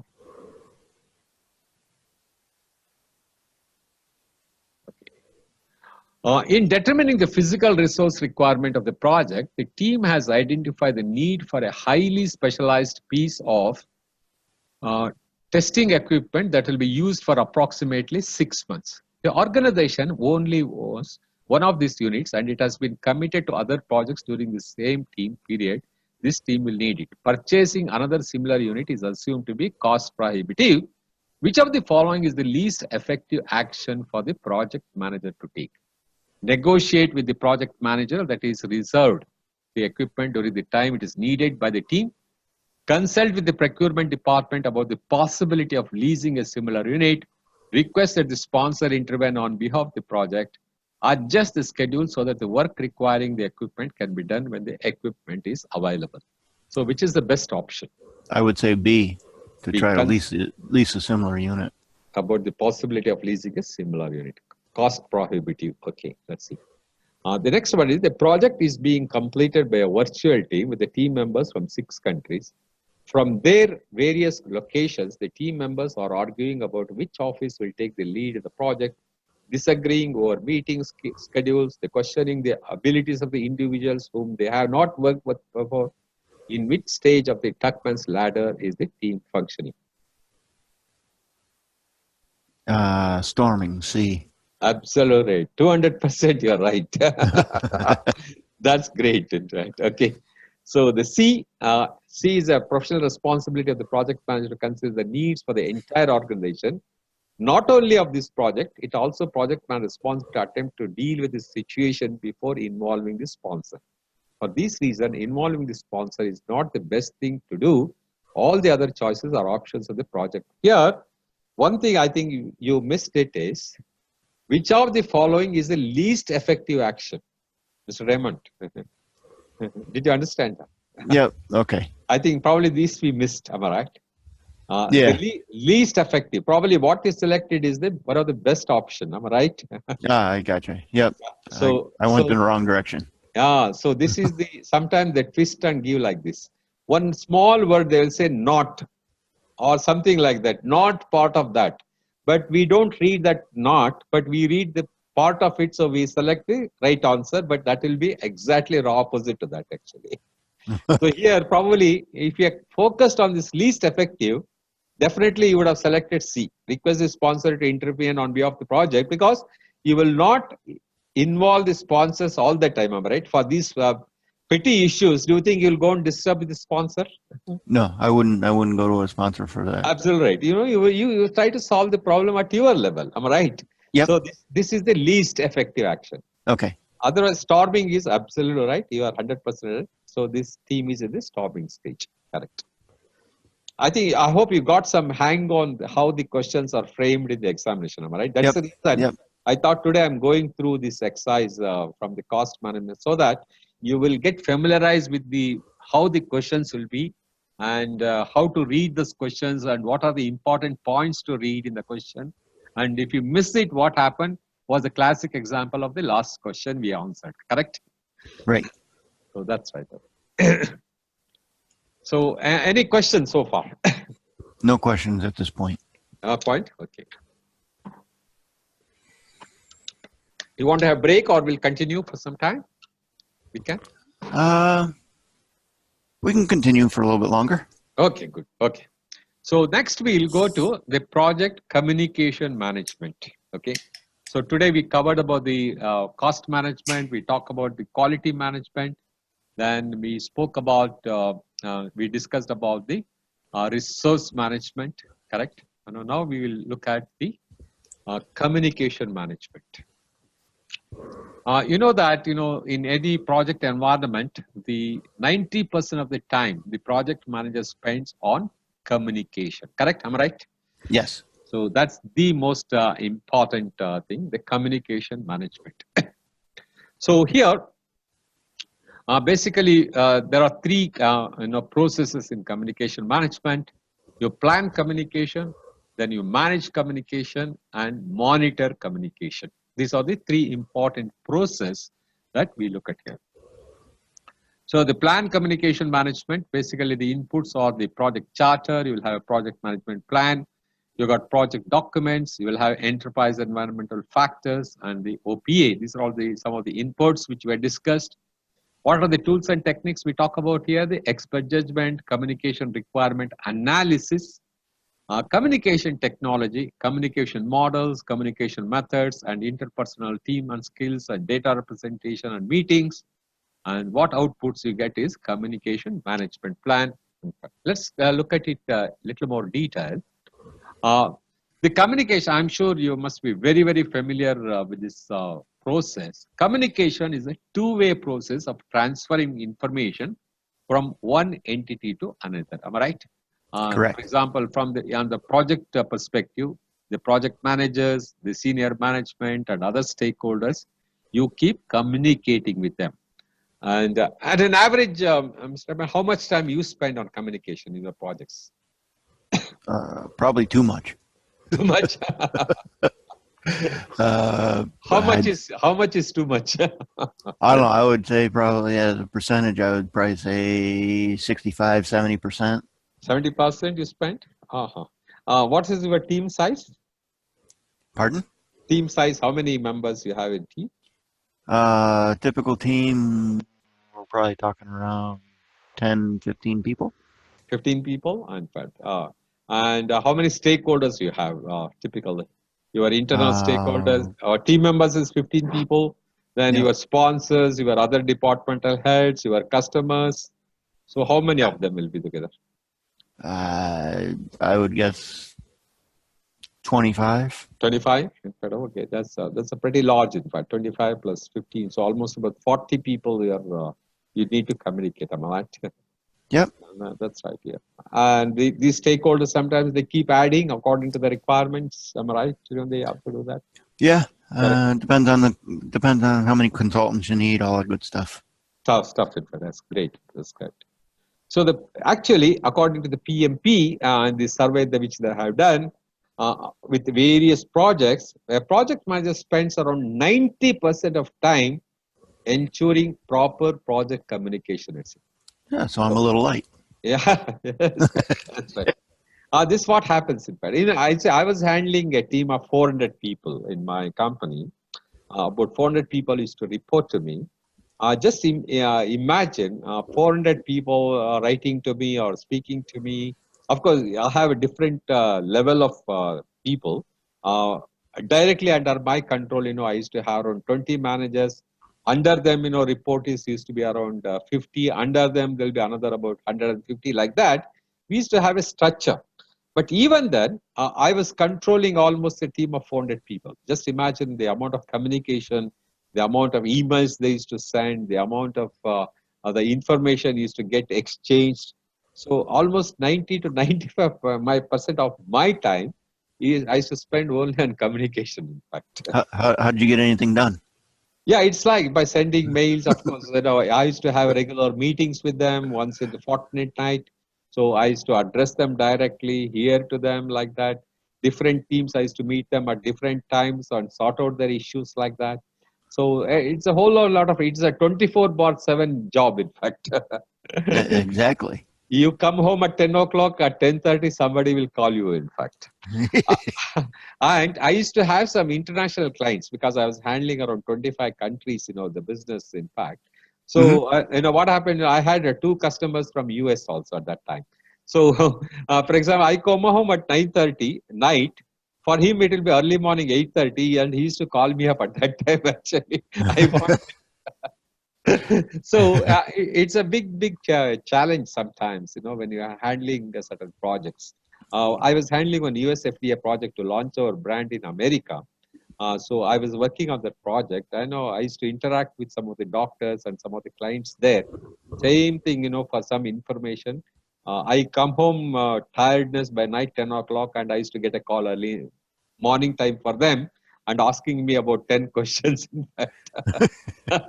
So this is how the project management life is like that, in fact.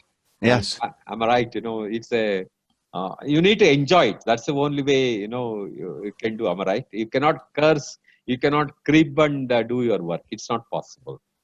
You need to enjoy your work and you need to do it happily. Correct? Yep, I agree. There's no other go about that. You need to have a smiling face all the time and try to do. That's the best way of handling the problems. Right.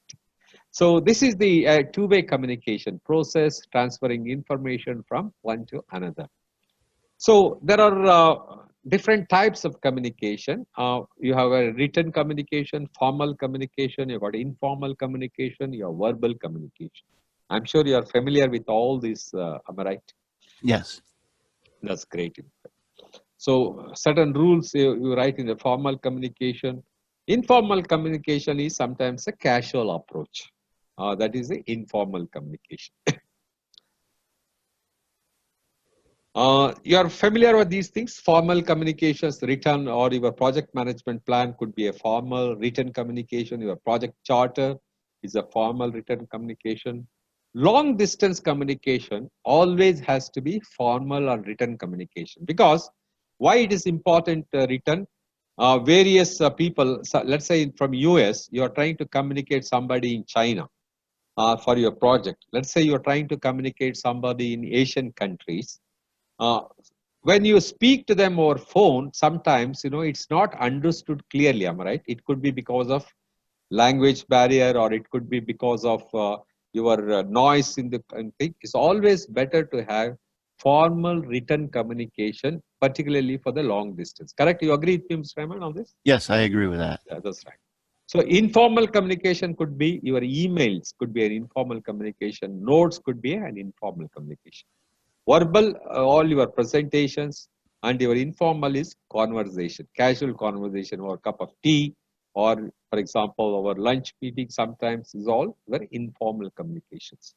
So you can expect a question on this. Questions that require choosing communication method for a given situation can be expected. For example, in a long distance communication, which is the best way to communicate?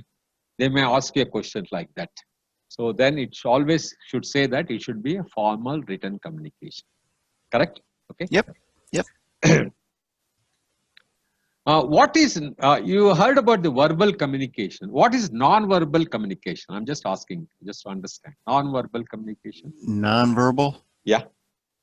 It would be fax. It would be emails. It would be letters in the mail. Mm-hmm. No, that's not non-verbal. Non-verbal communication, it is a body language. I see where you're going with this. Okay.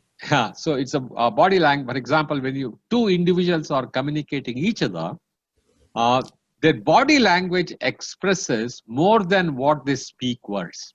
Body language could be your eyebrows, how you raises your eyes, what is the tone, how your hand movements, how you stand, eye contacts. These are all the non-verbal communication. That means they communicate more than what you speak. Suppose your voice level is very high, what it shows? When you speak in a very high level, when your tone is very aggressive, what it speaks? Like you're yelling at them. Am I right? It's virtually, that means you are angry. Am I right? Yep, angry. You're virtually, you're angry, you're shouting on somebody. That means your conversation is that you are trying to impress, or you are trying to tell something in a very harsh tone. That is the non-verbal communication. Your body language, your eye contact. Suppose you are speaking to somebody without looking at their eyes. You're speaking to them, what it shows? Without eye contact? Yeah. That you're not really paying attention? Yeah, that's absolutely right. That means for this, it's just a casual call. You're not serious about that. Am I right? If you don't look at the eyes of somebody's eyes and talk to them, it shows that he has a careless attitude. Am I right? That means that guy is not important for you. Am I right? Right. Yeah. Yep. If he's very important, you look at their eyes, you have a smiling face, and you talk to them. Am I right? Correct. So that is again non-verbal communication. Your handshakes, when you shake, for example, give a handshake, you need to give a firm handshake, and when you're doing that, you need to look at their eyes and give a handshake. Am I right? That's what they do. Correct? Yes. Suppose you're looking at somewhere else and give a handshake, what it speaks? You're acknowledging them that they're there, but you're not really giving them the confidence. Any importance, or you're not giving any confidence. Am I right? So right. These are all non-verbal communication. So as a project manager, I'm just trying to touch upon this because I don't know whether it will be there in the book or not, but still, I just wanted to, so non-verbal communication is as important or more important than your verbal communication. Particularly when you're addressing a meeting, how you stand in front of your team members, what body language will have, the smiling face, the confidence, the eye level contacts when you address them. or stakeholders or team members is very, very important. That means the project manager is very confident. The project manager is very, authority on the subject when he speaks. The project manager knows what he's talking. The project manager is conveying his information very properly and clearly. These are all the non-verbal communication does. You agree with me a lot, these things? Yeah. Yes, I agree. Yeah, that's right. Okay.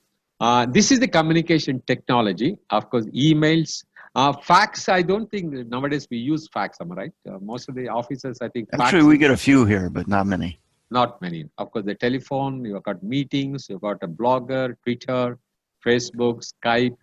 One more you can add is the WhatsApp here. Probably, I think. Am I right? And video conferencing can be added here. In fact, these are all some of the communication technologies we talk about. So here's one thing. Let's try to understand. Given that communication takes place between the four members, again, one more thing for you to remember, and one more formula for you. Okay, but it's very important. And let's try to understand from your organization perspective also, so that you'll remember it, not just from the examination point of view. So let's say you said how many team members? You said 15 members or your direct reportees, am I right? Yeah. Okay. How many communication channels are there for 15 members? So how do we calculate that? According to how many channels you have for 15 team members you are controlling, how many do you think the communication channels are there? A lot. And you're looking at 6 for 4, so if you times that by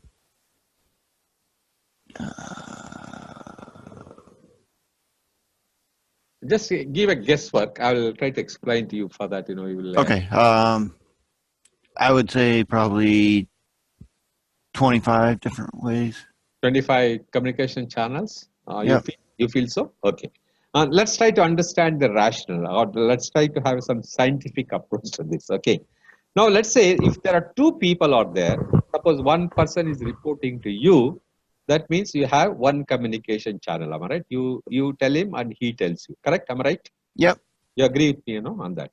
Yes. Let's say if there are two reportees, he reports to you, and for example, there are two reportees. You talk to him, he talks to another person, and another person talks to you. So there are three communication channels. Correct? You agree with me, Yep. One, you and two members. So there are three communication. Let us say there are three reportees are there for you. So you talk to him, he talks to you, he talks to you. In between, this guy talks to him. So there are 6 communication. 1, 2, 3, 4, 5, 6. Correct? Am I right? Yeah. So how do you calculate? How do you, for example, it's easy to calculate for 4 people, but if there are 15 people or 50 people, how do you calculate the communication channels? So the best way is there is one formula, that is n into n minus 1 divided by 2 gives you the number of communications. Okay. Now let's say in your team, you said 15 people, am I right? Yes. Correct? So 15 into 15 minus 1 divided by 2, how much it will come? It'd be 7. Pardon me? 15 minus 1, 14, divided by 2 is 7. No. 15 into n minus 1. N is 15. 15 into 15 minus 1 divided by 2. You got it? Your 15 members are the team members, correct?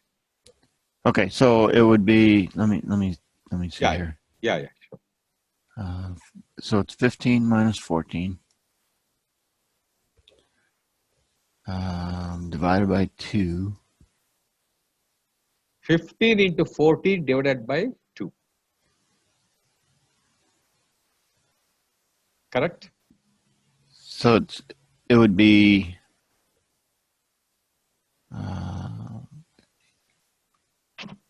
105 channels? Yeah, absolutely right. That is the number of channels you and your team has got. Amazing, you know. Yeah. Adds up fast, I guess. Huh? Adds up fast, I guess. You know, because they will be also talking to each other, which you don't know, correct? Right. So 105 channels you are having in your 15 members team. Got it? So that's a lot of ways for something to get skewed. Skewed, in fact. So you need to remember this formula. N into n minus 1 divided by 2. And 99%, you know, you will have a question on this, in fact.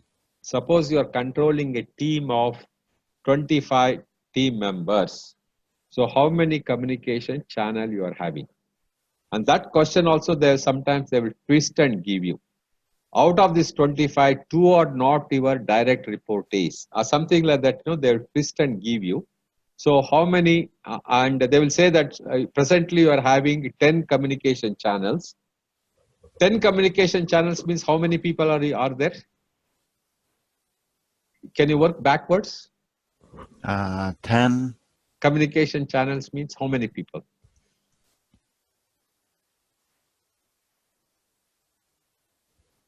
I'm asking the opposite question here.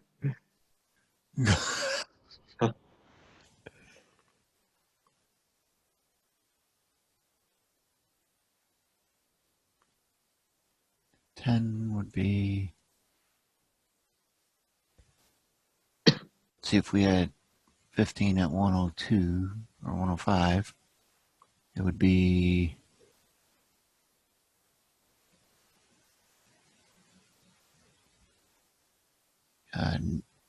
90, I think. No, 10 communication channel.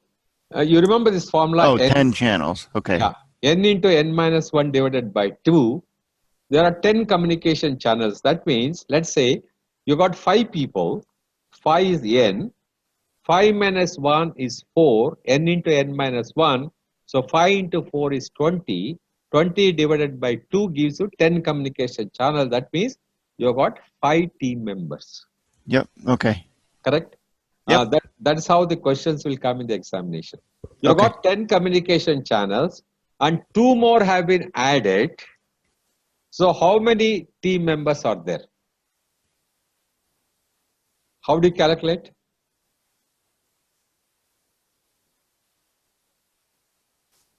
Guess? I'm thinking that you ran through the thing and then I'm trying to figure out how that was. So you got 10 communication channels. And you added 2, so added 12. 2. So how many team members you have now? That is the question. That becomes 7, am I right? Yes.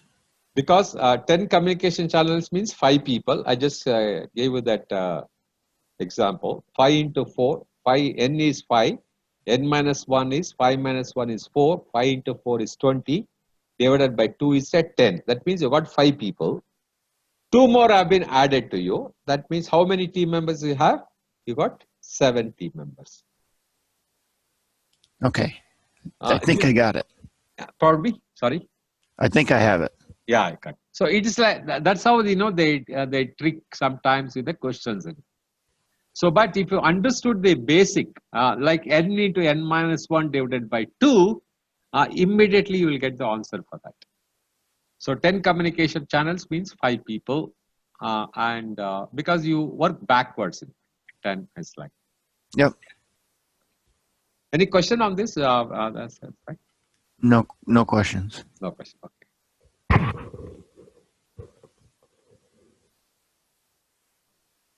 Here is the technique, the communication model.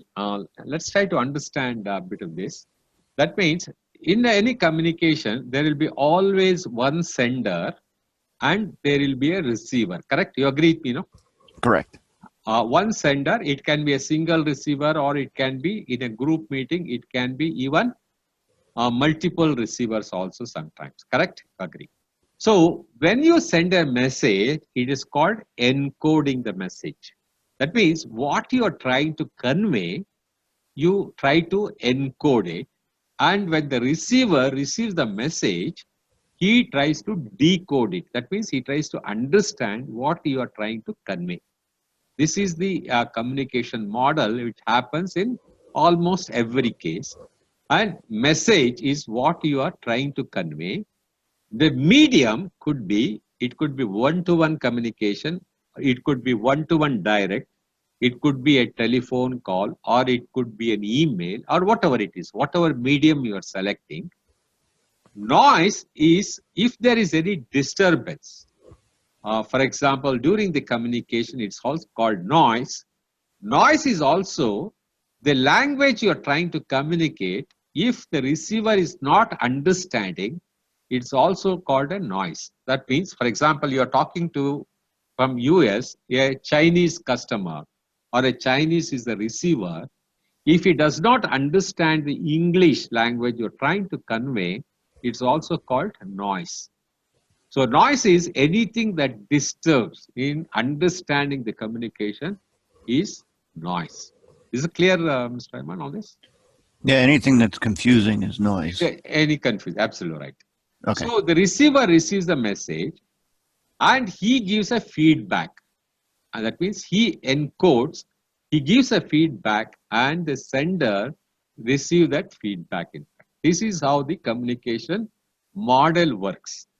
If there is any break somewhere, then that communication is not complete. That means if the message is not understood by the receiver and the receiver, whatever the feedback has not received by the sender, then that communication is not complete. So for any effective communication, these are all the various important steps it is involved in. Correct, am I right? Yep. Yep. Okay, it's any straightforward. I'm sure with your rich experience, it's easy to understand and follow that. So here again, now a sender encoded the message, the communication type, message received and decoded. It's a verbal or it could be non-verbal. I explained to you the non-verbal is your body language, your body movements, your eye contacts, your active listening, and the communication type. The noise is one, as you said, anything which is confusing or not understood clearly, it is the noise level in fact. This is how the communication model works. Here's one example. A Japanese tourist calls a hotel in Dubai to book a room. The tourist speaking Japanese is the encoding the message. The telephone serves as the medium. The decoding is problematic as the receptionist does not understand the Japanese. So the same would be true to the receptionist speaks Arabic. However, communication can be streamlined if they communicate in a language comprehensible to both. It's called the noise level or the disturbance. So here, analyze the communication model to identify the communication problems. Anything that interferes with the transmission and understanding the message is noise, what we discussed. A communication method that conveys the message, here the encoding, message medium, message decode, and translate the message back into meaningful, thoughtful ideas. That's the feedback, and translates through or ideas into understandable language. This is the communication model. Again, you can expect one question on this, basically a noise or the feedback, encoding or decoding. They will say that, translate the message back into meaningful thoughts or ideas from the receiver. It is called decoding. So try to understand some of this terminology. You are very, very familiar with this, I'm sure about it. But you need to understand the terminology. It's very important. Okay. Are you with me on this, Mr. Chairman? Yeah, yep. Yeah, good. Great. So what's a planned communication? Here we talk about the inputs, the project charter, project management plan, resource management plan, stakeholders engagement plan, and the stakeholders register. Again, we'll discuss in detail about the stakeholders management plan in that knowledge area. We discussed about the communication technology, the various communication technology. We went through that. Then communication models we discussed, encoding, decoding, the message, the noise level. The communication methods we discussed could be formal, written, formal, verbal, in all those things we discussed. Interpersonal and team skills, the communication styles and assessment, political awareness and cultural awareness. These two are very, very important. You have any team of different races or different culture in your team, Mr. Imad? You have? Yes, You we have. have some. We in the office we have some Polish people. We have some African Americans. Mm-hmm. So, how do you handle the cultural differences when you communicate? They actually all speak English, so I don't think there's too much difficulty communicating with them. Okay. That's great, in fact. Yeah.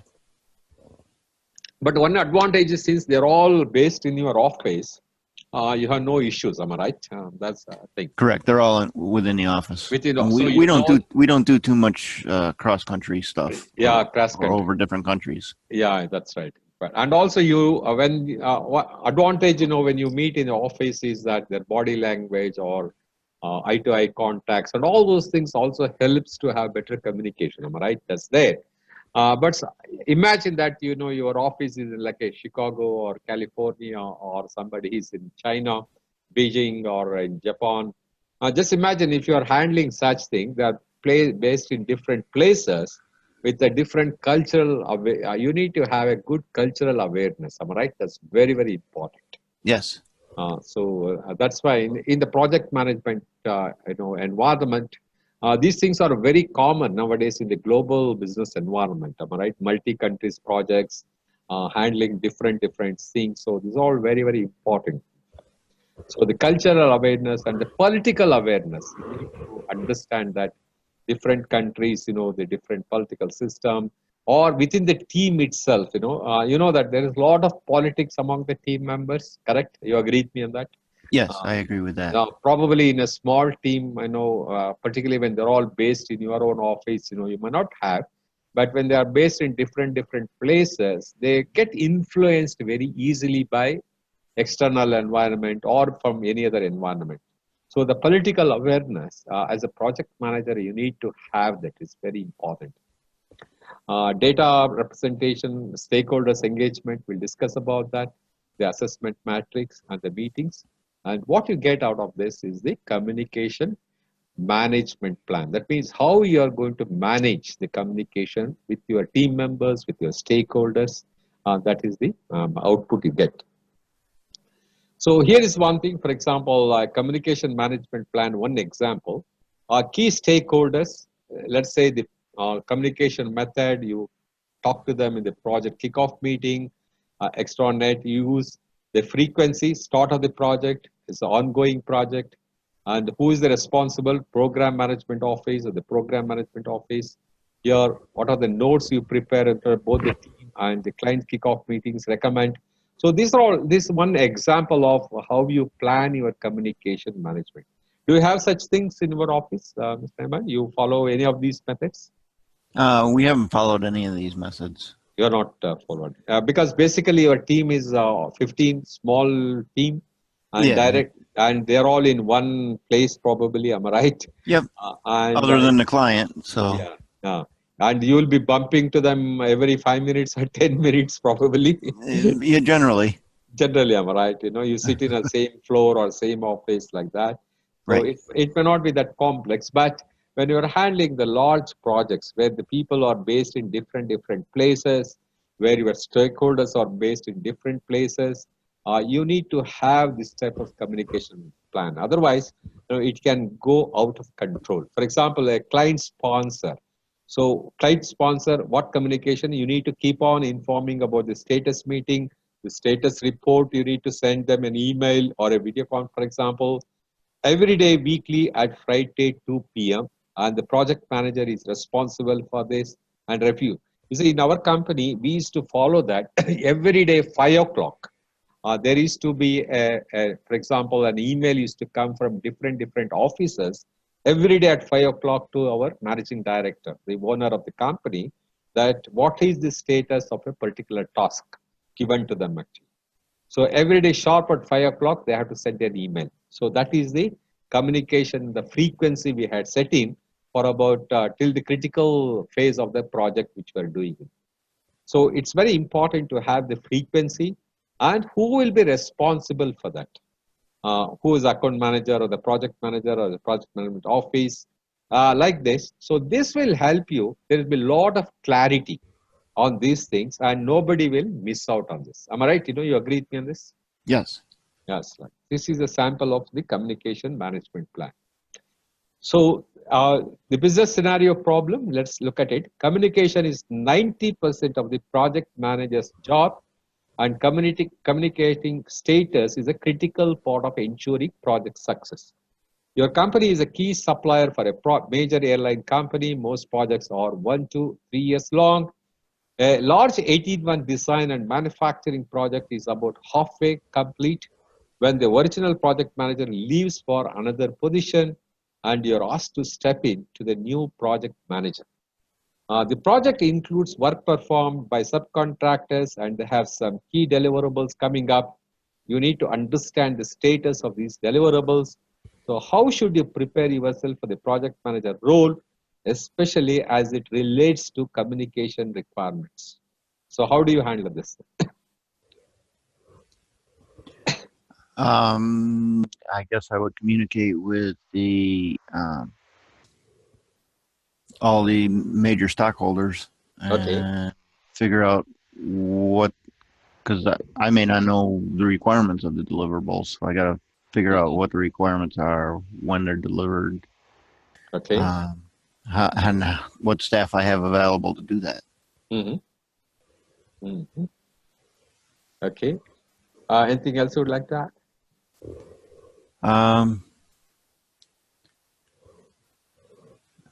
Right now, nothing else is coming to my mind. Okay. Let's look at it. Okay, I understand that.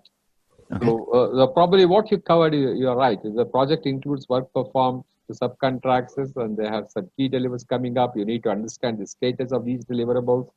So how should you prepare yourself for the project manager role? Basically, you understand, you go through the various things which you just explained and you keep on communicating to the various stakeholders. That's what the best thing as a project manager you can do about it. Right? Right? Yep. That's right. That's okay.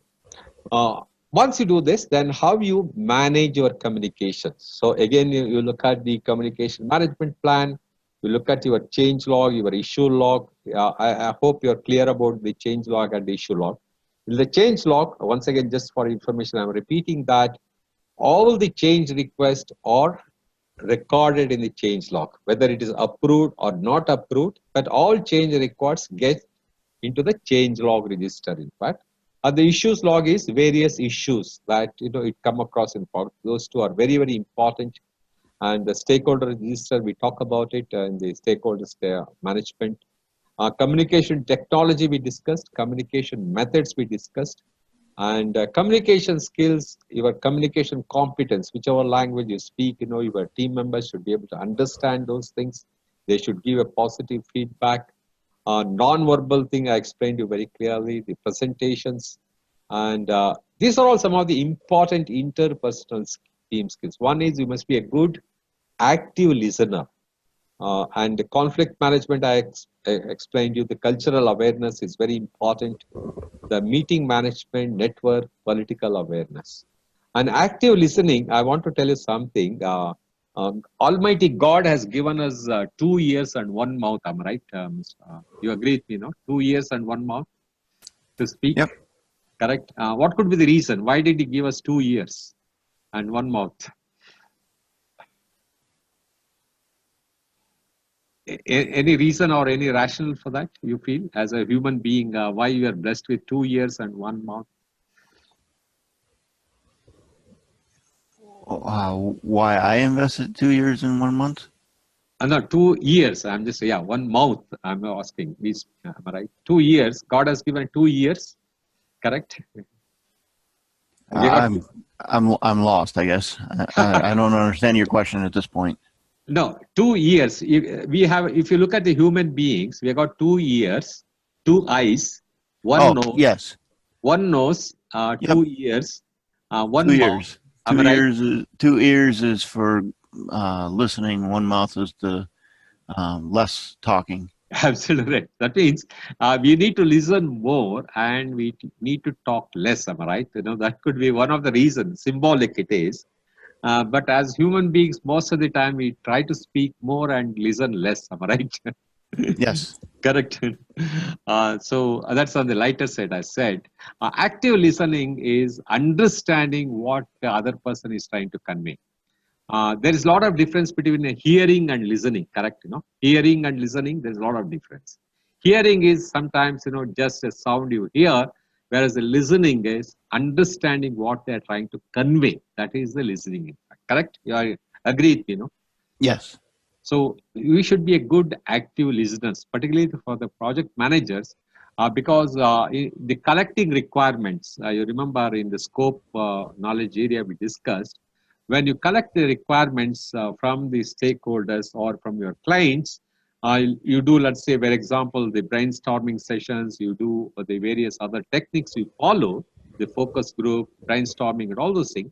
So you need to listen to them very clearly. If you don't listen to them, then probably the information that you want to gather may not be correct, in fact. Correct?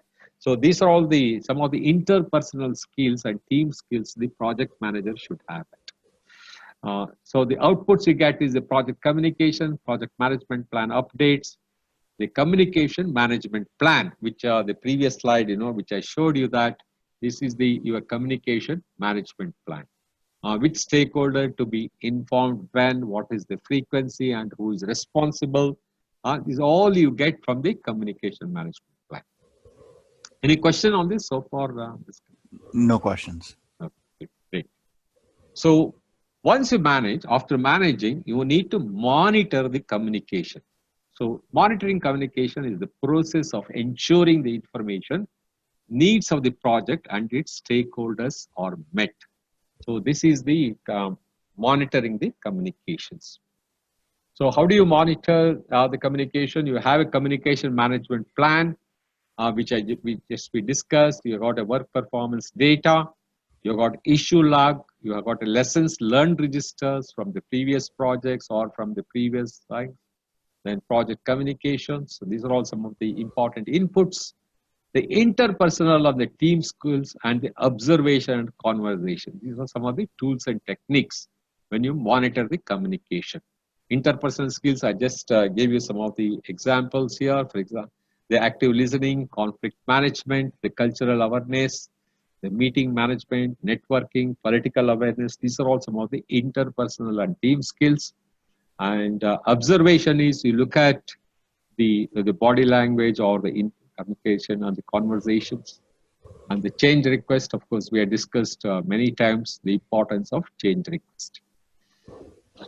So communication, some of the key concepts here, the communication is a two-way process of transferring information from one entity to another. The four commonly used communication methods are formal written, formal verbal, formal written, and informal verbal. These are the four communication. I hope you got this right, Mr. Raymond. I hope it's very clear. Am I right? Yes. What is formal verbal, informal written, and informal verbal. The total number of unique channels of communication can be calculated using the formula n into n minus 1 divided by 2. So please remember this formula. It's very, very important. Definitely there will be a question on this, the number of channels you have when you are running a project team. So they might ask you in a different way, but it's important to remember these things. By analyzing the basic communication model, problems in project communications can be identified. The project manager is responsible for timely availability of information to all the stakeholders. That is, as you said, 90% of the time the project manager spends on communication. The three project communication management processes are plan communication, manage communication, and monitor communications. Few questions. Let's go through. You like the questions, Mr. Raymond? Pardon? You like the questions? You appreciate answering these questions? Yes. Great. Yes, it's helpful. Okay. It's very, very helpful, and it will also get to prepare for the examination. So a team member has been late to several recent team meetings, and the last two deliverables he submitted were not acceptable. The project manager decides he can no longer wait for things to improve and must address the issue with the team member. So what is the best form of communication for addressing this problem? Is it formal written or formal verbal or informal written or informal verbal? It'd be a formal written. Written answer, right? Okay. Extensive use of dash communication is most likely to aid in solving complex problems. Let's see. Extensive use of, I think it's a formal verbal. Communication is most likely to aid in solving complex problems.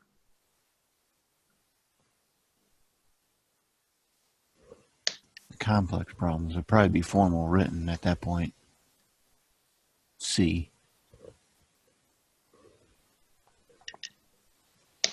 Formal written?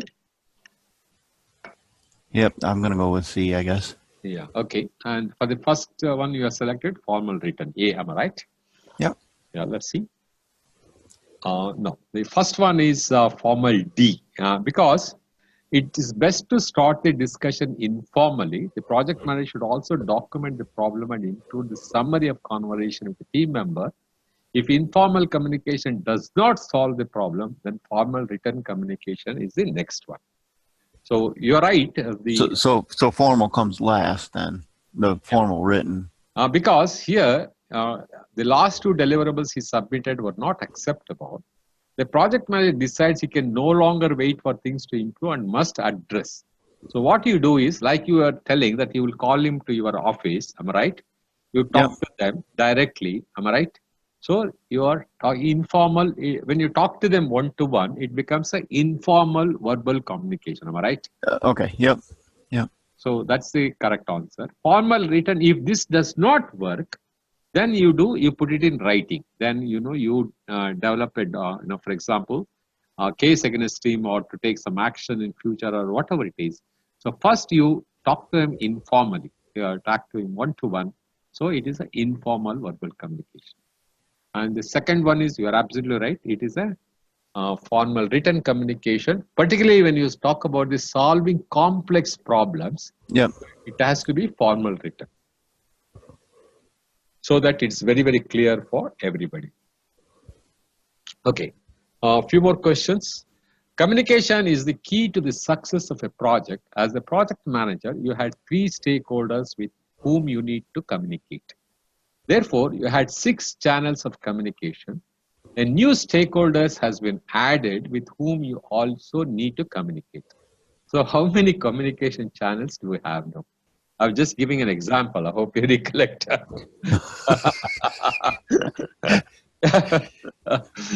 You remember, Mr. I gave a different number. I didn't expect this question will come here. Nice. So can you, let's try to solve this. Okay. As a project manager, you had 3 stakeholders with whom you needed to communicate. So therefore, you had 6 channels of communication. A new stakeholders has been added with whom you also need to communicate. So how many communication channels do you have? You got 7, 10, 12, or 16.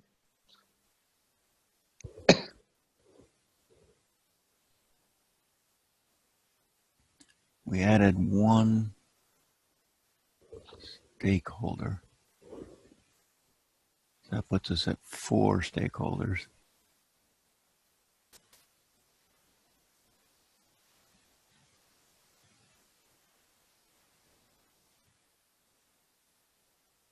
We got, therefore you had 6 channels. Now we got to go increase that.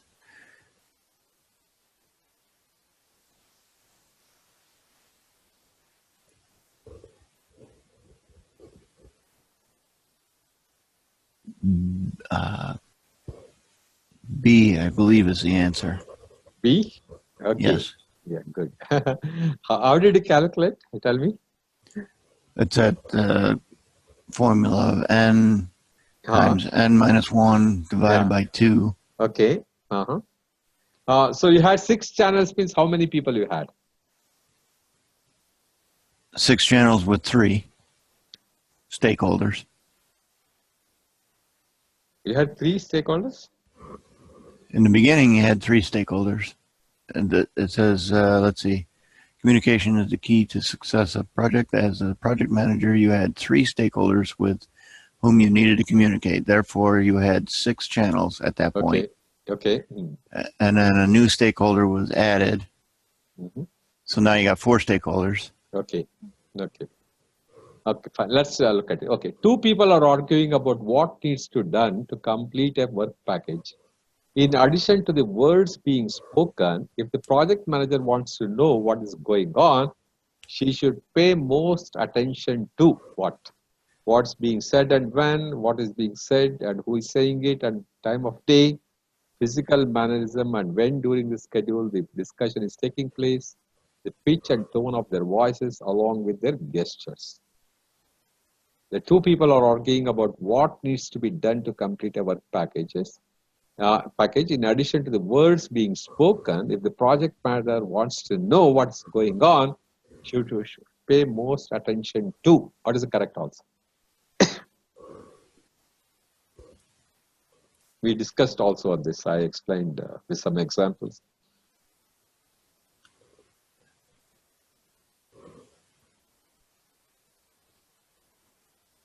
Hello? Yep, I'm here. Yeah, sure. I was just kind of reading silently. Yeah, okay. Understood. Please take your own time. There's no problem. I would say it's D, the pitch and tone of their voices along with their gestures. Absolutely right. I think that's the right answer. It should be. Let's see. I also feel that should be the right answer because there's a rationale. It's a non-verbal communication. That's what the project manager has to give the importance for that. Okay. Our project manager has a project team consisting of people of 4 countries. The project is very important to the company, and the project manager is concerned about its success.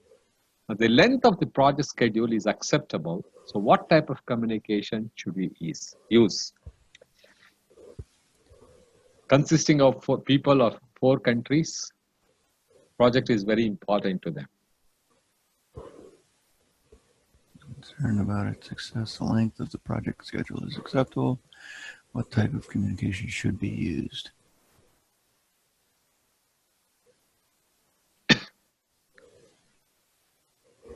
I would go with B, formal written communications. Excellent. I think that's the correct answer. It should be. Because it's very important to them. Absolutely right. And 4 different countries. That means they are based in different places. So it has to be a formal written communication. I also agree with you. Let's look at it. So the first answer you gave is B. The second one is the D. And the third one is B. Am I right? Yep. Let's see. You're right. There you are. Wow. You nice. have passed your PMP exam, Mr. If there was only 3 questions, yes. No. Most of the questions you have been answering correctly. I think you're right. You are grasping the subject very well. I really appreciate that. That's good. Good. And I also I'm glad. think, my communication is also good to you. Am I right? Yes. I'm able to make you understand these things. That's also that's called taking self-credit. Okay. Apart from the job, okay, did you remember that the project manager, this is the rationale, needs to be included when calculating the number of communication channels. Therefore, there are actually 4 stakeholders to begin with and 6 channels of communication. The question is asking, you said 3 stakeholders, there are 4 stakeholders, and the question is asking how many total channels of communication. So 5 into 4 divided by 2 should give you 10 communication. You are absolutely right.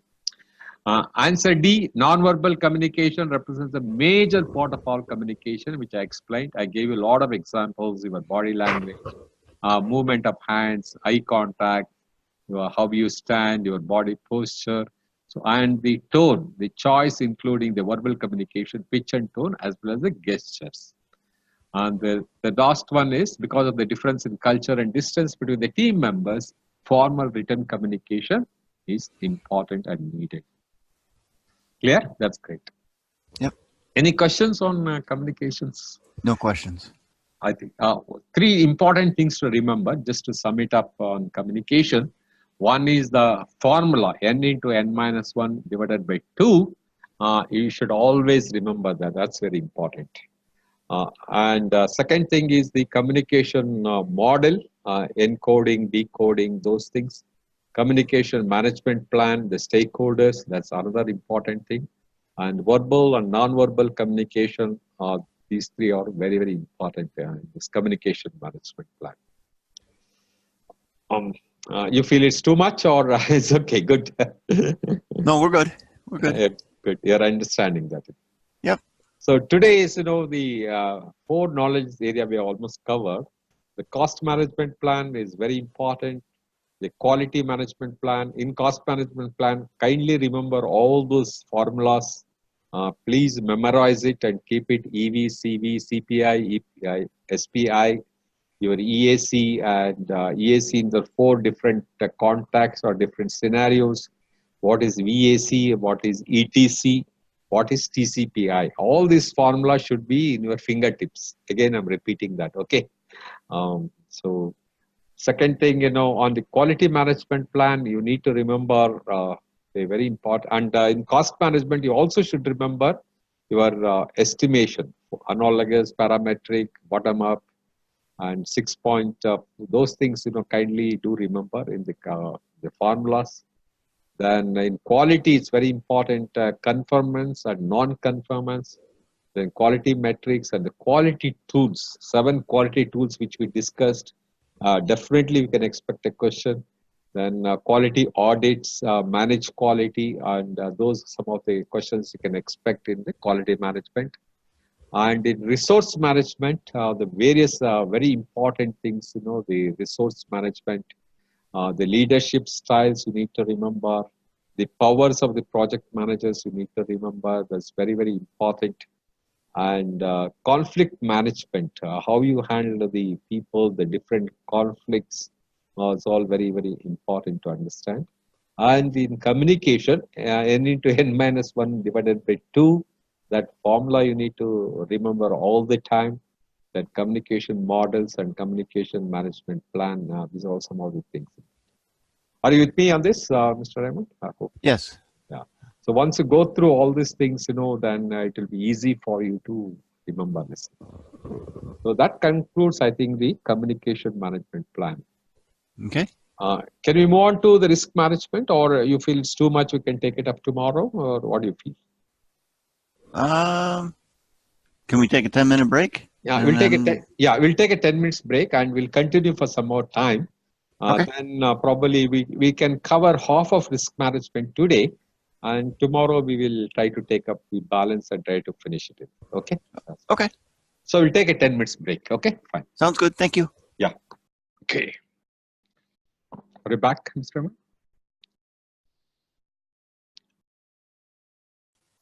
I'm back. Okay, good. Okay, great. You had some light refreshment. You had something? Yes. Good. Okay. So what time normally take your lunch? It's usually at 12 o'clock. Oh, noon time. Our time. Oh. What time is it there now? Of course, in India right now it's 1:15 night. It's 3:43 here, or 3:45 here. 3:45, yeah. Okay. That's great. You keep traveling to Oklahoma anytime that side? Oklahoma. Do I travel to Oklahoma? Yeah. I've never been in Oklahoma, to be honest with you. Oh, you've never been, is it? Okay. No. Is that where you're from? Yeah, I know. I'll be coming in October. I'll be traveling that side in August, probably. That's right. Oh, okay. Yeah. So probably you can, tomorrow you'll exchange your mobile number so that we can try to interact or try to catch up. If I'm visiting New York, I'll try to find some time and meet you there. Sure, that would be awesome. Yeah, let's see. But okay. Bye. I'll be there about 5-6 months. I'll be traveling during that time. So let's see. Okay. You can catch up at that time. Yep. That's great. You have any projects towards you're planning to California side anytime? No plans to get to the west side of the country. Yeah, west side. Okay. I think that's a happening place also, right? California side. Yeah, it's interesting. I spent almost 5 to 6 months in a year that Oklahoma, California side. Yep. Keep traveling those sides, right? So far it's good. Any questions or any clarifications on some of these things? No questions. A lot of info, but no questions. No questions. Okay. That's great. Okay. So we'll go to get into the next knowledge area. We'll try to cover some part of that today and the problems because I think already too much of information I've given you today. Correct? Am I right? That's a lot of information. So with so many formulas and so many concepts and all those things. But nothing to get scared, that you need to put it in a right perspective, in a right flow so that, you can understand this subject. It's a very interesting subject also, project management. If you look at it from a different angle, is every project, there are 10 knowledge area we're talking about. Am I right? Scope, schedule, cost, your quality, your resource management, your procurement management, your stakeholders management. All these things are important in the area of projects. Am I right? It's very important. Without cost, without scope, without schedule, or without risk, without communication, there's no project environment, isn't it? Yeah, everything is included. Everything is included. And to integrate all these things, you need an integration management, correct? That skill is also required. Right. So it's a very well structured and very well, these concepts, very well framed, these tools and techniques. We're talking about various tools and techniques. It's all very practical and these are all implementable. And again, we talk about the tailoring. In fact, what is required in a particular project area, you only use those tools and techniques. It's not that in the book PIMBA guide, if you go count, there are more than 130 to 140 tools and techniques are there. Okay, but most of the things we have also listed, which I also explained to you. Not all the tools and techniques you require in all the process. Am I right? You need to select which process requires which tools and techniques. So that's how a good, effective, and efficient project manager operates in a project environment. So this subject, the more you read and the more you try to go through all these things, you start enjoying this book and as well as enjoying this content. Am I right? You agree with me? Yes, I agree. Yeah, that's right. And particularly with your rich experience, when you start implementing, you are already doing it, you are already implementing many of these things. Probably you would not have heard certain acronyms or certain terminologies. And now when you start, for example, when you start interacting with your finance guy about earned value management, your cost variance or schedule variance, you talk about the estimated at completion. When you talk to them in these terminologies, they will also get excited. Am I right? Yeah, I wouldn't doubt it. Am I right? So, and they will start reciprocating you very well. Probably they will start respecting the project manager much better than the earlier days. So these are all some of the advantages of learning. And when you talk to the quality guy with the quality audits, you talk about the conformance, non-conformance, those technical words. When you start talking to them, they think that here's a project manager who knows the subject. they can't take you for a ride. But correct? No, you agree? Yeah. Same thing applies to your human resource management. Some of the conflict techniques, for example, which we discussed. You talk about a Maslow theory tomorrow to your HR guy. You will feel elated, isn't it? You talk about physiological needs, so yes, self-esteem, self-actualization. For example, McGregor's theory of X and theory Y, you start giving me the example. The whole project environment will change, but I'm sure about it. Correct. That's one of the reasons I appreciate this subject so much. I become so passionate about this subject. Yeah, it's a great, happy. So let's go to the risk management. Uh, with your 32 years of experience, is there any project without risk you have handled? Never. Never, am I right?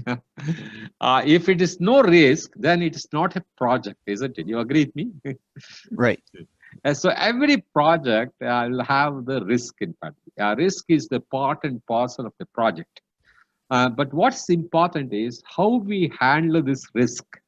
That is very, very important.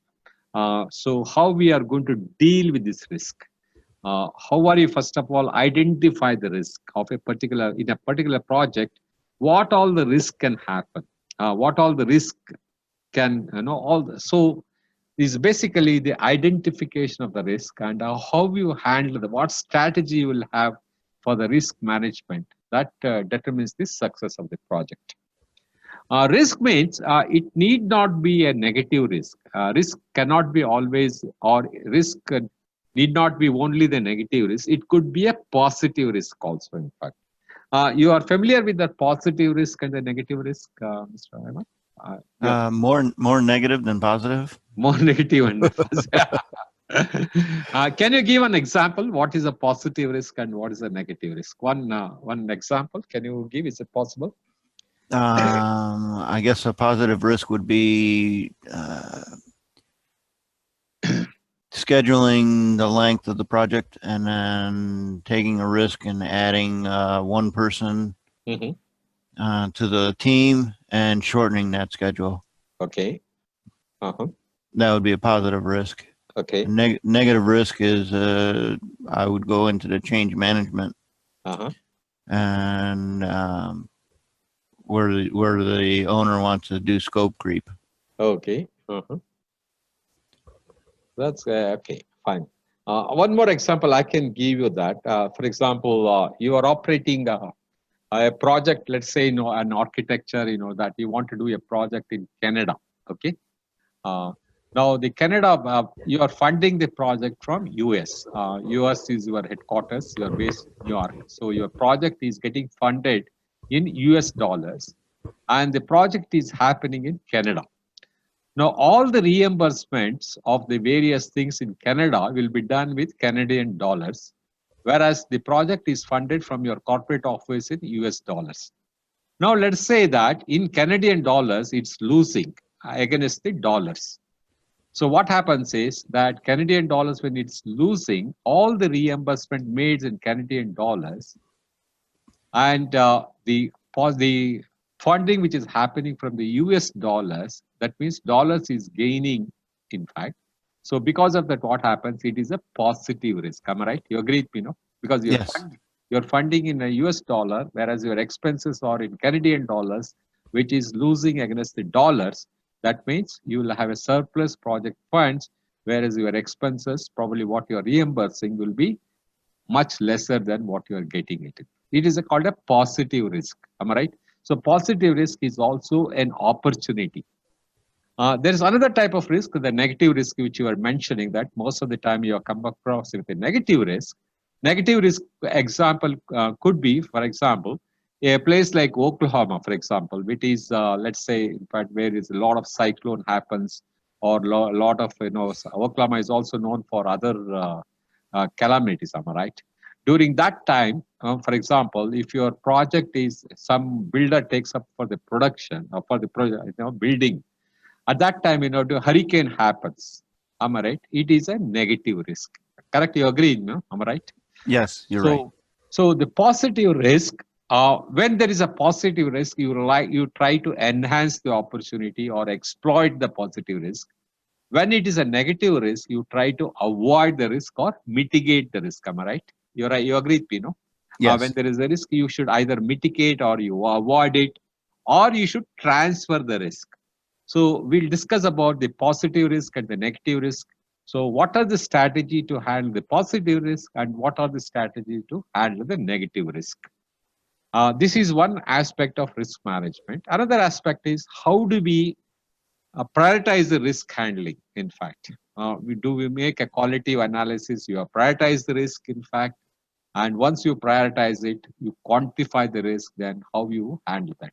So this is all about the risk management. So first of all, basically, you should understand that all project will have the risk. It depends upon the organization to have the risk tolerance level or risk threshold level, whether or they want to risk totally, they want to avoid the risk, in fact, or they can control the risk. So these are all some of the aspects we will discuss in risk management. Is it clear on that? The outline, the objective of that? All clear. Yeah. The what I'm asking is the total scenario about the risk management. This is all what we are going to discuss about the risk management. Is it clear? I just wanted to ask you. Yeah. Yeah, that's good. The positive risk, the negative risk, and the strategies that we can implement to handle these things. So the risk definition is the project risk are considered risky as they are unique undertaking with varying degrees of complexity and are influenced by constraints, assumptions, and changing expectations of the stakeholders. So the project organization need to manage project risk in a controlled manner to create value while balancing the risk and reward.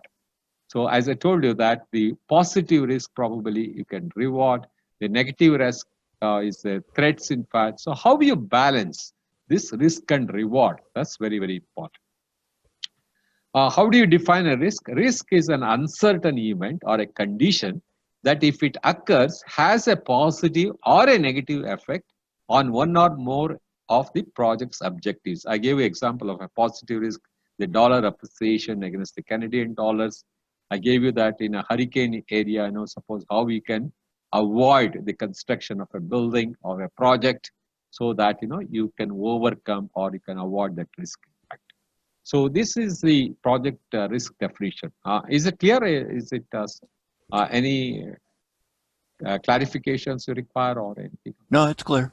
Clear, it's good. Okay, great. So here the positive risk are called opportunities and the negative risk are called threats. Organizations should recognize a positive risk in a project and attempt to leverage them. Like, for example, the Canadian dollars example I give, you need to exploit that type of situations more and more so the organization can get benefit out of that. That doesn't mean that, you influence the Canadian dollars to lose. That's not possible. But if there is an opportunity like that, the organization try to exploit that opportunity.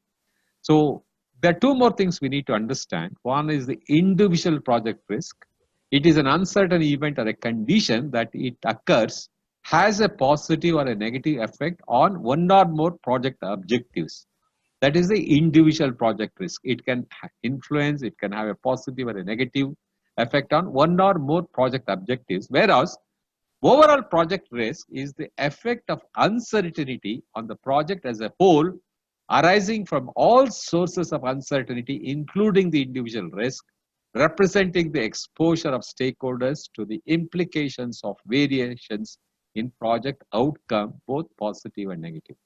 Can you recollect with your experience? Was there any total project risk in your area by any chance you had? I don't recall of any. You don't recall that? Or can you guess what could be the overall project risk it can have? An overall project risk. Yeah. It would be, I think that would be considered going well over budget. Well over budget, okay. That's right.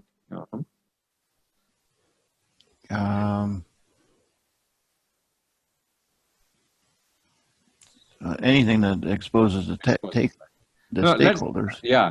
Let's take one hypothetical situation. For example, the Mexican Wall project, which is going on with the present government, right? The Mexican Wall project. Yep. It's going on, in fact. Now, let's assume that. Let's think for a moment. If tomorrow, next election, there will be some change in the present, of course, the Republican government is there. Suppose by any chance, if the government changes, do you think that project will go on? It may or may not. Am I right? But for example, if there is a different way of thinking or different way of looking at the whole thing, why should we build a project, or why should we build a wall? Is there another better way of handling the situation? Then it can affect the overall project, am I right? So it's correct. The project itself, may get cancelled, am I right? Or it can get abandoned, or it may get terminated. If that happens, that is called the overall project risk sometimes, because of various reasons it could be. I'm not telling you that it's going to happen, but I'm just giving an example. So if the thinking, or if the external environment forces, sometimes, then the projects can get terminated, and that is a big risk, in fact. Correct? You agree? Correct. Yep. So that is the overall project risk. The individual project risk is this example which I gave you. It has a positive or a negative effect on one or more project objectives, whereas the project risk, overall project risk, is completely getting terminated, in fact, because of certain reasons. That could be another reason. I think there are several examples we can give in many places. I hope it's very clear. Individual project risk and the overall project risk. Correct? Okay. Yep. Great. So how do we plan risk management? This is again the inputs, project charter, the stakeholder register, because it's basically for any project environment, your stakeholders, their tolerance level, their risk appetite, all those things are very, very important. So you need to have the stakeholders register, data analysis, and stakeholder analysis. In the stakeholders management, we'll discuss about how you analyze each stakeholder. We'll look into that, and we get the risk management plan. So these are all some of the all sources of project risk. You will have technical risk. What are the technical risks? We talk about the scope definition, requirement definition, estimates, assumptions and constraints, technical processes, technology, technical interfaces. These are all the technical risk. In your area, do you find any of these risks, Mr. By any chance? Yeah, technical risk is a big one. Big one? Technology risks, let's put it that way. Technology risk, okay. Then technical interfaces probably also it could be a great risk, right? Interfaces. Yep. Probably you may plan certain things, and your people, for example, some of the human resources may not accept it, am I right? Or they may have the limitations of accepting those things. Correct. Right? So these are all the big technical interfaces. And scope definition itself is a very big risk, isn't it? Yes. If scope is not defined clearly, if the requirements are not collected properly, we did see some of the case studies while discussing today, and on the scope also, that if the scope is not defined, if the boundaries are not fixed properly, we spoke about the scope creep, am I right? And those are all very, very important things. And management risk, project management, program portfolio management, operations management, organization, resourcing, communications. You have such problems, such areas, management risk? Resourcing and communications is probably our biggest risk. Biggest risk you have. Resourcing is what, in terms of people, that you don't get the required resources or skilled resources? Yep. We're usually short on manpower. Less qualified or not skillful, am I right, for a particular task? Yep. I think that's right. But you have a good selection process. You are very clear about that. The selection process, all those things. You have a set of, for example, the criteria for selection, all those things you have. Yes. For example, to select an intern, for just to understand, what is the criteria you have to select an intern? You have. Selecting an intern would be education. Yeah. Okay. Background.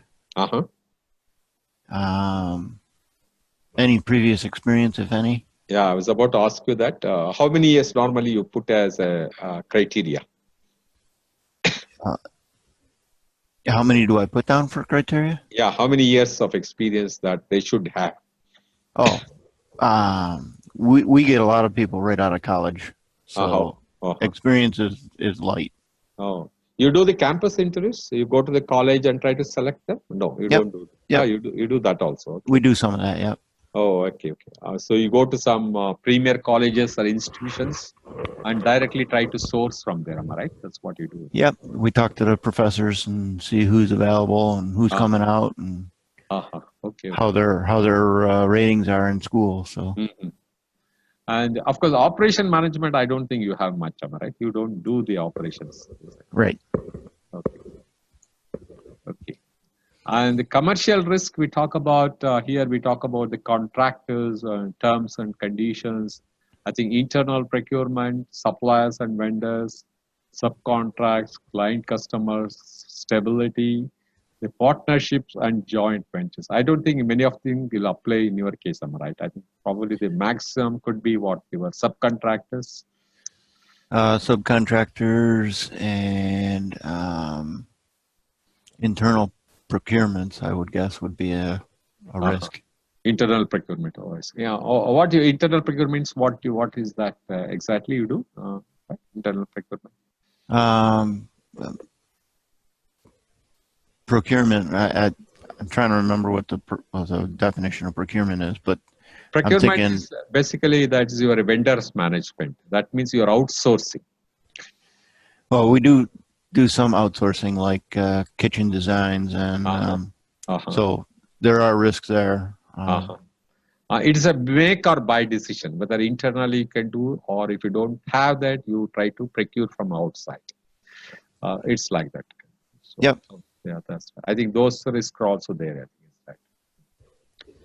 And coming to external risk, what risk you have any litigations, or for example, your exchange rates?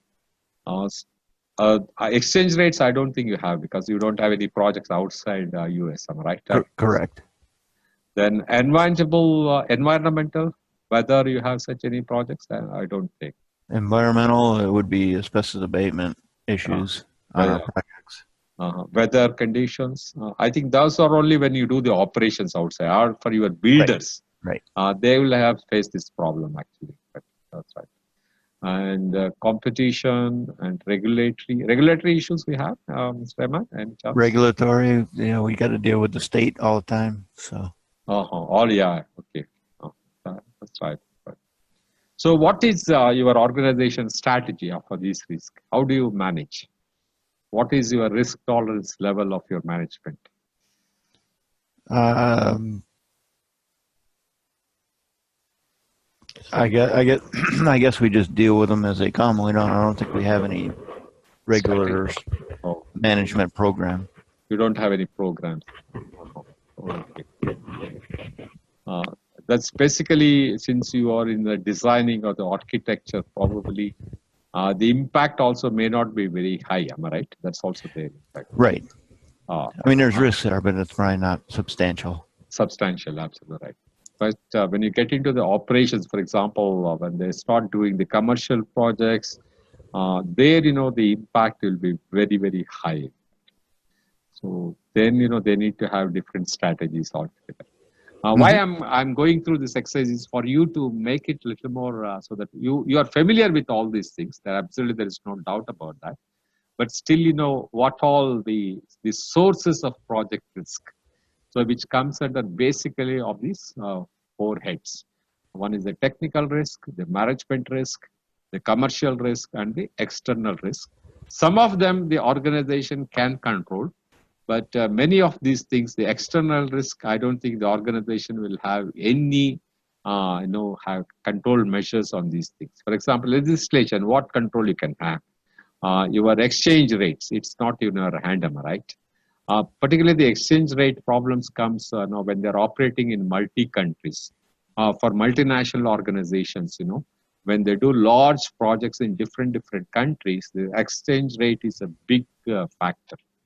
Particularly in the global volatile environment, it's a very big factor, in fact. And the competition, again, of course, you don't have any control. Regulatory, again, you don't have any control. These are all some of the things that correct. I hope you understood the risk and the risk breakdown structure also very clear, in fact. Okay? Yep. Yeah, that's good. So the definition of risk probability and impacts uh, is that definition of risk probability and impact levels are specific to the project context and reflect the risk appetite and thresholds of the organization and key stakeholders. The project may generate generic, a specific definition of a probability and impact levels, or it may start with general definition provided by the organization. If you look at the below thing, this is how the risk or example of definition for probability and impacts. So here, if you look at it, the scale, very high is greater than, probability is more than 70%. The time is more than 6%, and the cost is more than $5 million. So the quality, very significant impact on the overall functionality. The scale is very high risk, or between 51 to 70% probability. The time duration could be 3 to 6 months, and $1 million to $5 million. Significant impact on the overall functionality. Medium risk is between 31 to 50% probability. Time, it can happen between 1 to 3 months, and the cost could be $501,000 to $1 million. Some impact on some of the key functional areas. Whereas the low, very low, and nil, low could be between 11 to 30%. It can happen between 1 to 4 weeks time, $100,000 to $500,000. Minor impact on the overall functionality. Very low risk, or between 1 to 10%, 1 week, $100,000. Minor impact on the secondary functions, and nil could be less than 1%. No change, and no change functionality. Can you put in your organization any of the risk, in what probability range you will put? I would put probably very low or low range. Very low or low. Okay. So that means, a minor impact on the secondary functions and absolutely no change in the functionality. Am I right? Yeah. So that means you are operating in a very low risk environment, correct? Right. Yeah. Virtually, you are in a very safe environment. Correct. That's right. I'll take it. Yeah, correct. No, that's right. But it will not be so in most of the projects. In fact, am I right? Most of the projects, will have between medium and high, and or low and medium, like that. Again, that's right. I don't say that projects will come under very high or high, but these are all some of the probabilities, and that's what is an example of that. You got it, this impact on the project objectives. Yep. What is the scale of the various things, and what's the impact of it?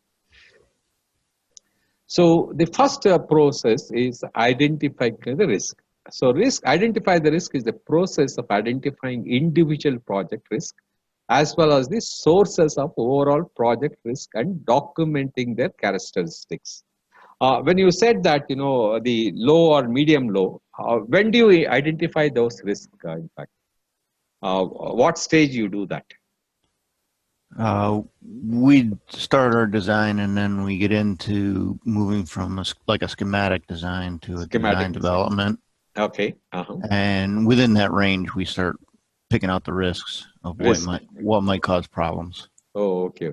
That's how you do that. Okay. Yep. That's good. And who are all involved in that discussion? All the team members will be there, and your sponsor also will be there? Yeah, it's kind of like brainstorming between all of us. And you involve your customer also? Customer you find? Sometimes. Sometimes. Depends upon the situation or the need of Yep. customer, right? Yep. Okay. So the identification of the risk is the process is very important, so that the individual project risk as well as the sources of overall project risk and documenting their characteristics. So how do we identify the risk here? Again, you look at your various plans. You look at from the schedule management plan the risk, you look at the cost management plan risk, quality management, resource management, risk management plan, scope baseline, and the schedule baseline, and cost baseline. These are all the various inputs you take from all these knowledge areas. In fact, you take that, and that will be the key inputs. In the cost management plan, for example, what are the various risks can come. Their cost management plan could be, if it is a multi-country projects you are handling, your dollar fluctuations, all those can affect. Your human resource management plan, for example, resource management plan, the people availability, that also could be risk. Again, it depends on the demand and supply. I explained, you remember in the project schedule, that if the resources demand is very high, if the scarcity of resources, again, it can affect your cost management. Am I right? You agree, isn't it? Yes. Yep. The scope baseline and the schedule baseline, if there is any change in the scope baseline, if there is any change in the schedule baseline, again, it can have a major impact on the cost management. It will change the cost baseline. So these are all some of the important inputs that you take from different areas. Then once you do that, you look at the issue log. You put all these things in the issues log, in fact, because the issue log is one will have all the details of various issues and the various risks at a different stages.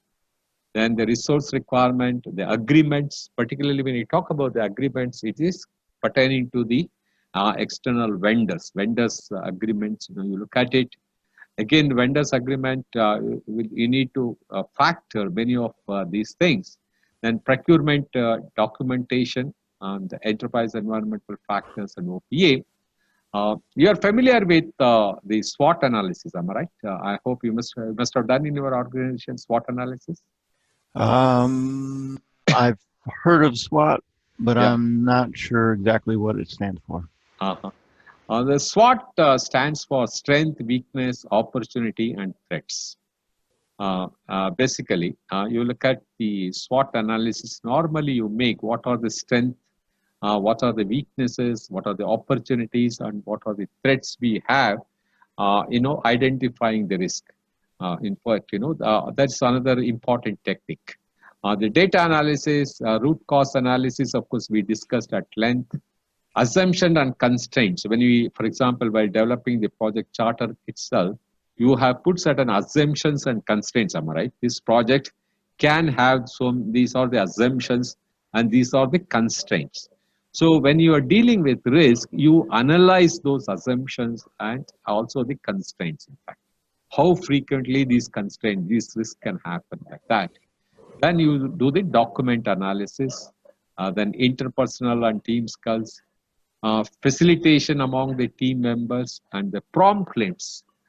You heard about the prompt list. In fact, what are the important things that it triggers. You put all that in the prompt list.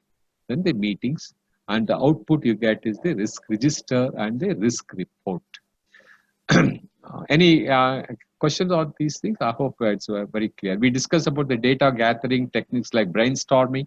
That means you involve all your team members and you discuss them, right? That's what you were also mentioning that. Yep. Yeah. Sometimes you involve your stakeholders, sometimes you involve your customers.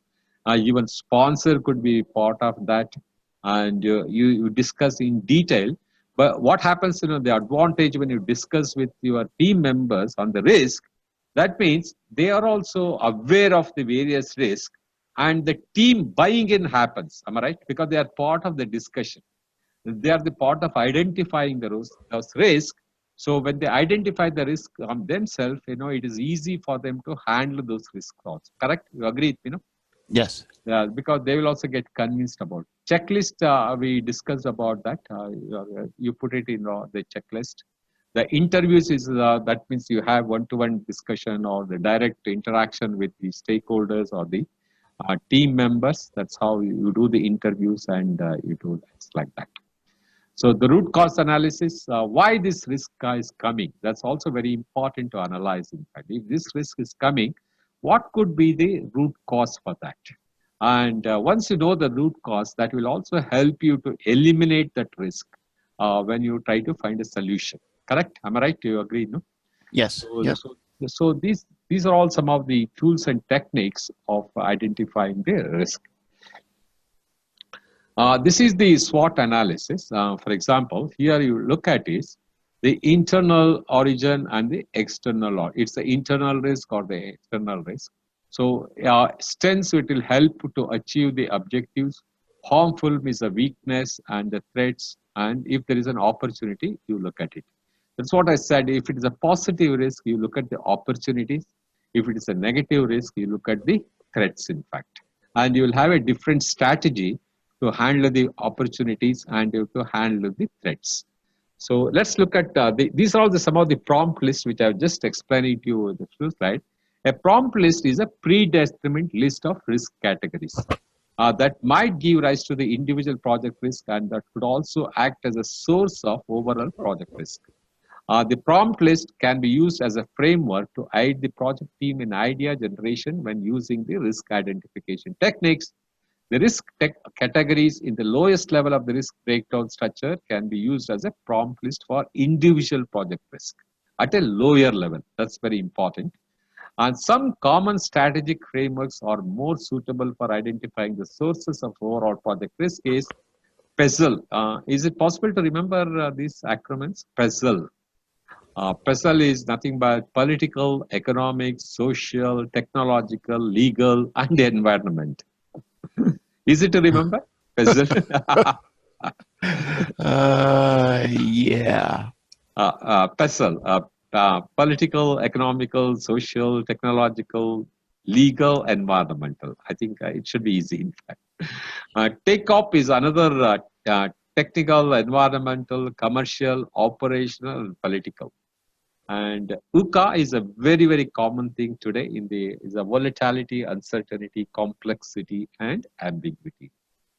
In most of the today in the global business environment, most of the organizations, irrespective of the industry, whether you are in construction industry or in the FMCG industry, you are in the IT industry, all industries are facing these four things. There's a lot of volatility, there's a lot of uncertainty, complexity, and ambiguity. You agree with me on that? No? Yes. Yep. I think even in your construction also, you must be facing it in US. Am I right? A big thing, volatility. Yep. I agree. Yeah, that's right. And it's a universal problem. It's not only US, even in India, you take China, you take African countries, you take Europe, you take, for example. Now, today, the Brexit is going on. I know that whether the UK is a part of that or not part of that, that Eurozone which they created, some countries, they're trying to opt out from the Eurozone. Am I right? There is so much of volatility, so much of uncertainty, so much of ambiguity in the way the business is happening in many places. And political stability in many countries, it's not there. It's very, very common problem. Economic, social fabrics, again, technological. That's the biggest threat today. Because it's moving so fast, technological advancement. What was working about 6 months back, today it's becoming obsolete. Am I right? You agree with me on that? Yep. Yep. You look at the automobile industry. Today we are talking about the automation. That is the thing which is going to happen, is going to rule the world in about next 5 years or 10 years. So the automobile industry is going through big phase. Earlier, we talk about the petrol variant, then it came the diesel variant, then it came the hybrid variant, and now we are looking at the totally automated thing. So all these things are affecting the business opportunities, the legal, environmental. Environmental, I was giving you some examples. The beverage industry, I was giving you example. Many countries, many places, they are not giving permission to open a manufacturing place because of the high level of water consumptions used by the beverage industry, in fact. Because it is having a big impact. There are many places there is no water to drink. So in such a case, if they use it for commercial purpose, then it will have a lot of things. Even the car washing, you must have heard about it. Is it happening in US? I hope it must be happening.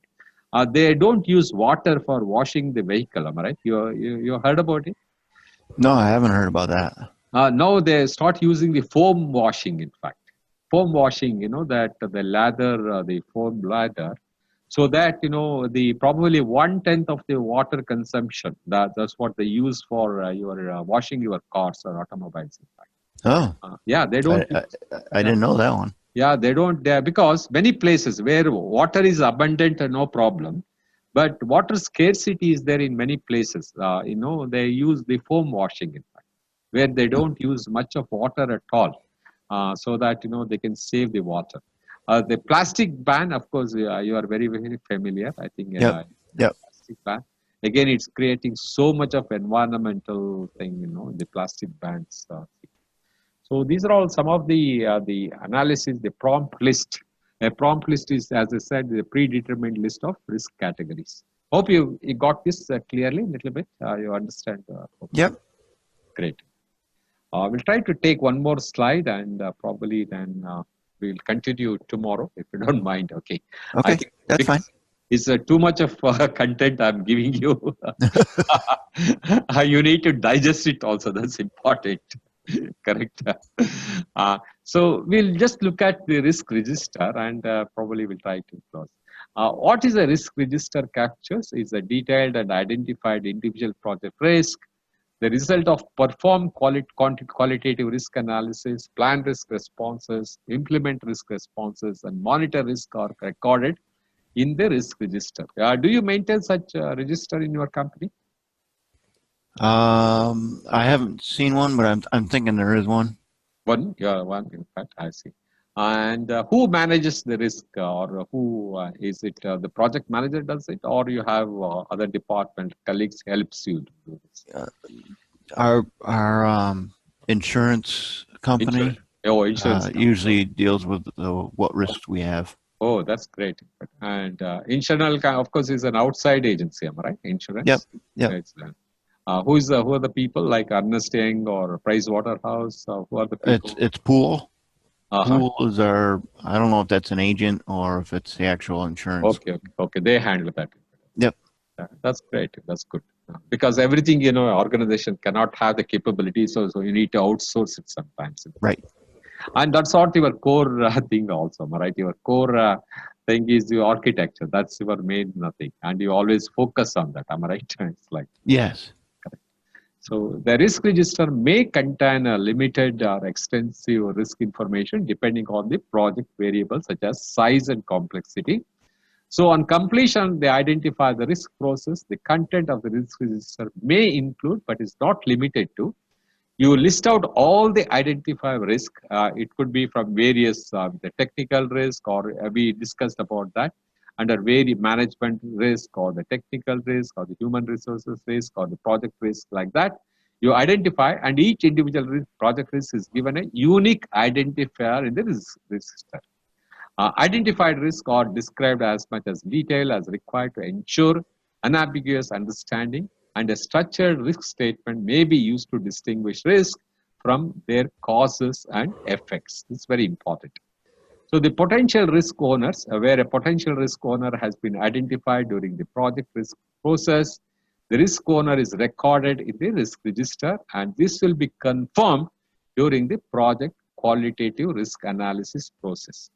So the list of potential risk responses, where a potential risk response has been identified during the identify risk process, it is recorded in the risk register, and this will be confirmed during the planned risk responses process. So risk register basically will have the identification of the risk, and who are the potential risk owners, and what is the list of potential risk responses. We'll discuss about that, how you plan risk responses, and how you do that, and the list of those things. Clear on the risk register? Because this is one of the important input in many of the processes, risk register. So basically, this is the information the risk register will have. This one example of a risk register, you can just go through this. The following risk register templates includes the traditional risk register columns and also columns recommended by the Prince2 technology. Of course, the headers of these columns are marked in blue. So here you say, for example, the name of the risk, the category, impact, and probability. We talk about the 40%, 20%, 60%, and 20%. Then rating you give for that risk is as a 4, as a 5, 6, depending upon the, again, the organization, depending upon those things. and what mitigation plan you have, and owner, who are the owners, what is the strategy, the different terminology for that organization they would have given, the contingency, how do you do that, and what are the triggers for the risk, and after treating this, what is the new rating for this risk. For example, here the rating was 4. After the mitigating, whether the risk rating has come down. So this is how in many of the organization, they plan the techno project manager templates. This is one of the templates. And when you have become a member of the PMI, am I right? You've already paid that fees, $129. Yep. So now you can download lot of templates of the risk register. And, okay, cool. And you can, customize it according to your requirement. For example, in the architecture, how do you have a risk register? What are instead of, all these, it will be there, but some of these things, you can change it according to your industry. But you will get a template. That is the biggest advantage once you become a PMI member. Okay. Yeah, that's great. Any questions on this so far? This register? No questions. Very good. Okay. So what we'll do is 266. Again, the risk management is fairly a big subject. So there are another 40. Probably we can take it up tomorrow. Is it fine? Sure, that's fine. Yeah, it's fine. So 40. So we'll try to complete tomorrow. It's about tomorrow is the last day. In fact, I'm right. Because this content is too much for you to digest. That's the only thing. I'm right. You agree? It's like. It should not become too heavy. I wanted to enjoy this session. That's very, very important. Okay. Yep. Yeah, that's great. I hope we had a great day today. I think it was very, very interactive and it was pretty good. I'm right. Yeah, it was a good day. It was a good day. So we will catch up tomorrow and we'll try to complete it tomorrow. In fact, if required, we'll extend by another half an hour tomorrow. Okay. So that we can complete it. That's fine. Okay. That's fine. Sure.